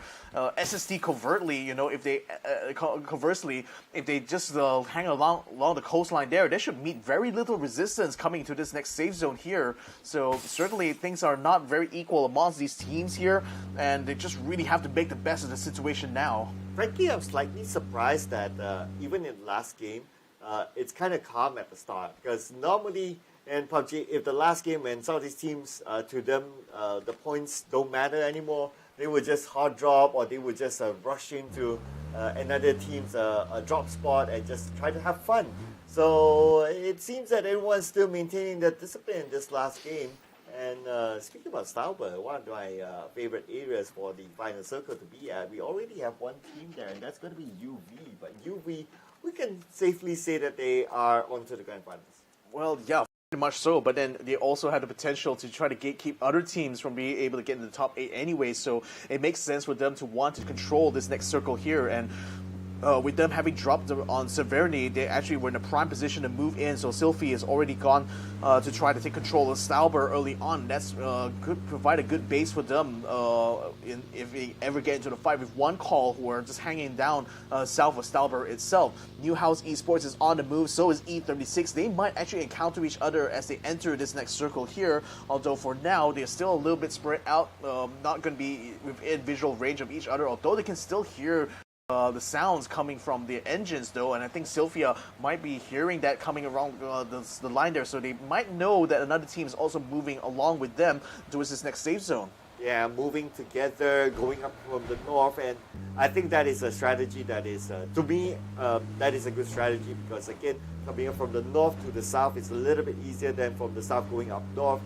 That's also because of the elevation around the areas of Stauber, that they can go first and they can come down from there. If they choose the southern road, normally there will be like teams taking care of the high ground already by then. So it's going to be a little bit more difficult if they come from the south. But of course, that's very circle dependent. In case the circle does pull down south, then whoever's already on the southern side will be okay. But if the circle goes up north, then I guess we're going to see a lot of fights as they try to get into the circle. NGE is very early to take Yasina Polyana right now, and that forces 310 to actually maneuver north of them right now to avoid taking fire from their position here. So NHE has also found themselves a complex work off of. E36 took control of Severny after Unicorn Venom decides to move on to Stauber, and they've already set up camp over there, so they pretty much have good control over this area should they stay in this position now, because this is a nice little high point that keeps an eye on one call, keeps an eye on NHE. Wesker getting a little bit pinged right now because they tried to get onto NGE and they want to try to get control. Yasiana, Polyana, Goni, and Vuelo now moving closely, rapidly onto that blue, and Van Eung trying to get the knockdown, can't quite connect though, so he's going to have to duck into the apartments. Right, they're taking the fight head on. That blue will be the next one to go down. Keen as well, so they're trading it back and forth as Van Eung tosses out the nade onto the other side, but the nade might not land nicely, so that nade is just to buy time for him to get back into the compound to reset himself. Hakai is very quickly trying to rejoin the rest of his team right now. They sense an opportunity here to eliminate 310. They just need to try to keep them holed up inside his apartment, and 310 indeed are stuck inside this one building here where NG surrounds them around the perimeter here. Bob is still holding around the doorway here. He's going to go in. Oh, Goni is right behind him though. He turns around just in time to take him out. Wow. 8 points of hell though, but Els Wesker comes through the doorway and finishes him off. Well, the flick shot still worked, but then again, the follow-up was even better as Van Gogh is now the last man for NGE in the compound. Molly stopping him at his tracks. So right now, there's opportunity for a reset to happen onto the second floor, but he goes for his teammate instead of going in for the siege. Again, there's only on one here, and 310 still has plenty of teammates to revive here, though I think Hakai is probably going to bleed out very quickly now, so NGE needs to be able to get themselves close enough. But again, Van is going to be coming through the doorway here. Kai is still trying to hold it back here, tries to finish off the rest, but the gunshots might have attracted attention here with NGE, but 310 still are still trying to hold the ground right now, but I don't know how long can it still last under this situation here. Wesker facing a bit of pressure under the frag grenades. Hakai sends another one out, forcing him to get outside, where he gets knocked down instead. Kai now has a Molotov. He's going to use that to try to stop them from getting through, but he's still, Hakai still is able to give him a slip and gets into the hallway. Oh, there you go. Hopefully there's enough time for him to revive his teammate. Right now, looks like the fight is not over yet. They are still in this compound together. New Generation Esports on the second floor. Okay, on the other side of the building, in fact. And now they're just keeping eye onto each other. Everyone's taking time to reset. The nade will land onto Area 310. And Area 310 will need to find refuge somewhere else. They're literally fighting for their lives right now. Even though Area T310 is in 15 overall, they still want to try to take this against NGE. But then now Hakai pops through the door, almost gets a drop there onto Goni, but isn't able to finish him off. Kain instead will be the one knocked down by Van Ung. So this could be prime now for New Generation to break into the room. Goni still on the inside there, but he's still swinging down. But thankfully, from behind, Van Ung finishes him off, and Area Esports is out in 16th place. And we say goodbye to the Japanese team. It looks like EXO Clan is eliminated as well. What were they doing? Like, they would try to, I guess they tried to move up from the coastline up north and actually bump themselves into E36, who was set up inside the close to Severity, and just completely lost that fight. So the Australian team as well out in 15th place, and that's not going to bode well for the chances in the top 8 now, because there's no way they're going to be able to get any more points from here on out. The winners of Challenge Rumble eliminated from the PUBG Asia Super Cup, unfortunately. And hopefully we'll be able to see them in future tournaments. But right now, looks like there will be a few other teams that can still make it. I would say that GX can still make it. NHE can still make it as well. And it's going to go even harder for the other teams. But I think for those two teams still has a chance.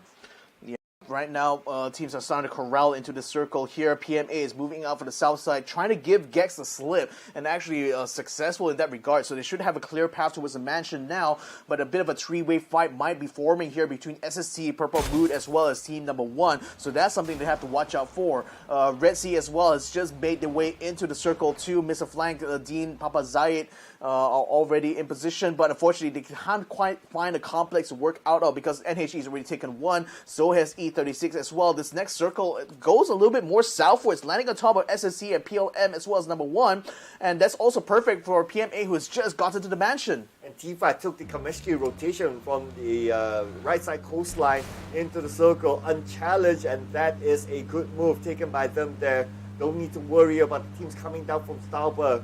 And speaking about the teams coming down for Starburg, we got like at least like 5 teams around that area that need to get into the circle, but in the middle, it's getting crowded. Yeah, Red Sea Esports finds NHE as they were convoying their way into the circle here, so they're trying to shoot them out of the window of the Jeep here, or at least Don Pablo was, along with Papa Zayed, but they still will be moving on, continuing to cut through there. And speaking of cutting through, NGE's Van Ung is also cutting right across all 3 of these teams here, as well as one call, and somehow managed to avoid most of the fire coming that way. DLM in the meantime, they spot PMA coming through in between number 1 and Gex right now. They're sliding right through this path here, trying to get around the mansion, but Gex has already beat them due to the punch, taking control over the complex now. He's saying the PMA's only option is to go towards the prison.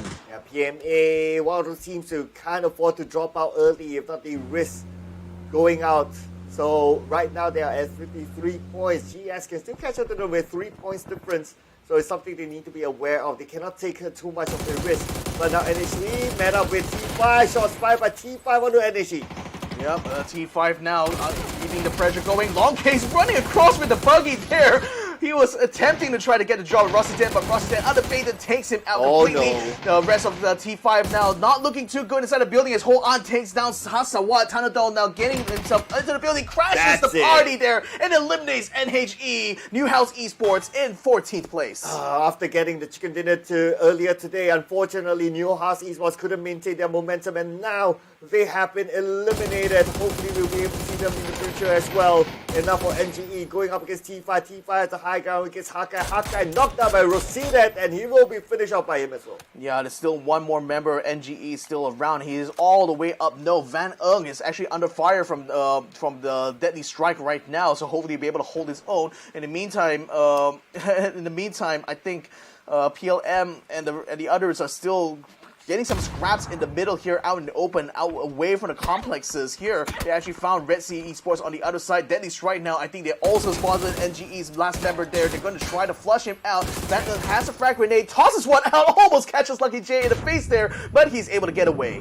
Ooh, but then again, Van Ung is still in the building, surrounded by his opponents, and now Van Ung shoots Van Ung, gets another knockdown, beautifully sprayed by Van Ung. Not so lucky now, are you, Jie? So he's still going to be able to hold the house for now. The rest of Deadly Strike are going to try to wrap around the other side. Crazy Boy as well. Smile Rush moves in, but Bang heads him up and passes out Rush. So that's only Crazy Boy left. He still needs to try to get his healing up right now, but he has no frag grenades to send inside. Only smokes, whereas Crazy Boy still has trees. So he's going to try to get a deflection. Bangman's going to try to meet him head on in the gunfight right now. No, he will not hold on. As Crazy Boy successfully stops him before he could do any more damage. That would have been a handsome clutch there against the entire squad, but it doesn't matter for NGE. They're definitely through onto the grand finals. And speaking about, here we go. UV won some of that.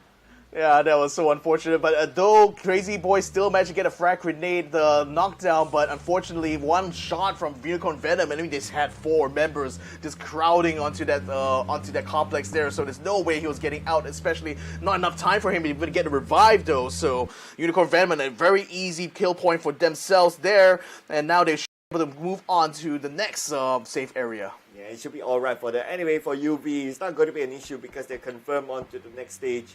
But now, for one call, I would say they would have done enough to move on to the next unless something disastrous happened, but they should be okay for now. So they're moving into the middle of the circle where GEX is at. Now, GEX is a team that cannot afford to bow out. Yeah, again, they are the ones who are in danger right now of being relegated. So again, they are the ones who have ample opportunity here, and having taken control of Mansion, that's literally smack dab this circle here, so they have a lot of views of what to do here. But now one call actually bumps straight into PMA. They try to get a knockdown, but Lun actually takes down Jexy instead. So one call is a little bit bogged down in this fight now. Lun holds back, has a frag grenade sent out there, doesn't quite connect unfortunately, but it's enough to keep PMA off of his back for now. IMP coming around the outside, gets a knockdown onto Nando. The trick is to attempt to use a frag grenade to try to hit him off. It sees Snox9 also coming through, but he makes it hard for him to get a headshot. He still gets a headshot anyway, and he does knock down Snox9. So PMA under trouble right now. Lun is the only one still standing. Oh no, this could be drama here because if PMA goes out, GS could overtake them.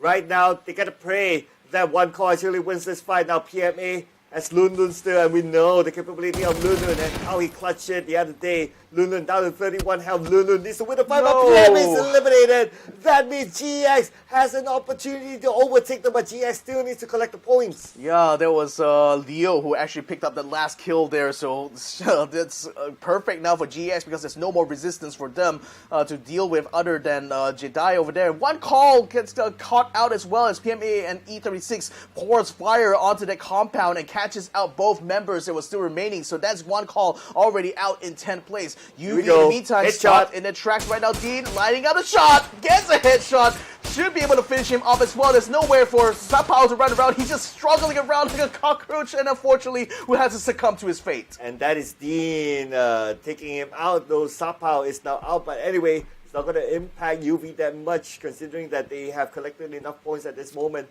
Red Sea, however, is playing for pride. They want that chicken dinner in this final round to give it back to the fans. Yeah, again, UV is still not quite out of the woods because Red Sea has smelled an opportunity here to try to get themselves, because they just already arrived through the blue zone, although Dean is still around the outside and Smell is pouring some fire onto him. Sun Sister, in the meantime, still under pressure here from PLM, who are moving in from the north and they're trying to gatekeep them somewhat, but unfortunately they only have this tiny compound to work out of, so they can only shoot them from a distance, and PLM is keeping their distance indeed away from them. UV forced to get into their vehicles now, had to come under fire from both Red Sea as well as number one, who are pouring fire from the roads here. Smell and Sylphie trying to use the terrain and the vegetation to try to cover their push, but still they may have to leave behind. Actually, they already picked up Smell and they dropped him off there across the road, while the rest of them, Sylphie and J Ken, are going to try to get themselves into the circle. Okay, so it looks like they're making a little bit of a long rotation, but yet still not in the circle because they're being held by team number one, who's shooting at them from afar. And right now we can see that there's a good amount of teams within the circle, but for GEX, I believe right now the highlight team would be GEX. And where are they? They are in the middle of the circle with the compound. They are in Mansion. Yeah, they're literally still in play right now for this phase of the circle here. So as long as they can hold on and just let the other teams fight around them, they may have a good chance of collecting some placement points here that will allow them to get into the top 8. So that's going to be exciting to see. In the meantime, Rossitet just lurking, waiting for Jaguar to come on top there. Pops him a little bit. Doesn't quite get a headshot though, so that's not a knockdown on the attack all around. But that's certainly going to get their attention now, as also Discret as well as Equilucia are moving up towards T5's position and are going to try to overrun them. Okay, not only that as well, PLM could be in trouble if they get eliminated, so GX just needs to overtake those two teams, but now T5 is taking the slide against AAA, and AAA with the long ways out to T5. T5 now with pressure on Skirt, tries to get his target, and Skirt still doing very well, holding onto his position. Pom to Pong getting into the ditches here will finish off one member in AAA. There's still another one up on top. He's Equilucia undercover smoke, sends a frag grenade down, and that would not connect, but Jankuab has also been taken up on the side there. Actually, the frag grenade does connect onto Rossitet Jr., removing him from the match. Jada is going to burn himself to death, and now AAA completely getting wiped out here. Equilucia and O2 Skirt still trying to hold their own though, but O2 Skirt probably is the only one a little bit safe though, because Equilucia is literally right next door to where T5 is and is sending all the frag grenades it got, and that will connect. Beautifully done by Patapong, taking out Esculicia, and T5 still survives, but the next opponent might be coming in. It's going to be UV or E36 on the right. Right now, both teams at a standstill, probably because they are currently in the circle, but looks like UV is making their move. They are making a move indeed. SST actually collapses onto PLM, who had to move out in the blue zone there, and they were currently under fire. But then right now, T5 in the most precarious position right now, with a team moving up from the north and another team moving from the south here. They are still under fire though. Sylphia actually spots UV trying to come up, so he does take on Silky on the UV side. So that's already a knockdown they're forced to try to contend with here. I'm so surprised that this circle still lands on top of Gex though, because that mansion has been giving them a lot of mileage so in this fight. Purple Moon Esports now, having finished the fight against SST, now have to face up against the Malaysians there. They do get a knockdown of Zayed, but Dean has taken down Borpo, so that leaves only one member of PLM left. Oh, Red Sea Esports on the outside circle now going up against PLM. If PLM gets eliminated, well, they should be safe enough, because right now it's only GX against PM Ace points. But focusing on to Ritzy Esports, Purple Moon Esports seems to be in a little bit of a trouble there. Dean getting on the bubbles, Papa Zai counterfire. Oh, that frag grenade. And be taken down. And now Thunder's needed down by Mr. Flank. That frag grenade from Mr. Flank, so clutch there, because unfortunately he was not going to be able to get a revive through, although Fluky as well as Tanawa is still standing right now for Purple Moon. They unfortunately couldn't do anything for Bobos and Thunders. Red Sea, conversely, they also lost Papa Zayed right now, so the two of them will have to continue to push on towards PLM position here, but they also are going to be overwatched by GX, who is still set up on the north side of the circle. Oh, and they still have mentioned they still have the circle, and not only that, they got a care package that dropped right in their area, so they have everything for them. All they need to do is just hold on. Even positioning points will be enough for them to overtake PMA. And T5 is still holding steady in that trench on the south side, and so far can enjoy a little bit of reprieve as number one is starting to move onto down south and actually got into contact with UV as well. So that's taking a lot of attention away and a lot of pressure off of the flank for T5. But in the meantime, PLM under fire right now. They managed to get the knockdown on Mr. Flank. Dean is going to try to give the slip and wrap around the side. That's putting him under fire from E36 as well as GX. Fluky now desperate to try to finish up Mr. Flank here to secure the kill point. Will be able to do so. Dean, though, he's finding himself smack dab in the middle of the field here and will get taken up by E36 XK1. And now we're down to the top 6 teams. Of course, GX, they're praying for more teams to be eliminated so that they can rank in the placement points, and from then onwards they might overtake PMA, but we'll tabulate the scores later on. Right now, putting focus on the UV. UV wants to fight their way in, but their next target will be T5, who's in the circle. And number one still has a full stack, so they're already moving very quickly to take control over the western side, and that's putting UV under pressure. Now they have to regroup a little bit. The vehicle's been brought up by Sylphie in order to pick up J Ken and to provide some cover as they continue this assault against number one. PLM in the meantime are now moving onto the mansion. That's going to be where GX is set up at the moment, and now they're going to be looking for a 2v1 fight here. The odds are certainly stacked against them here. Oh yeah, so it's going to be GX now against PLM. PLM at the edge of this, but this also kind of opportunity for GX to get the points, and Yuri can knock down to Fluky. Can he get another one? If they can get the points because of PLM, they could overtake PMA. Exactly, so this would be prime position here if they can just take down Tanawan. That would secure them a good position here. The mansion's still in play for phase 6 here, so GX doesn't really have to move too much. If anything, the pressure is on Tanawan right now of PLM in order to try to get himself out of this quandary. Alright, right now GX, they still have PLM to farm upon. PLM is still on the outside. Now PLM, they managed to reset themselves, but the zone is not onto their side.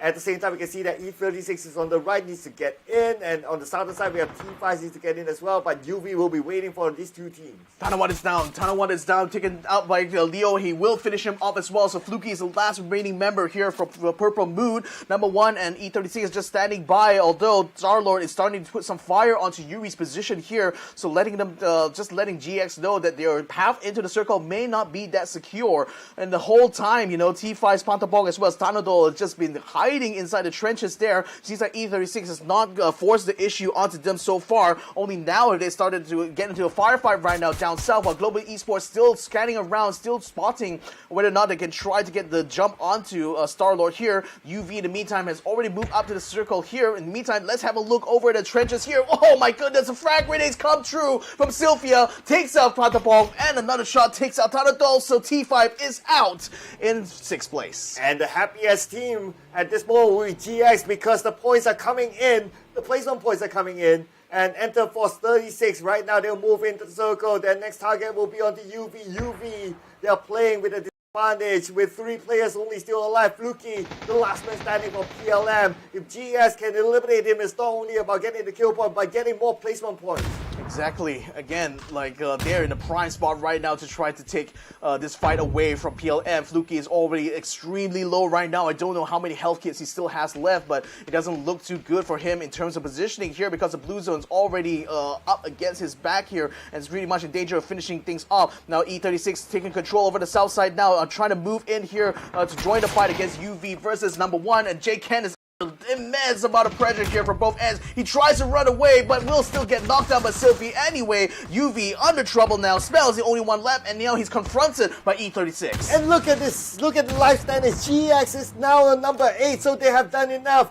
But let's see how far can they go. Can they secure the chicken dinner just to make it sweet for them and everyone else and all their fans? And now as Enter Force 36 gets into the circle, the next target will be number 1, and team number 1 feeling the wrath of GEX. Yeah, Upchen and Xavier moving up the flank. Number 1, they already got 1 knockdown and an elimination. Now they try to focus on Miaoyu. They get the knockdown there as well. Sylphia XQ1 also put in the fire onto number 1 here. So Gex and the Japanese team of E36 are both working onto this Vietnamese squad. Will it get the elimination done with Upchen taking the last kill? Oh, GEX now keeping an eye on the E36. Can they wrap things up with a chicken dinner? For now, we can see the circle does favor on the GEX. They have a little bit more control, but E36 has good spread as well, just that they don't have all their players inside the circle just yet. But then again, it does not mean that it can't put pressure on the GEX. GEX will need to stand tall, will still need to stay their footing into the circle. The undulation out in this open area is providing ample, like just barely enough cover here for E36.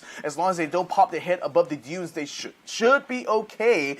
But GX has already taken good control over the flank on the western side, so that's making it hard for E36 to try to wrap around to pick up the care package should they even want to, because that actually landed all the way south, all the way to the west outside of the circle. But nevertheless, though, GX in a prime position, Yuri is still providing a base right now for them, although that still sits on the outside of this next safe zone there. But GX, certainly this is going to be their game to lose, isn't it? Yes, this is their moment here to top it off with the chicken dinner. Right now, E36 feeling the pressure. But anyway, E36 already gone through to the next round. But let's see who will take home this final chicken dinner, who will take home the glory in this final round of the last chance qualifier stage. Right now we can see there's still Starlock on the outside of the circle. The rest of GX, we only have Yuri on the outside of the northern side. Will not be challenged. He's probably going in for an off angle. Shots fired to Sylphia. Sylphia backing off. They need to pop up the smokes now. It's now or never, because there's not going to be enough cover once GX comes over the hill, and they're already piling and regrouping over there on the western side. So that's making it hard for E36 to consider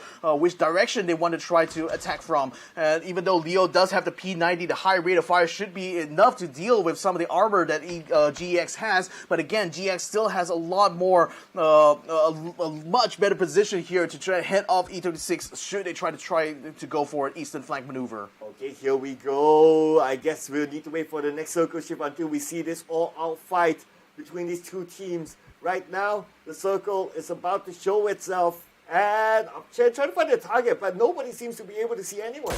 No, again, E36 is just using that little crest over on the field in order to try to prevent themselves coming under fire from GX. And I don't know if GX actually still has a lot of frag grenades in their pack, actually. We focus on E36 so far, and they still have plenty of frags to try to counteract should GX decide to go all in and try to storm the position. So really, they're just try to regroup right now, keeping an eye out over the dunes, waiting for Dolby Esports to come in and just react accordingly.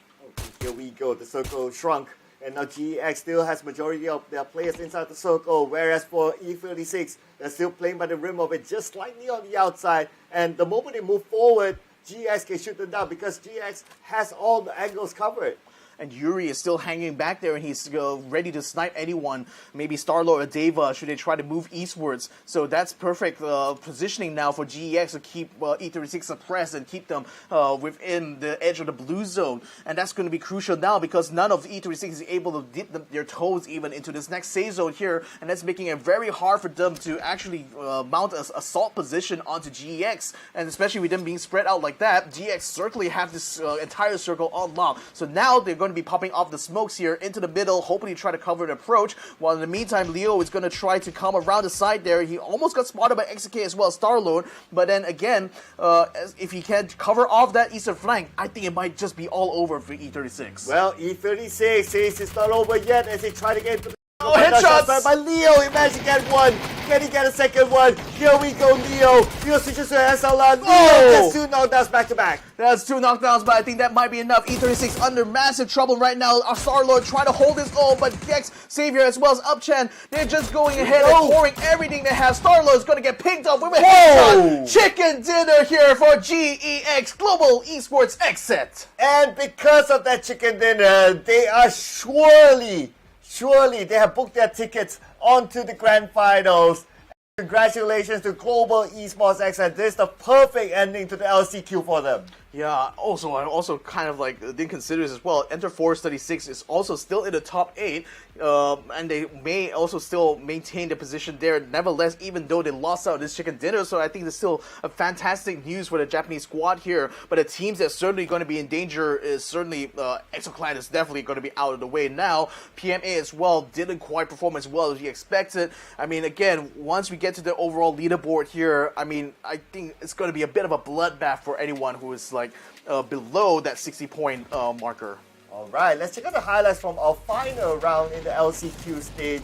And the first fight happened inside Yasnaya Polyana. It was New Generation Esports trying to defend this area against 310. And at the other day, it was a long standoff fight. Not really a standoff, a lot of movement here, but it was a long fight between these two. Yeah, Bob, oh, look at that. Just turning around 180 degrees. Almost finishes off Wesker as well, but unfortunately, a last shot didn't quite connect that well. But Hakai still came through with the frag grenades here, and that made it so hard for them to keep this urban fight going on. And Van just had to take one for the team a little bit there, but nevertheless, we'll be able to clean up house after that engagement. And PMA, oh, what a sad case for them though in this fight, because they got themselves caught out while they're trying to maneuver. NHE, like they also tried to get the jump onto Terraton 5, but they seem to have themselves very much in a good position here by the ditch. And Rossitet Jr. catching out Hakai there, really much just systematically eliminated NGE in this fight. It was kind of anticlimactic as well for ExoClan if you kind of think about it. Like they still had the opportunity to bring it to the top 8, but they went out very, very early. Because of that, they are surely eliminated from the top 8.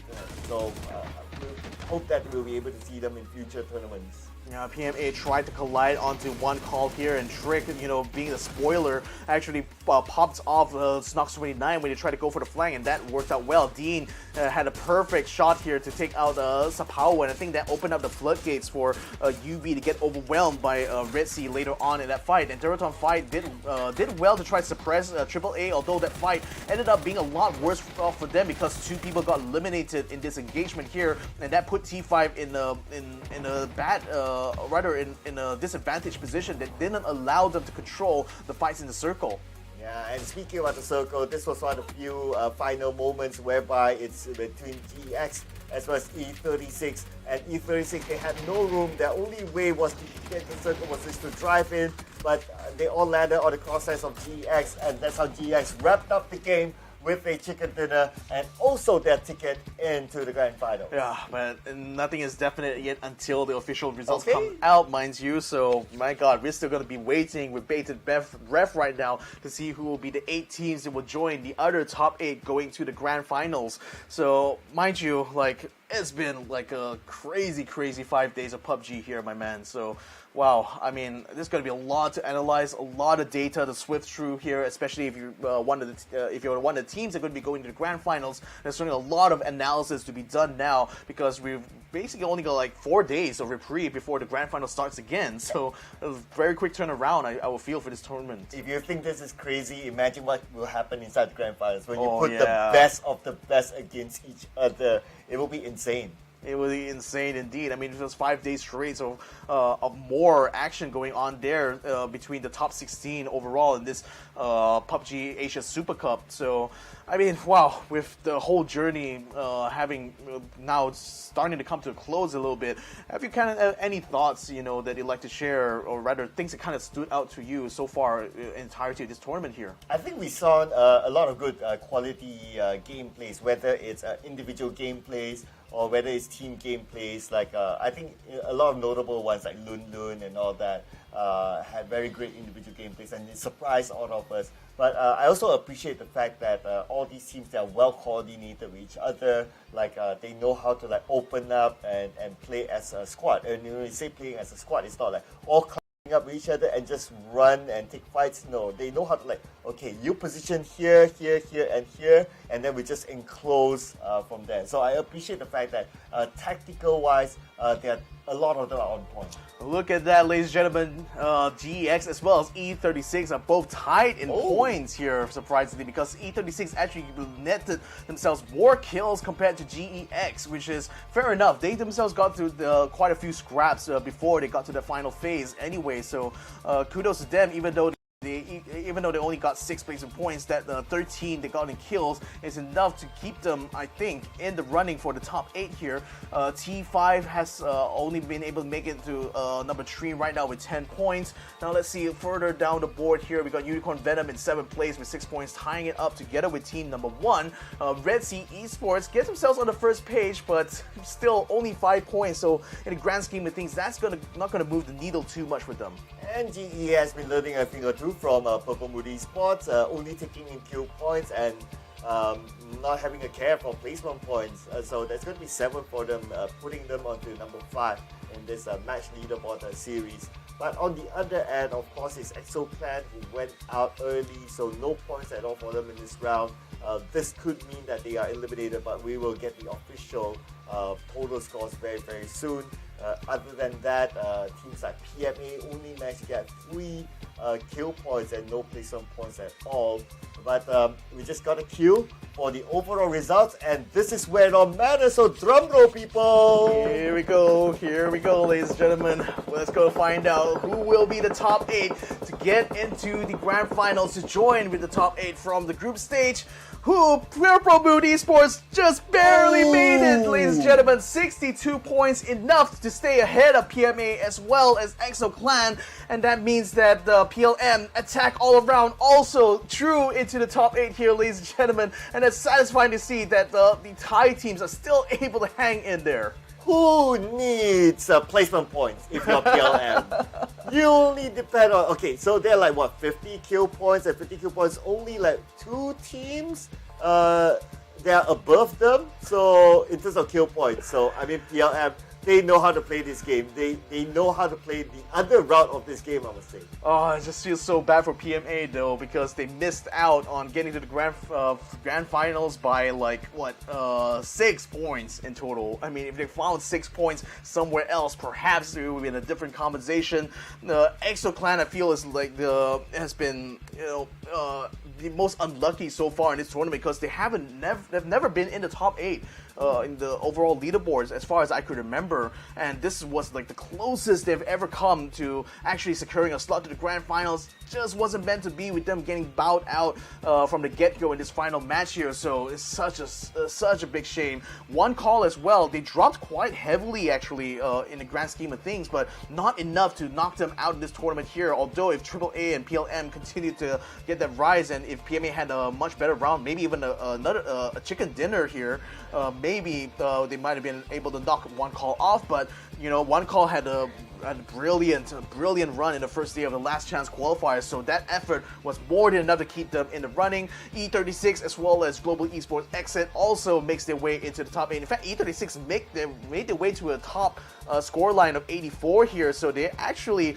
quite competitive with both Unicorn Venom, with Terraton 5, as well as New Generation Esports. And for the record, all Thai teams made it into the grand finals. And here's the confirmation, ladies and gentlemen. The grand final teams that will be competing on May 24th until May 28th is going to be the Expendables, Q Confirm, Daytrade Gaming, Genius Esports, Cerberus Esports, E-Arena, Made in Thailand, Archangel Predator, New Generation Esports, Terraton 5, Unicorn Venom, Enter Force 36, One Call, Global Esports Access, Attack All Around, and Purple Moon Esports. I mean, what is that? That's like 7 teams from Thailand all qualified into the grand finals here. 4 teams from Vietnam. We got a team from Japan in Enter Force 36. One Call also representing the Indonesian pride there by being able to eat their way